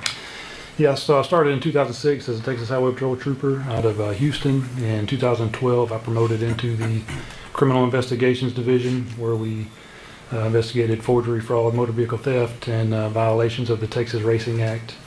In 2016, I promoted into the Texas Rangers, which is the major investigative branch of the Department of Public Safety. In 2024, I promoted into the Office of Inspector General as a lieutenant, and there's basically the internal affairs of DPS. And in earlier this year, or late or mid 2025, I promoted into my current position in the Human Resources Operations Division. And back in 2022, what were you doing? I was a Texas Ranger stationed out of the Waco area. Out of where? Waco area. And did you end up in Uvalde around May 24th or soon thereafter of 2022? Yes, sir, I did. How did you end up doing that? In my time in the Rangers, I was part of the crime scene investigation team, and so when the shooting happened on May the 24th, we were activated and told to respond to Uvalde. And when did you respond? May the 24th. And how long a drive is that? You know, I don't recall exactly, but it was several hours from Waco. Okay. And were you given an assignment on searching a truck? Yes. And tell us about that. So the morning of May the 25th would be the following morning. I was assigned to process a 2008 Ford F-150 that had been wrecked into the drainage ditch just south of Geraldine and South Grove there next to Uvalde, or I'm sorry, next to the Robb Elementary School. And we've just looked at photographs of May 24th when the truck is in a nice, clean ditch, correct? Yes, sir. Did anything change about that? Yes, sir. The night of the 24th, it rained, and so the ditch filled with water. And how did that complicate your work? Well, any evidence that would have been immediately around the outside of the truck, it was now covered in water and difficult to locate. And so did y'all just give up? No, sir. Tell us what you did. We searched the truck and the area around the truck, and we found numerous items both in the water and inside the vehicle. How'd you do that? Well, we had to put our rubber boots on to get into the water. Okay. And what did you recover? From the water next to the truck, we recovered a duffel bag with a rifle and 6 loaded magazines. And did you recover were any spent casings recovered either that day or the next? Yes, sir. So the day of the 25th, there were 2 spent casings or fired cartridges located inside the 2008 Ford pickup, one near the rear passenger door and one near the front passenger door on the floor. Ranger Cody Allen also recovered a fired cartridge from underneath the water there next to the truck. Just by feeling around by feel, he located one. And then on May the 27th, Ranger Scott Swick, after the water had receded a little, went out and found a 4th fired cartridge. So over a 3-day period, y'all end up recovering a total of 4 spent casings? Yes. Either in the truck or close by it? Yes, sir. And that's from just searching with your hands into the mud, and then thereafter, as it recedes, another casing is recovered? Yes, sir. And have you had a chance to look at photographs of those 2 searches? Yes. And are they fair and accurate depictions of the search? Yes. State now offers Exhibit 76 through 80.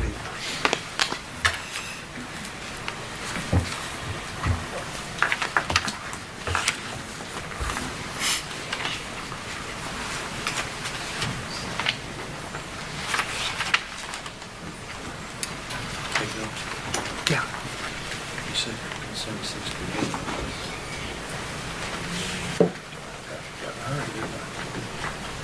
Through 84, 76 through 84, Your Honor. Sorry.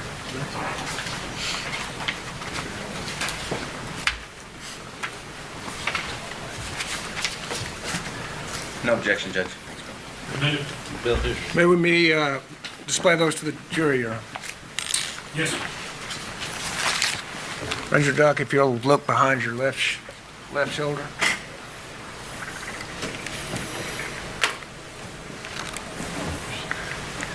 Can you tell us what we're looking at here? That's going to be the right side of the 2008 Ford F-150 as it's set in the drainage ditch in the water. So that shows what happened to you overnight of the 24th and the morning then of the 25th. Yes, sir. And that's where y'all searched around in that water and were able to recover At least one casing that morning, is that correct? We recovered 2 more from inside the truck, but 1 from the water. You actually picked up the casings inside the truck? Yes. Okay, thank you. And Exhibit 77.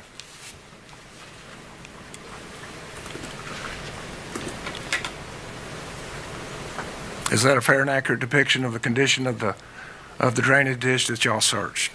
Yes, sir. And 78. You can tell us what we're looking at here. Yes, sir. That's going to be the front right of the pickup truck there sitting in the water, and you'll be able to see Ranger Cody Allen's feet there as he's digging into the water. And front right, that would be the front passenger side? Right is passenger side? Yes, sir. And that's the general location where something was recovered? Yes. And Exhibit 79? And that's going to be Ranger Allen with the spent cartridge in his hand, too. That's as he brings it up? Yes, sir. It's photographed? Yes, Would you sir. point that out to the jury where it is? You're welcome to just walk over there. And was that a live cartridge or spent casing? That was a spent casing. Yes, sir. Thank you. And then there was a subsequent search of the ditch the next day, is that correct? It would have been on the 27th. 27th, 2 days later? Yes, sir. And had the water receded to some degree? Yes. And on the bank there, is there a cartridge? Yes. Would you point that out also for the jury? Yes.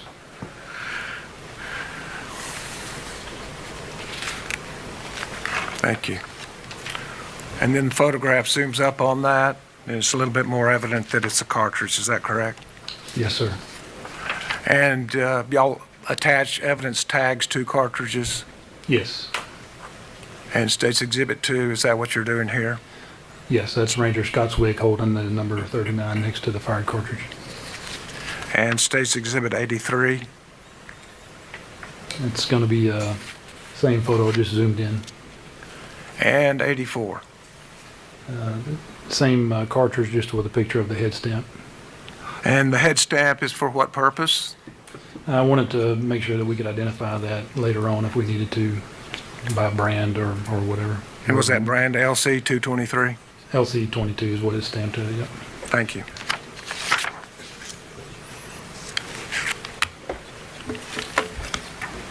May I approach? Showing you Exhibits 11 and 13 are those 2 casings that were recovered in the ditch.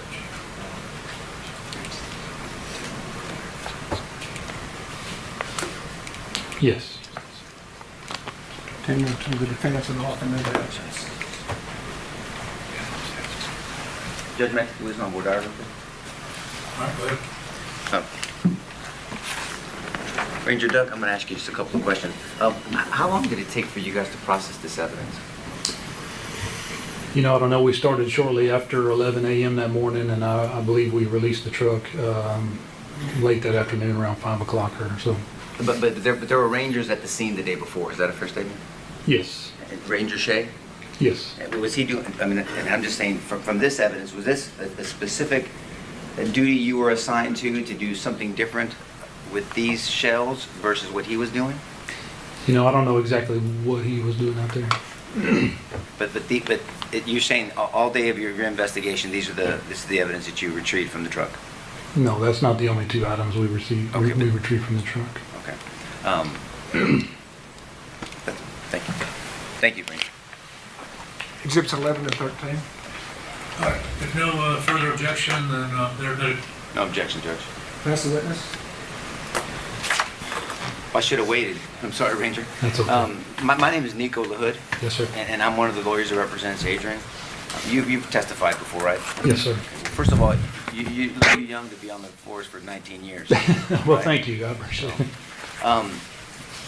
So I started asking you during the voir dire, but I should have waited till now. So were you not coordinating with Ranger Shea? You know Ranger Shea, correct? I do. Yeah, I know Jason Shea. Yes, sir. And who assigned you to do what you did on the 27th? I want to say I got this assignment from Ranger Brent Barina, who was the crime scene team lead the following day on the morning of the 25th. And was that Ranger in charge of dispensing assignments to you and Ranger Shea and everyone else? I think so, yeah. How many Rangers total investigated this scene? This particular scene? Yes, sir. Jason was there the day of on the 24th. Nick Hill, Cody Allen, and myself were there on the 25th. And then there were I don't know exactly how many, but some other rangers went back after the waters had receded to check one more time on the 27th. And so excuse if I asked you this, but what was your specific assignment? I was to assist in processing this truck for evidence. And when you say processing, 'cause that's a term of art in investigations, right? Yes. Will you explain to the jury what processing means? Sure. So we're going to be looking for any evidence that's in there that we can recover, and then two, we did some swabbing of DNA and things like that. And if I can ask, why wasn't this done the first day? You know, I don't know. I don't know that. But you know that Ranger Shea was there the day before you, or sometime before you. I do, yeah. Because it's been entered into evidence. We saw these spent shell casings that Ranger Shea took.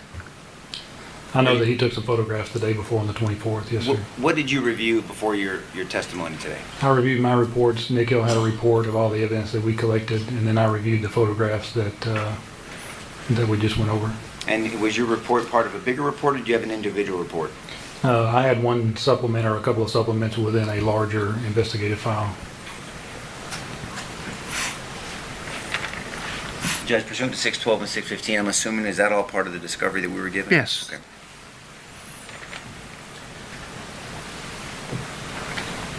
And so this was, you didn't have, we don't have a live suspect at this time, obviously, right? Not that we're aware of at this particular time. Well, the person responsible for the injuring those children had passed. You're aware of that at the time? Yes, yes. And so you're collecting evidence, not for a criminal investigation, just for what? Well, at that particular time, yes, the individual that wrecked the truck there was deceased, but at that particular time, I don't know that we knew if he had any other help. Okay, but that's where I was going. Yes, sir. So it wasn't sure if he had anybody else helping him to assist in this evil act. At that particular time, we didn't know that. Do you know how long it took for you guys to realize that he was acting alone? No, sir, I do not. Now, did you recover full magazines? I think you testified 6 loaded magazines? From the bag, the duffel bag that was on the ground. Yes, sir. And that's, most people call those clips, but we know that's a magazine where you put the rounds in, yes, sir. And you enter into the weapon, you chamber it, and then you can shoot a weapon. Yes. And did you check whether they were fully loaded or not? I did not. Someone else did. Do you know who did? No. Do you know if they were fully loaded? I couldn't tell if they had, 28 or 30 in there. I couldn't tell, but they appeared to be loaded. And typical magazines for a weapon like this usually carry up to 30 rounds, correct? Yes. So this was potentially 180 rounds, potentially. Yes. And so you could fit a .223 round in that, into that magazine? Yes. Or a .556? Yes. Can you explain that to the jury, the difference? Because that kind of came up with Ranger Shea, that what rounds can fit in what magazines. So generally, .223 and .556 are one and the same for most weapons. I'm sorry, say that one more time? Generally, .223 and .556 are somewhat interchangeable for most of those AR-style rifles. On a revolver, it's kind of like a .357 and a .38. 38 special, yes. 38 special, right? You can actually, you can only do a .38 and a .357. You can't do a .357 and a .38. I'll take your word for it. Okay, fair enough. Thank you for that. What did you do with the evidence? Like, who are you reporting back to? What did you do with the evidence that you collected? So the evidence I collected, I turned it over to Ranger Nick Hill, and then Ranger Nick Hill submitted it further from there. Submitted it to whom? I don't know exactly. Okay. Did you do anything else further on in this investigation? When I initially got there, I was in charge of documenting some of the bodies in the classrooms and helping get them to the transport vehicles, so we'd get them over to the medical examiner's office. And then after this, I was assigned in the kind of the evidence section, helping out there. So there wasn't a conclusion to your portion. You just did what you were supposed to do, and then you passed it on. Yes. Thank you, Ranger. Pass it away. No further questions? Is he subject to recall either side? The state doesn't need to. Yes, sir, please. Okay, sir, the rule's been invoked. You know what that is. Please don't discuss the case with anybody until you know the case is over with and you've been released from the rule. You are subject to recall, so please stay in touch with the state. But you're excused for the time being. Thank you very much. Thank you, Judge. All right, ladies and gentlemen, I'll go ahead and give you your afternoon recess. Take 15 minutes. Please remember my instructions, and we'll see you back in 15. Would everyone please rise for the jury?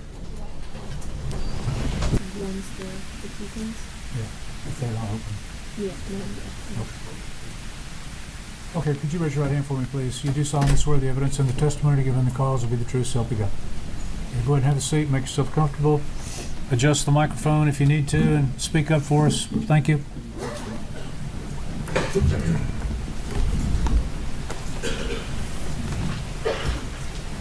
Please. Good afternoon. Hello, Could you tell us your name? Stephanie Hill. Ms. Hale, what do you do for a living? Currently, I'm a marketing coordinator at the hospital in Uvalde. Uvalde Hospital? Yes, How long have you been doing that? since July. And before that, what did you do? I was a teacher. Where were you a teacher? Started in Cal Allen and then moved to Uvalde at Robb. Okay, what did you do at Robb? I was a third grade teacher. At Robb Elementary School? Yes, sir. And was that true then, back on May 24, 2022? Yes, sir. Could you just tell us what that morning was like? What were y'all doing? We had awards in the morning, and then we went back to the classroom, and it was a pretty relaxed day. Watched movies, had snacks, and then I don't know how far you want me to go into that. Okay. So what is awards day? It happened quarterly, and they would get awards for like top AR readers, AB honor roll, citizenship awards, all of those things. So just celebrating the kids and their Parents achievements. invited to? Yes, sir. And where does it take place? The cafeteria? And it's just people rotate in and out in the morning? Yes, based on the grade levels. And is it kind of a free day then for the kids? Kind of, sort of, I guess. We have fun. That's a day of fun? Yes. So when did y'all finish awards?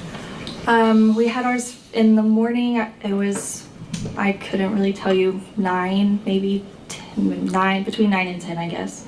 What did you do after the awards?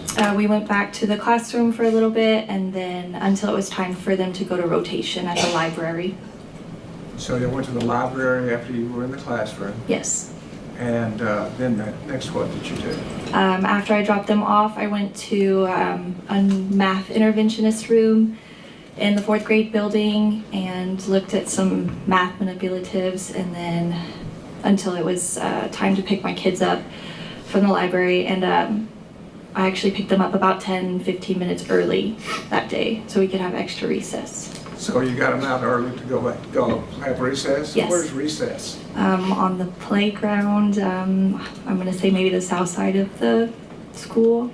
Okay, we'll take a look at that in a minute. I just kind of want to walk through the day first, okay? So you got out, you were headed for the playground on the south side of the school. Yes. And tell me what happened then. We stopped at the classroom first to grab lunch boxes, use the restroom, and then we were walking to the playground, and it sounded like the trash, the dumpster was picking up the trash, and I thought to myself, that's weird. They usually do that in the morning. What do you mean it sounded like a dumpster picking up trash? Like the dumpster truck, you know how it picks it up and it dumps all the trash. I don't know, it makes a loud noise to me, so that's what it sounded like. So that's what you heard? Yes, at first. And so it didn't ring a bell as to a concern or raise a red? I mean, it was it was a little weird and odd, and I remember thinking to myself, that's strange, they usually do that in the morning. And then I just became, I guess, a little more aware of my surroundings. Okay. Did you continue on to the playground? Yes. And did you get to the playground? Yes. And how long were you at the playground? I'm not 100% sure, maybe 5 minutes.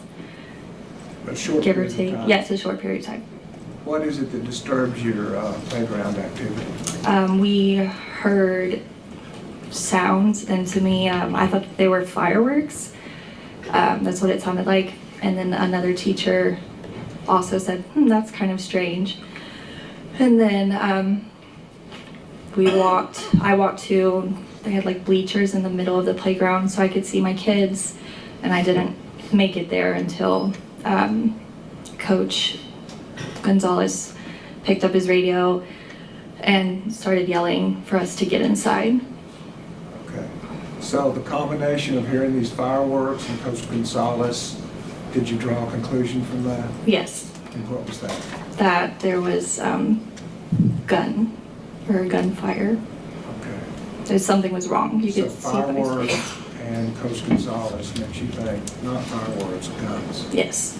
And Or as you were something. trying to get inside, was there anything else that indicated to you that it wasn't fireworks? Yes, we could, when we were standing there, the dirt was kind of, you could see the dirt cloud up, kind of coming towards us. And then as we were all running into the classroom, I saw I don't know what to call him, horrible person, walking.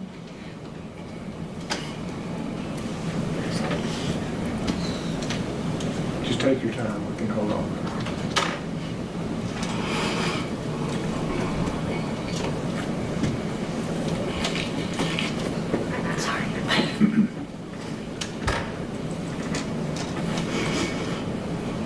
Walking towards the door. Can you describe him for us? He had all black, long hair, and a gun. You saw a gun? Can you describe that for us? I mean, I'm not really a gun person, but it's long and black, so. And about this dirt being, would you say plowed up? I need to understand that a little better. Like I don't know if you drop something in dirt or sand, I guess, and it kind of makes a cloud, and then I don't know how else to explain it. Okay, and did you see one of those clouds or more than? More than one. More than one. And so how many children did you have with you? In my personal class, or all together? Good question. Let's start with your class. At the time, I wasn't 100% sure, but I think there was about 10 to 12 students. With you? Yes, the rest had left. And there was another class out there? There were several other classes on the playground. At the time this puffing of dirt was going on? Yes. Do they all allowed to intermix them for that period Yes. of time? Okay. So the coach has given you instructions, you had your own confirmations, you actually see somebody with a gun. Pretty stressful? Yes. Did it prevent you from acting? No. What did you do? I yelled to the kids to get in the classrooms. The second grade teachers had opened their doors to let us in. And I went to the first classroom and I stood outside the door to make sure everybody had gotten off the playground. So you got through the door before all your kids did? Not all of them, but yes. And so but you didn't go in? No. And why is that? To make sure they were safe and inside. And did you make sure? Did you make sure they were all safe inside before you went inside? Yes. And so when you went inside, what did you do?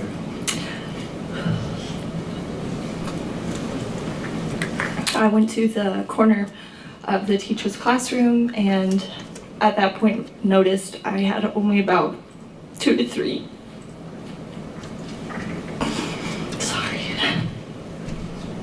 Of my own students in there. And so realized that they were kind of spread out into other classrooms. And then, Did that cause concern for you? Tell me about that. I mean, you just worry. And I mean, I know that they were all in a classroom, but not knowing where or who they were with was concerning because they weren't with me. So what did you do? We sat there for a little bit and you could see, we just kind of waited and tried to keep the kids calm, so we'd gone into a second grade classroom, and a few of them were struggling to stay quiet. And what's the idea of staying quiet? don't talk, don't move, be still. Is that part of the training that y'all had? Yes. You had training to stay quiet under what situations? They just a lockdown. A lockdown? Just, would you go through with us then what a lockdown is and what you do? So it's lock lights out of sight, you lock your doors, which should be, and then you turn the lights off and you're out of sight. You go somewhere in your classroom that is away from windows, doors, hidden as best you can. And is that school-wide? Yes. So in a lockdown, if you go in any room, according to the lockdown procedures, the kids are going to be away from the door and away from the windows. Yes. In the dark. Yes. And quiet. Yes. And you had a little trouble with people being quiet. Yes. And so what did you do? I like army crawled around the floor under these second graders' desk, and we did breathing with them. You go trace your hand and you breathe in and out as you go up and down your fingers. So I did that to 2 students, help them calm as best they could. So you learned a breathing technique? Yes. To calm kids in stressful I situations? mean, it's just a normal, I guess, teaching special ed, you learn, I guess, little tricks to help with anxiety and things like that. Did it work? Yes. How quickly? I couldn't give you an exact time. Okay. Did you take any other action as you were waiting? Yes, at one point the teacher, and I don't know her name, I feel so horrible, but I don't know her name. She had brought me a pair of scissors, and then there was another teacher in there. I don't know if I'm allowed to say her name. She also, we kind of like got together and just kind of came up with a plan. What was the plan? Do what we had to do, defend, keep quiet, wait until somebody came to get us. And what were the scissors for? I guess protection, to fight if we needed to. Okay. Under that stressful situation, Yes. you developed a plan Yes. to fight. Defined? To fight? Yes. And how about your kiddos? They were doing the best they could to stay calm and quiet. They were doing what they were supposed to be doing. They had ended up getting safety scissors, I guess because they saw us with our scissors. They all got theirs. I didn't even notice until we got to the parking lot. The kids all had safety scissors? Mhm. Mimicking you all? I'm sorry? Mimicking the teachers? I assume so, yes. That is preparing to defend yourselves? Yes. No, this is objective leading. How long were you in this position? I don't recall. It was all very, I don't know. What did you do while you were there? Where, in the classroom? Yes, ma'am. Help the kids stay calm, was ready to go. At one point, we just made sure we followed the rules. At one point, the 2 other teachers we were with, or I was with, they couldn't remember if the door was locked or not, or they just weren't sure. And so I remember being on the opposite side of the classroom, and they were tying an extension cord up into the door. I don't know how to explain it, but there's like a triangular shape metal frame that helps it open, and they were tying an extension cord around it to try and make sure it was, I guess, secured the best it could be if the door wasn't locked. Okay. And that was the other 2 teachers? Yes. At some point, you were relieved or you evacuated, is that Yes. correct? Tell us about that.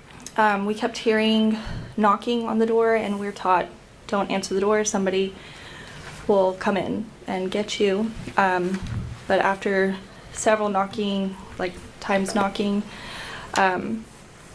And again, I was on the opposite side of the room. One of the teachers, she peeked open the curtain to see, I guess, who it was. And it was law enforcement. And so at that point, she opened the door. They came and said, we're going to move you guys to the parking lot. So once everybody's ready, we're all going to move quickly but safely to the parking lot and wait there. And did you do that? Yes. And how did your day end then? Got to the parking lot, and at that time I realized all the kids had scissors, so like, it's okay, we're okay. And I took all the scissors and had 2 big pockets. Both of my back pockets were full of scissors, and we sat there for a little bit and then ended up going to an empty field off of campus. And while we waited for buses, I still at this point didn't have all of my students, and so I gathered the ones that I did have, and I told them, stay here, we're not getting on this bus, and waited.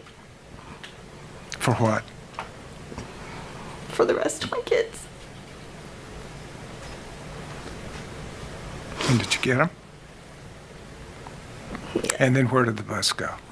It was a little bit of confusion, I guess.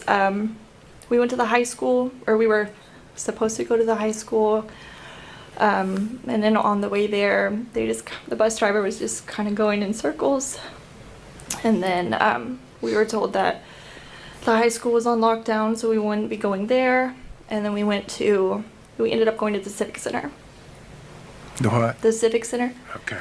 And is that where the kids were reunited with their Yes. parents? Okay. Thank you. We've gone through your day, and I want to just kind of go through so we have an idea of where all of this occurred, okay?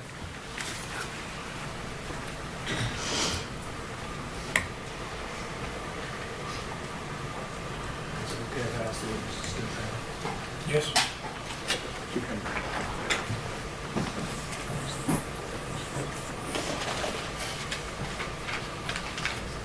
Give you this. All we have is we have people on both sides, so it's real hard if we get in front for them to see what you're doing. So if you have to point at something, feel free to do that. I'll give you a second just to kind of familiarize yourself with State's Exhibit 1. Okay. Do you recognize State's Exhibit 1?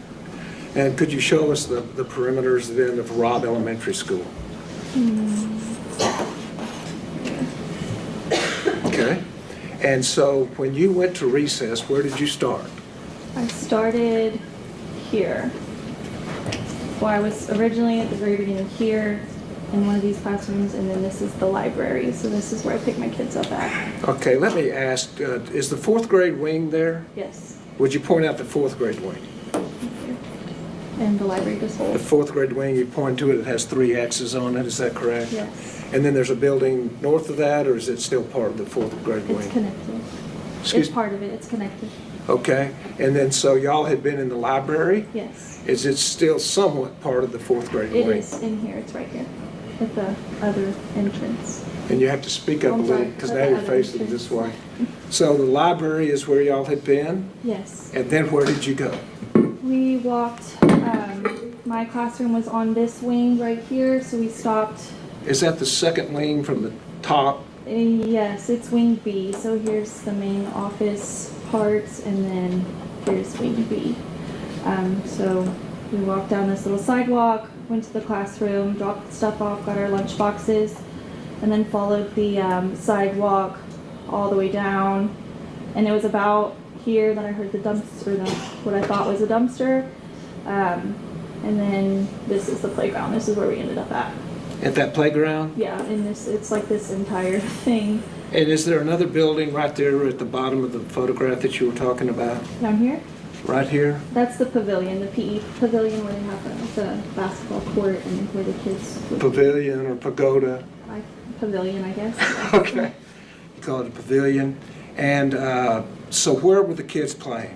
They were scattered throughout this entire area. There was several different pieces of equipment. They had, there was just tons for them to do, so they were spread out all through here.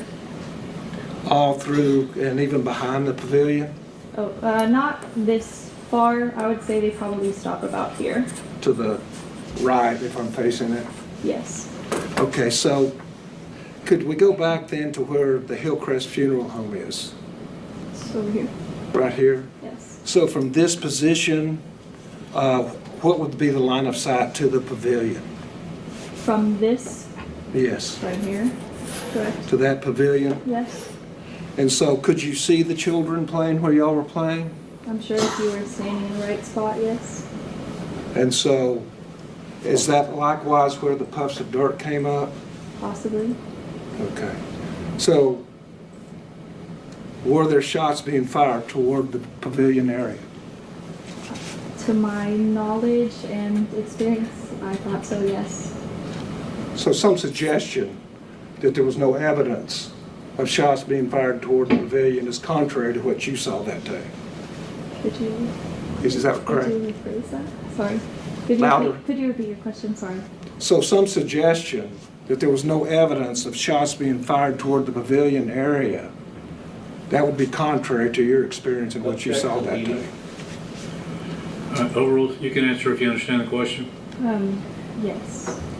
To my knowledge, there were shots fired over here, and saw the dirt and Okay. And where were they coming from? from this area right here.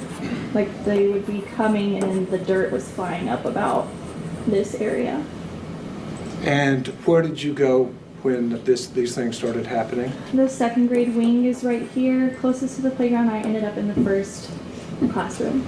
And before you got in that classroom, did you see somebody?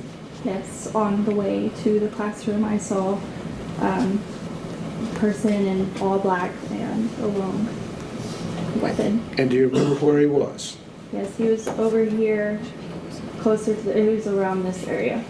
And are you marking there to the spot, southwest corner of the building and the parking area? Yes, and to me, I guess in the moment, it looked like he was at this, there's an entrance, a door right there. I thought he was more on the sidewalk. That's what I... Close to the sidewalk? Close to the sidewalk. Okay. How much time did you spend to look at him? Depends. Just a glance? Mm-hmm. Okay. Thank you.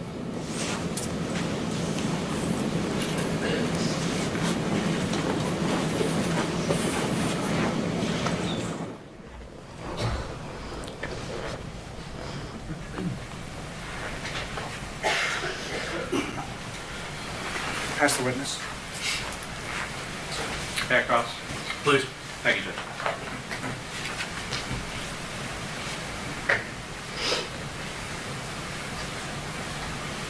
Hi, Ms. Hale. Hi, my name's Jason Goss. I represent Adrian, and I guess I want to say first, I know that testifying and thinking about this stuff is hard. I can tell. I can see it. I think we all can see it. And nobody blames you for that because you went through a lot. I mean, all y'all out there went through a lot that day. Okay, so I say that to say I'm not asking these questions to make you relive that, to hurt you anymore. But do you understand it's important? I need to go through some of these things because we are in this case and they have made allegations against my client, so we need to talk about that, okay? Yes. Okay. So they kind of, Ms. Turner walked you through what was going on that day. I think one of the things you said was that you had your kids in library, and just so that I know, and I felt like, just so that I can understand exactly what, you would take them to the library, drop them off, then where would you go? Typically, we would all meet as a grade level team, but since it was a fun day, I guess, award day, we didn't have to meet. So that day I went into the math interventionist room. I want to say it was like room 132. And we spent time looking through her manipulatives because she was going to retire and I was going to take some from her. Right. And I think you said that in your statement. You said manipulative. Yes. So we had it transcribed, and I thought the transcription was wrong because I said the word can't be manipulative. Yes. But It's so students could manipulate and move to understand. Okay, so that's kind of what I want to understand. So manipulative is like an object or something that they're using, and it teaches them a lesson about, I guess, whatever your lesson is. Yes. That you're trying to teach. Okay. And you said you were having to go over manipulatives with a person who was retiring. Yes. Was that for your benefit or for hers? Both, I guess. Do you see what I mean? Like, was she teaching you? Oh, no, I was just going through what she had so I could use it in my classroom. Understood. So she was no longer going to be using it as she was retiring, so I was getting that from her. Got it. So she's basically saying, look, I have these things I think your students could use. Yes. And you were saying yes, and let me see them, and this looks interesting. Okay. Yes. That does clear up a part of the interview. So I guess at the point where you go to the library, so you were going over that and decided, we don't have our meeting, our staff meeting or whatever, our team meeting, might as well go get the kids and give them extra time out on the playground. Yes. Does that sound right? Yes. Were all of your kids in the library at the time? The ones who had stayed, yes. And what does that mean? So after the award, some of the students had left to go home. Okay. And was that like a normal thing? Typically after awards, yes. Okay. So, I mean, I guess what I mean by that is, did the school say, look, because we're talking about May 24th, real quick. May 24th, can you give us an idea that year, if you remember, can you give us an idea like how close to the end of the school year May 24th was? Maybe a week or two. Okay. I don't know. And I'm sure you're in grade school, so nobody's doing like finals or anything, but have you as the teachers, or at least have you guys already basically submitted all the grades that they were going to have, or were there still more grades that had to be submitted? There were still more grades, but I believe we had to do them for 4 weeks. Okay. So. And do you know a park that's commonly known in Uvalde as Mexican Park? Yes. Okay. And can you just describe what that is? I've never been there. Oh, but you've heard people talk about it? Yes. And they call it Mexican Park because I think it's named after somebody famous in Mexico, I guess. But that's what it's called there, right? Yes. The high schoolers, they have awards day too, did you know? Yes. Okay, they have awards day. Do you know if it was pretty common throughout Uvalde, the Uvalde ISD, that on awards day, if you want to go home, parents want to take you out, do something fun, or you want to go to, you want to go shopping at the mall or whatever with your parents or whatever those things, that would be a normal thing. They can take them out of school or they can take them home and they wouldn't be in class. Are you asking for, every child would do that, or? No, I guess, do you know if it was because you're in an elementary school and Uvalde has a middle school. Yes. And Uvalde has a high school. Yes. And I don't know really I'm really just trying to ask, 'cause I don't know your experience with the middle school and the high school levels, but it sounds like that they were having kind of awards and things going on in celebration on the same day from the high school level to the elementary school level. But you wouldn't know that. No, I was not aware of that. Okay. But you do know that in elementary school, not that every kid would go home, but if the kids wanted to go home, they would go home. Yes. Okay. And in fact, your kids that you talked about, the ones that you had that day, those were the ones that didn't go home with their parents. Correct. How big is, when we say your kids, we're talking about your class that you're responsible for? Yes. How big is it normally? About 22. About 22. And how many do you think or remember that you had that day? I believe it was 12. 12. So probably, close to half of them had chosen to go home with their parents, or their parents chose for them to go take them home. Be a little less, yes. A little less, right? So 10 out of the 22 had gone home. Yes. All right. And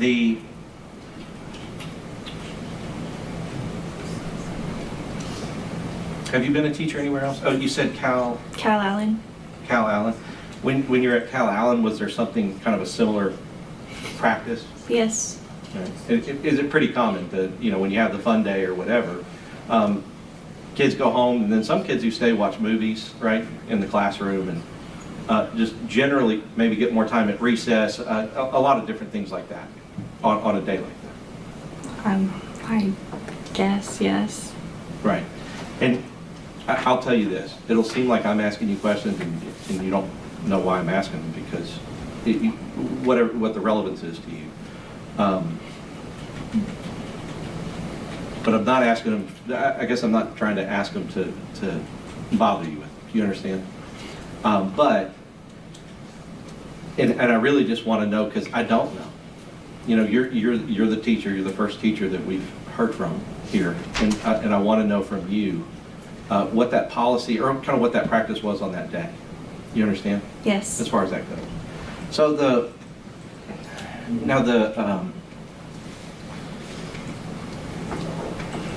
after this happened and you went through it in detail, and let's go toward the point where you've got the kids that were remaining and you've taken them to the playground, and you did that. I'm going to go through this map with you, but you said you took them to the playground that's sort of on the south side.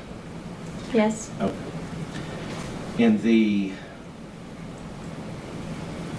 And you said as you were on the way, you found or you heard something that sounded like a dumpster picking up the trash. Yes. Do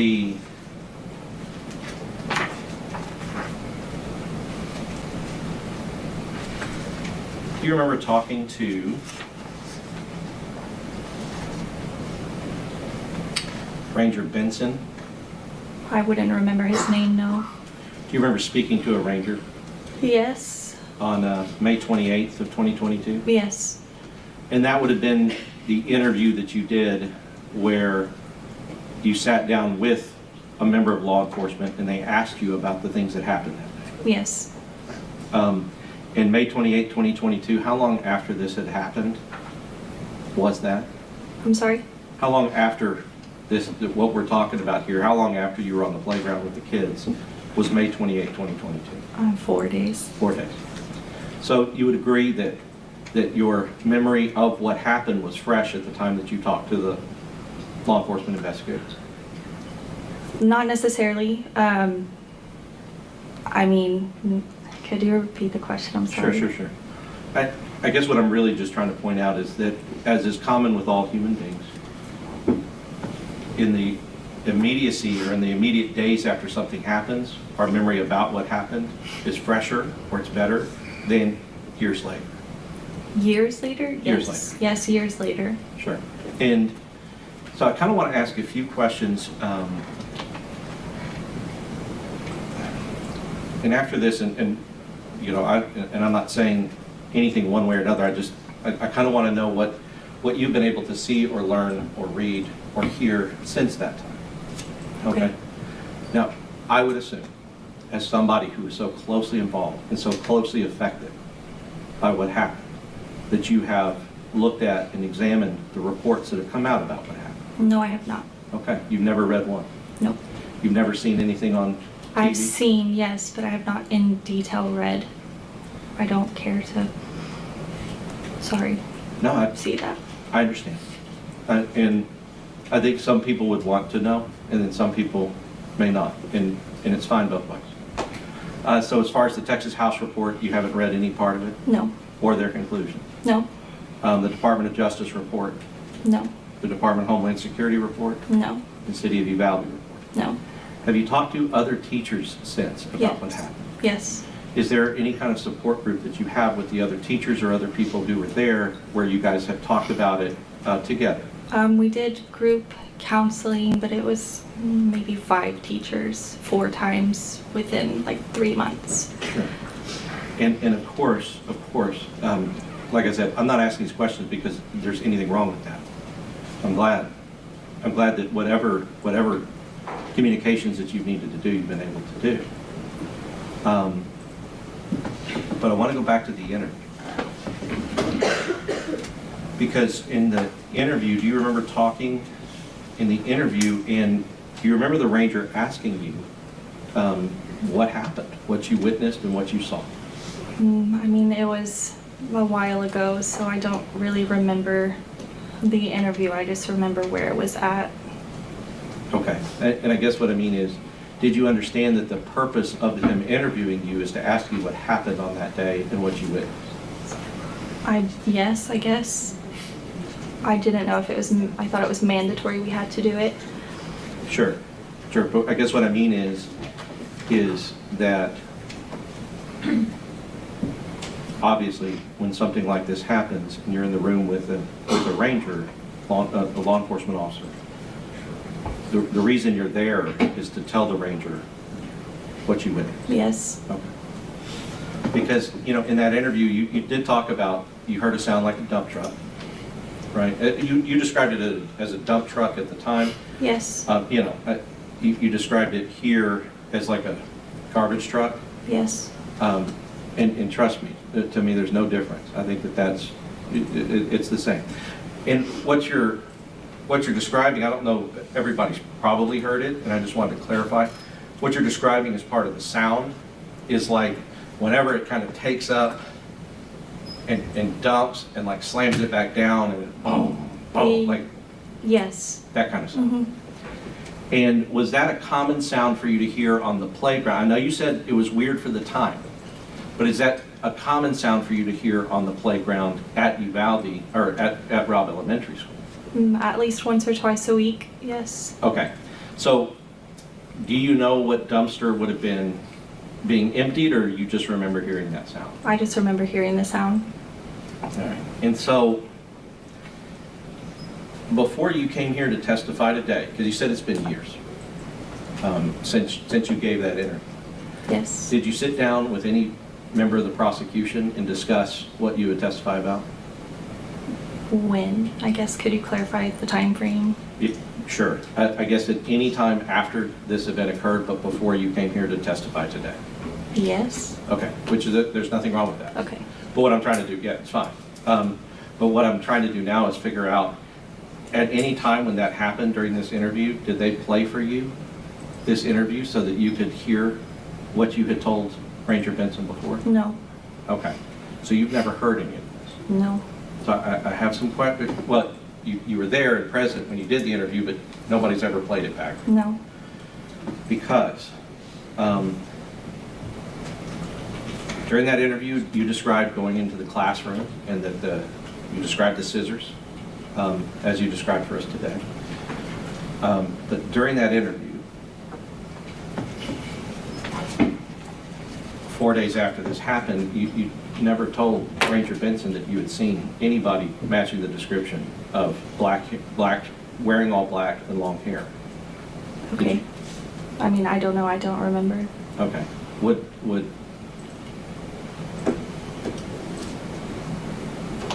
Let's talk about that fact, though. Okay. That would be a fact when you're talking to the ranger that you would think would be definitely relevant and important. Yes. Sure. And I'm not trying to get on you, but that's why I said the reason I have to ask these questions is because I think the prosecution will agree with me, the things you're testifying to here today are not the things that you said to the ranger at the time. Did you know that? I'm sorry? Did you know that? No, I don't remember what. Okay. Do you remember telling the ranger that the only way you found out there was an active shooter was your husband called you while you were in that classroom? He did not call me. Did he text you? We were texting, yes, and he didn't tell me that there was an active shooter. He just told me to stay inside and be safe. Okay. So if you had told the ranger at the time that your husband was the one that told you there was an active shooter, could your memory have just be different now? I guess, maybe. Did you know, I guess, or do you remember, when you talked to the ranger, you never told the ranger that you saw clouds of dust coming up from the schoolyard? I believe that I did. Okay. Because I remember telling my family what had happened that day. Sure. And do not get me wrong, anybody who goes through a traumatic event remembers differently at different times. I understand that. But you would agree, though, that that would be a significant fact, just as if, just also as seeing somebody with a gun. Yes. Wearing all black and long hair on the south side of the building. Yes.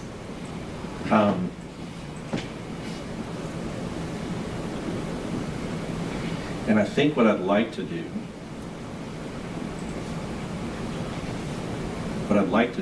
is I'd like to ask you to review your statement about what you said to the ranger. Because It seems to me like the stuff that you do not remember saying to him, that if you were able to review your statement, that would refresh your memory. Do you agree with that? Possibly. About what you said to him. If you watched what you said to him, it would refresh your memory about what you said to him. Well, yes, obviously. Sure. Your Honor, I'd like to do that. I have no objection, it's just not in front of the jury, is the way that works. I understand. I understand. I'd like to have an opportunity to have her review her statement so that I can do a cross-examination that How long is it? I mean, what is it? Maybe 10 minutes? 15 minutes? All right, well, ladies and gentlemen, the jury, if you want to take a 10-minute break, we'll bring you back out shortly. So, would everyone rise for the jury?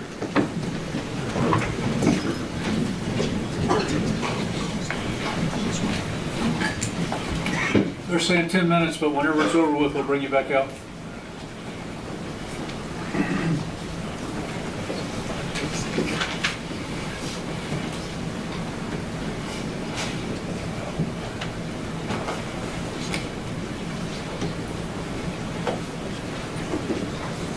Okay, you can be seated in the courtroom. You'll have it. Your Honor, may I Keyed up. post the witness? Yeah. Yep. And do you need water or anything before we? Okay. That's what I'm gonna get her some. Okay. Yeah. Here. Okay. Second. Get you some.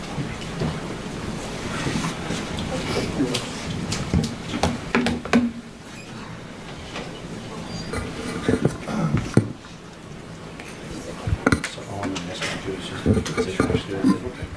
Just watch your hand when you're done.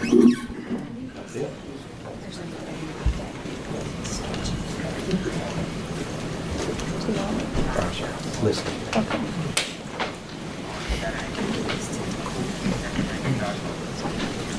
Special Agent Sean Curtis, they interviewing this.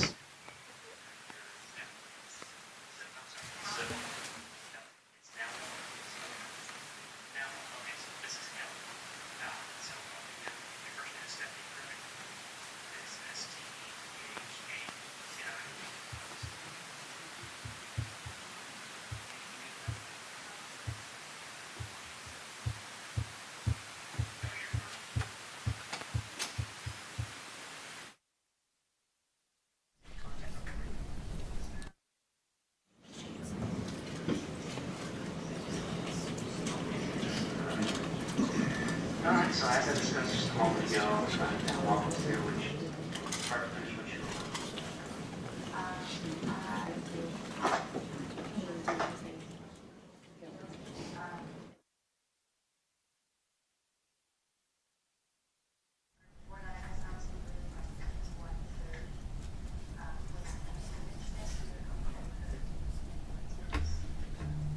So I was a little late meeting the kids, but the library had outside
so is there any protocol on what y'all do when you're in that situation?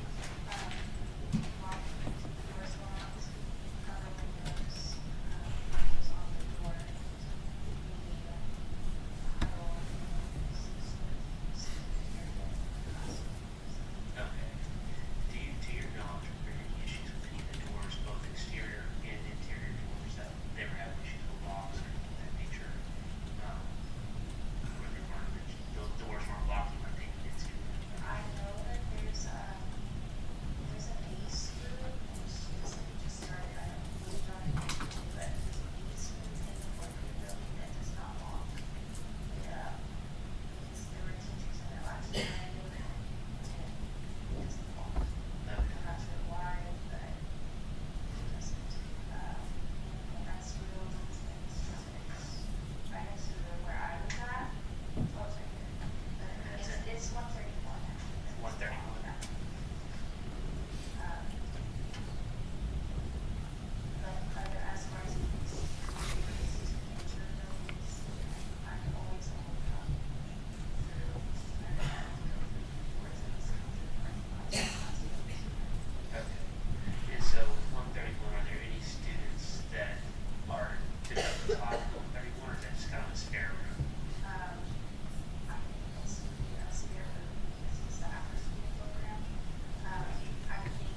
Okay, we ready to bring them in?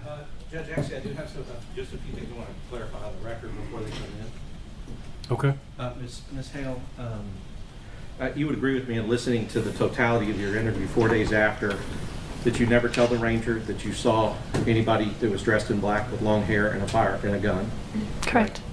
You'd agree that you never told him that you saw dirt flying up on the playground that was, to you, I guess, putting two and two together, you felt like you were being shot at, which was your opinion? Correct. You never told the ranger any of those things? I'm listening to that, no. Right. And that was 4 days after it happened. Correct. And you would agree he gave you every opportunity to say everything that you remembered about what happened? Yes. And seeing the shooter and seeing somebody with a gun on your school would have been something that you would have told him at the time? I would think so, yes. In the dirt and you connecting that to their bullets being fired in your direction? Yes. Okay. So the question I have is, when you talked to the prosecutor on those incidents, did you tell them those details about seeing the person in black and with long black hair or with long hair and a firearm? And did you tell them about seeing dirt being kicked up at the playground? I believe so, yes. All right, Your Honor, and so based on that, we have never gotten any notice from the prosecution, and that is clearly an inconsistent statement with the statement that she gave. The prosecution has never provided us. This is clear under Brady, it's clear under Michael Morton, that if this is the first time that I'm hearing of this in a trial of this magnitude is when she testified on the stand about it. And so, if she did report these things to the prosecution, we were entitled to that to prepare for this. And this is a trial by ambush. Okay. Response? We're checking to see if it is indeed part of the grand jury testimony that was turned over to them. Okay.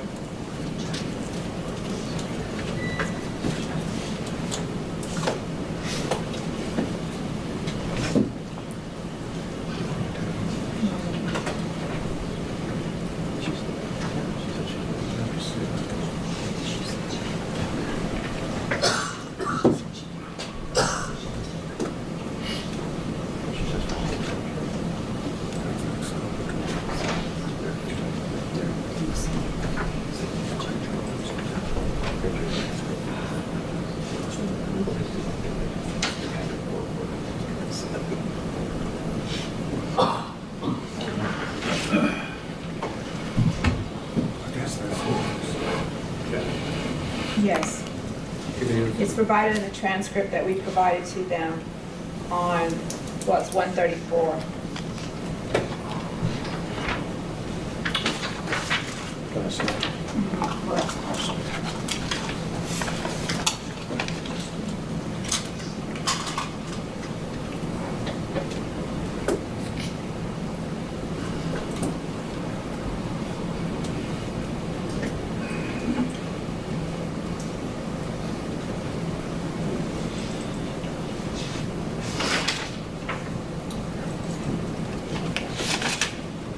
Here's the part she talks about the extension cord.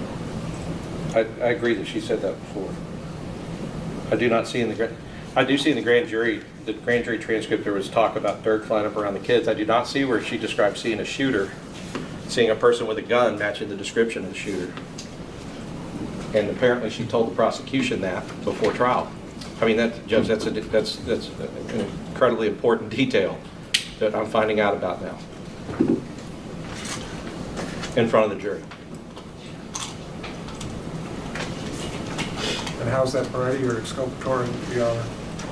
Well, it's like insanely different.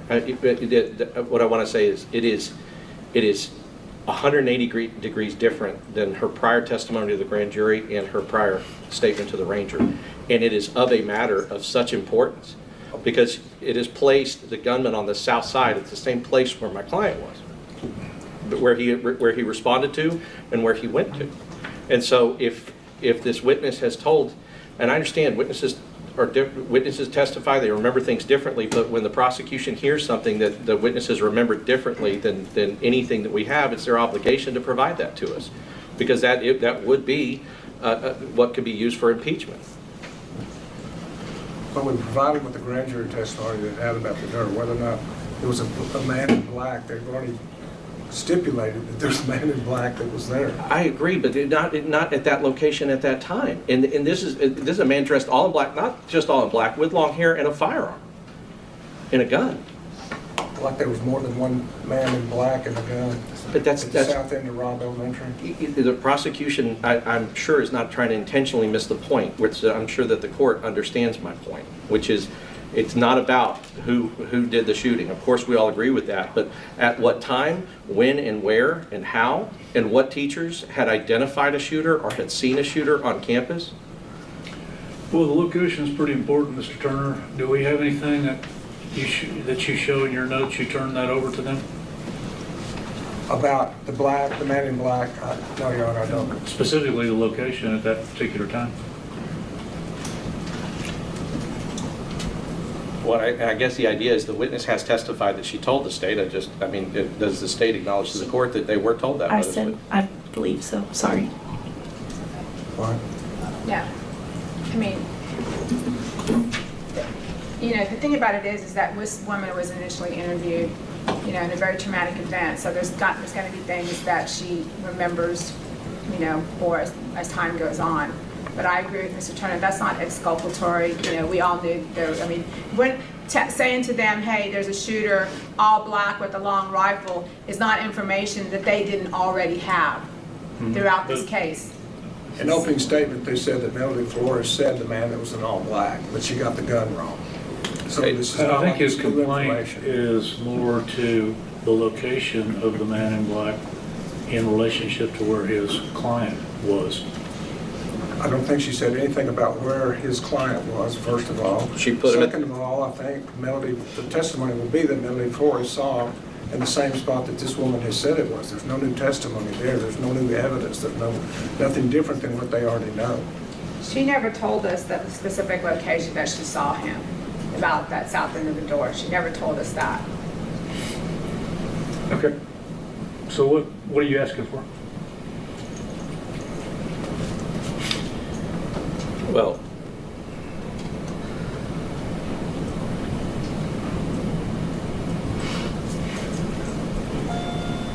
can I have a moment? Pretty quick, yeah.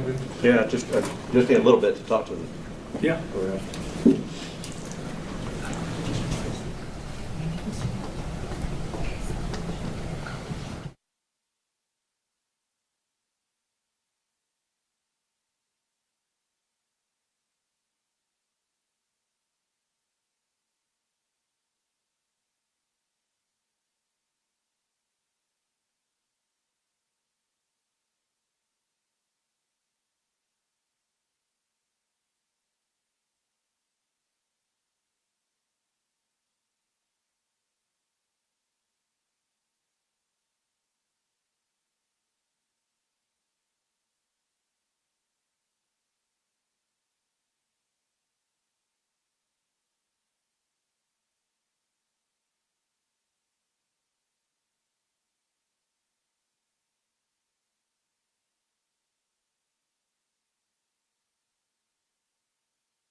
Finish the record, so go ahead.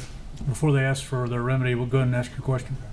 As far as the conversation you had with the prosecutors and the man in black, did you discuss, or do you have a firm memory that you discussed where he was, or did you simply discuss him and you saw the man in black? I don't remember. Are you talking like during the grand jury? During the grand jury, or when? No, when you talked to the prosecutors in preparation for trial. Oh, I don't remember now. You don't remember? If I discussed a location, no.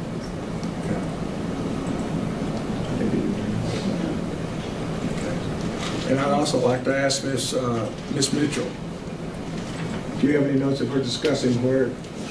I guess if we're going to take testimony, I'll tell you what, ma'am, let's do this. I don't want you going back up to the fourth floor. Could you go with one of our bailiffs and just step out in the hall momentarily, and we'll bring you right back in?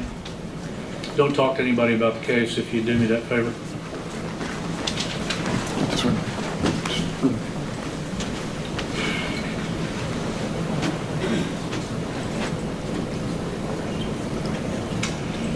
All right, Ms. Mitchell, you'd raise your right hand. You solemnly swear the evidence in the testimony given in the cause will be the truth, self you got? Yes. Mr. Turner, we can just do it from council table if nobody objects. Go ahead. Thank you. Were you there and conducted an interview with Stephanie Hill? Yes, for trial preparation. And did you take notes as a part of that? Yes. Do you have any notes as to Ms. Hale telling the prosecution where the man in black was? No, she told us there was a man in black. She looked, she saw a man in black with a long rifle. But she didn't tell us that he was specifically at that location at the south end on the sidewalk. She did say. Thank you. And I'd also call Mr. Garza, Your Honor. Oh, I'm sorry, pass the witness. Yeah, but clarify for me, what was in the grand jury testimony that you did disclose? That there was dirt flying at. Okay, all right. Yeah. Question? Ms. Mitchell, the notes that you're referring to, on what date was that interview done? I have to go back to my calendar. It was sometime in mid-December. It was right before Christmas. Of 2025? Yes. Were you the only prosecutor present at that interview? No, it was me, Mr. Garza, and Mr. Turner. All right. And you were conducting the interview? No, Mr. Turner was. And in that interview, the witness that we're referring to told you she saw a man dressed in black with long hair and a long rifle. Right. All right. And you noted that she had never said that before at the time that she said that. I didn't note that. Well, we're prepping her, so I can't say that I specifically noted that.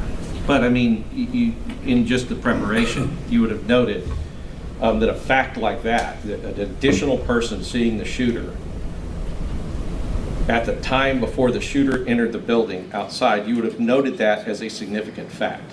You would agree with that? I would say that he was seen by several people. So one other witness saying they saw him, such as Ms. Flores, or, was part of that. All right, but I guess what I'm saying is that whether or not he was seen, you understand and know that not only is location important, but time is important. Where the shooter is at a certain time, you note that is an important detail. That is an important detail, but I wouldn't say that I was, at the time, had dissected the time frame with her to the point that it was so significant that it stood out to me.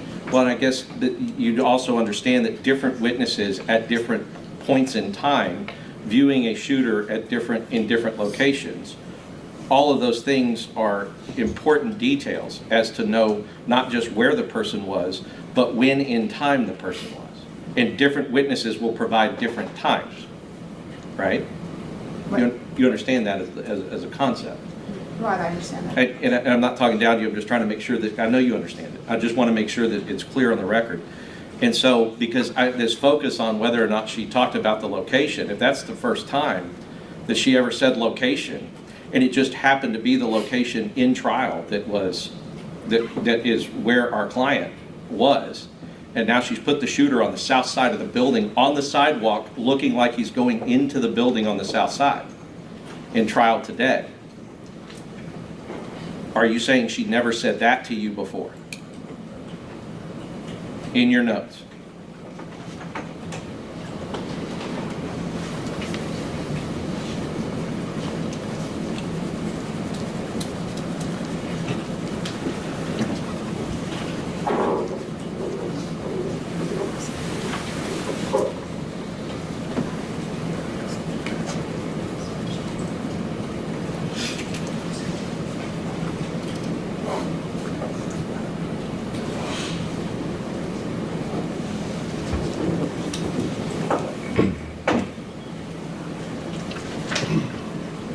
Okay, well, you're asking me two different questions, like seeing him there versus seeing him specifically on the sidewalk. The term "the sidewalk" today caught me off guard because I had never heard that before.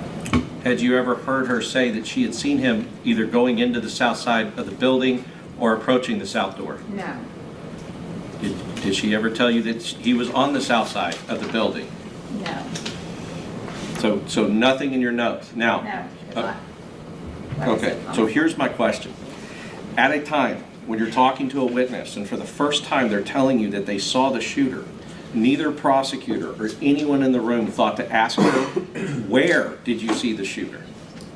That wasn't a question that came up in anybody's mind to ask her where the shooter was? You know, you're getting very nitpicky. Let me tell you something. When we were prepping these witnesses, I was running a law office, and so I was in and out of interviews. So I can't say that she said that and I, like, oh my God. You know, it wasn't that type of reaction for me, so that's the best I can say. I guess I know, but as a person present in the interview, I mean, this is who What I Mr. can Turner say is called. today when she said that he was on the south end, I was surprised. That's what I can say. And we were too, or that she saw him at all. But you were not surprised though when she testified that she had seen him. No, because she said that she had seen him. She said that during trial prep. And so- What she had seen is a guy with long hair with a gun. And so you understand with all the information that you provided us, and that your office provided us in discovery, you understand how we would be surprised that she testified that she saw him.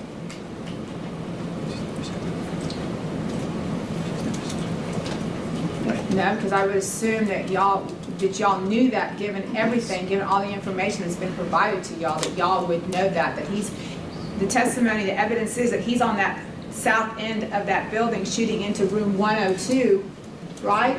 And so if he's at 102, that's the farthest room on that end, on that south end, then somebody's gonna see him, because there's casings from that room.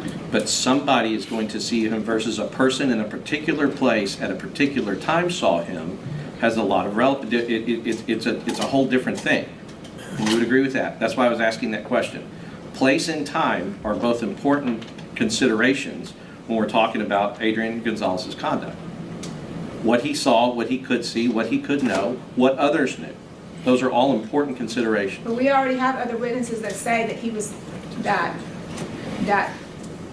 the shooter was seen at the south end of the building. Right, and We you would... have other witnesses. Okay, and so... So I didn't think that that would be a surprise to y'all. Well, let me ask you this. So you say you have other witnesses that will say that. And now you have provided, you would agree, you have provided a witness that will corroborate those other witnesses, right?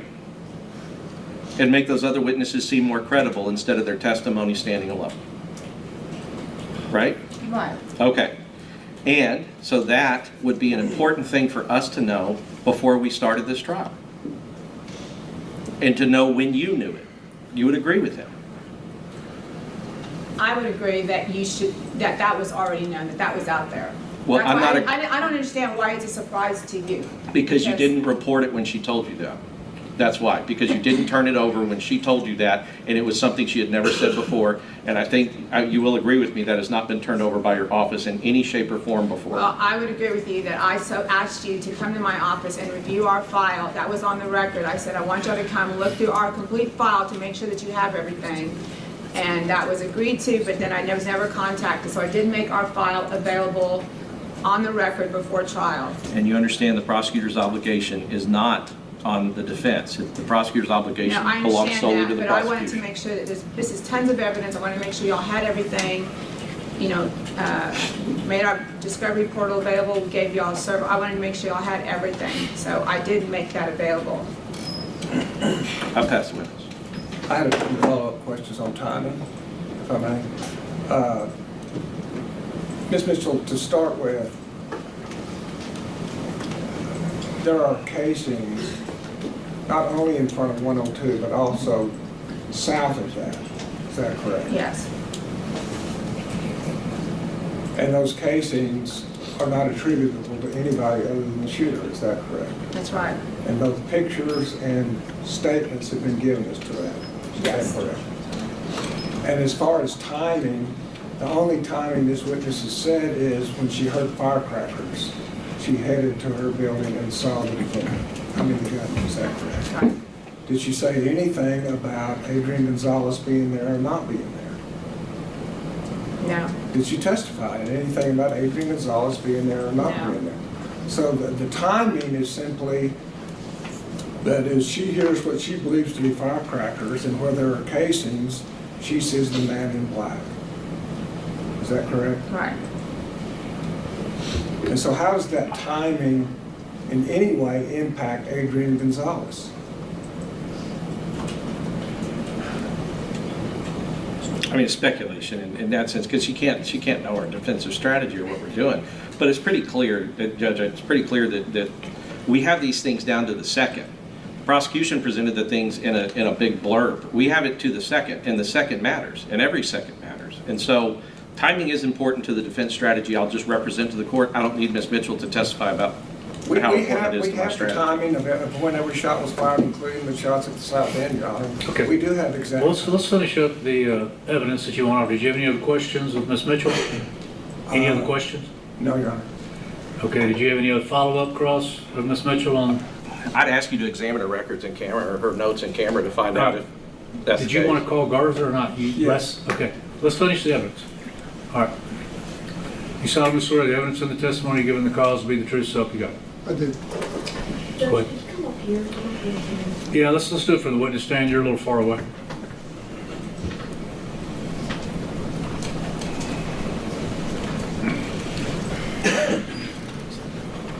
Okay, thank you, sir. Go ahead.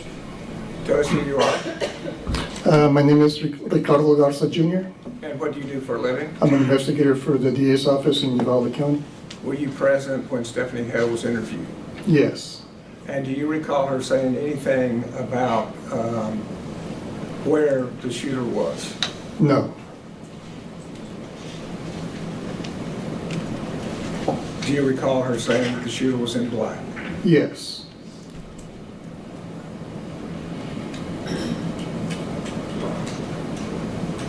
And did she say anything about the white car or Adrian Gonzales during that period of time? No. Did she ever give any testimony about seeing Adrian Gonzales or where he was in proximity to the shooter? No. And did she give any indication of timing? No. Was she looking at a phone, a cell phone, as to timing, No. whether in minutes or seconds? No. So she could give us no clue as to what time she saw the person in black. Correct.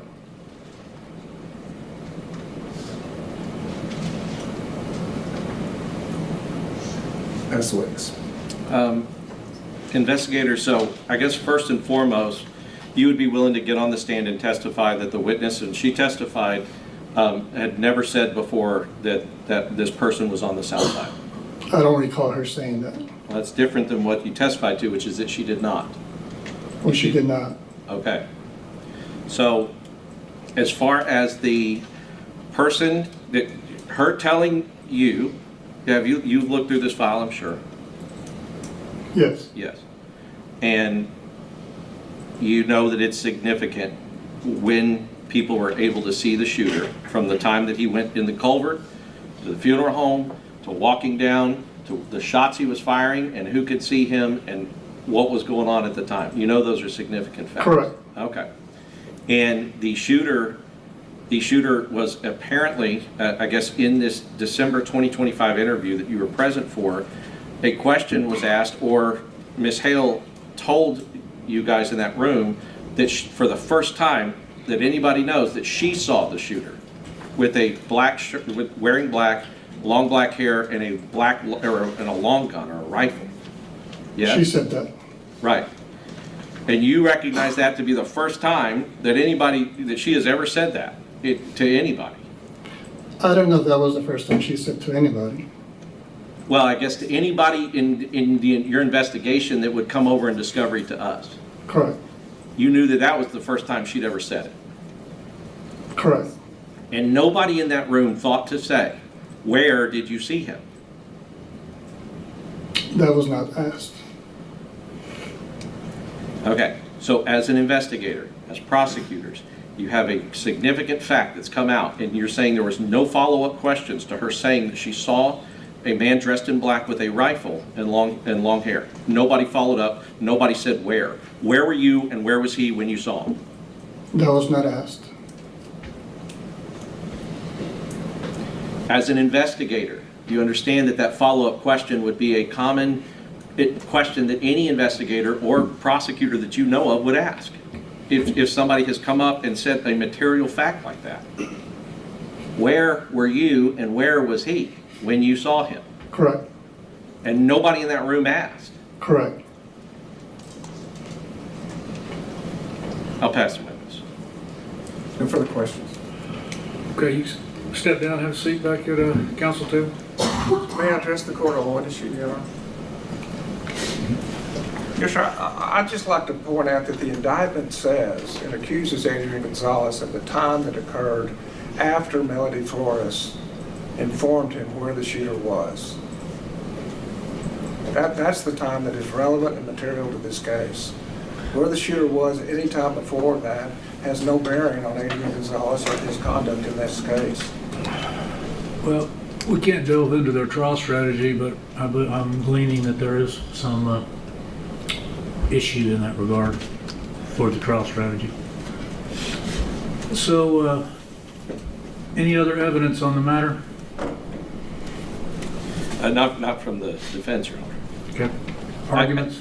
I guess, well, the only thing that I would like to ask, because we started to speak to my client and then they put on more evidence, so I had to come sit over here. I'd just like a brief moment to talk to him. I mean, it's his case, it's his part of. I want to know how he feels about, because there's certain remedies that are severe. Well, there's several remedies, Heath, et cetera, that we can talk about, but yeah, talk to him. Thank you, Judge.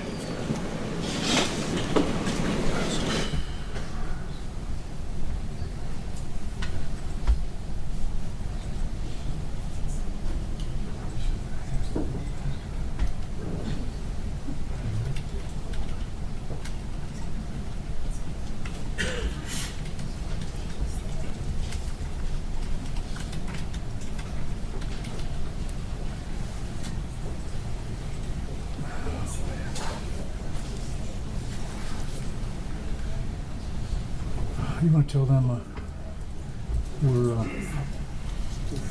another 15 minutes, if you don't mind. Judge, there were some findings that were left on my desk for this case. Will you need them right now or for tomorrow morning? I'll grab them. Let's fight one battle at a time. Okay. Tomorrow morning. Okay. I'll bring them tomorrow. All right. You can take off if you don't want.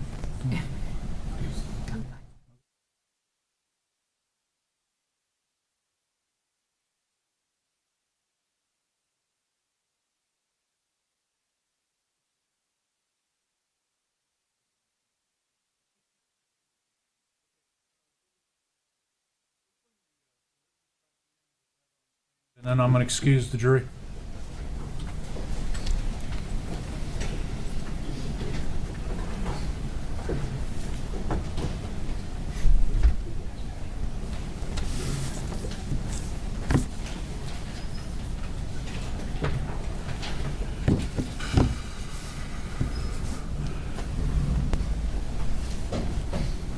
You can go bring him in if you like. The jury. Yeah, please. All rise for the jury. Come on up, ma'am, have a seat. Witness stand.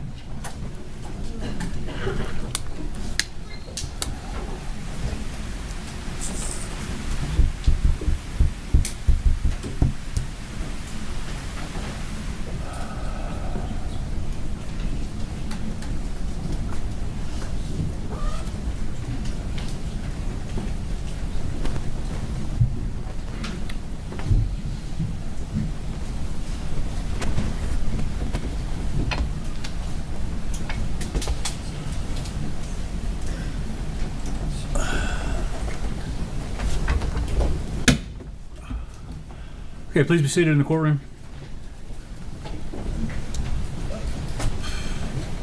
Ladies and gentlemen, we had to take up a matter required by law outside your presence. As I've told you before, please don't hold it against either side. We need to, because of issues that arose during that hearing, we were already going to have to quit tomorrow for the medical appointment at noon or 1 o'clock. So we were not going to be here in the afternoon. To further deal with this issue, I'm going to continue this matter till Thursday morning at 9 o'clock for the jury. We will be here tomorrow dealing with a matter outside your presence, but I'm continuing the jury until 9 a.m. Thursday morning, and hopefully all the other issues can get resolved during that period. So thank all of you for your consideration and your patience. It's very, very, very, very important with this day delay that you remember my instructions and do not read anything, watch anything, or listen to anything that may be in the media about the case. Don't make any personal investigations. Don't talk to anybody about the case, and don't let anybody talk to you. We will start on time, 9 a.m. Thursday, with this witness back on the stand. So have a good day off. I hope everything works out otherwise, and we'll see you at 9 a.m. on Thursday. Would everyone rise for the jury?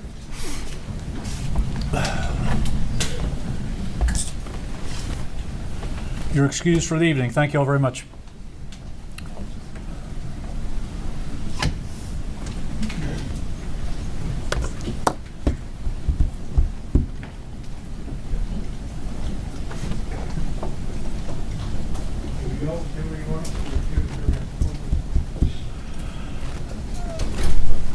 Okay, you can be seated in the courtroom.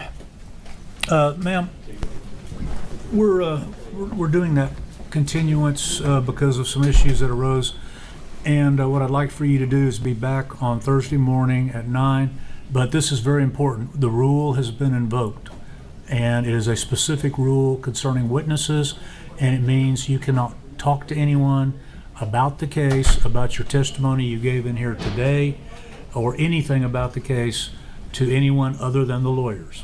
That means family members, spouses, anybody, until you're told the case is over with and you're released from the rule. All right? We'll see you back here 9 o'clock Thursday. We'll see you all 1:30 tomorrow.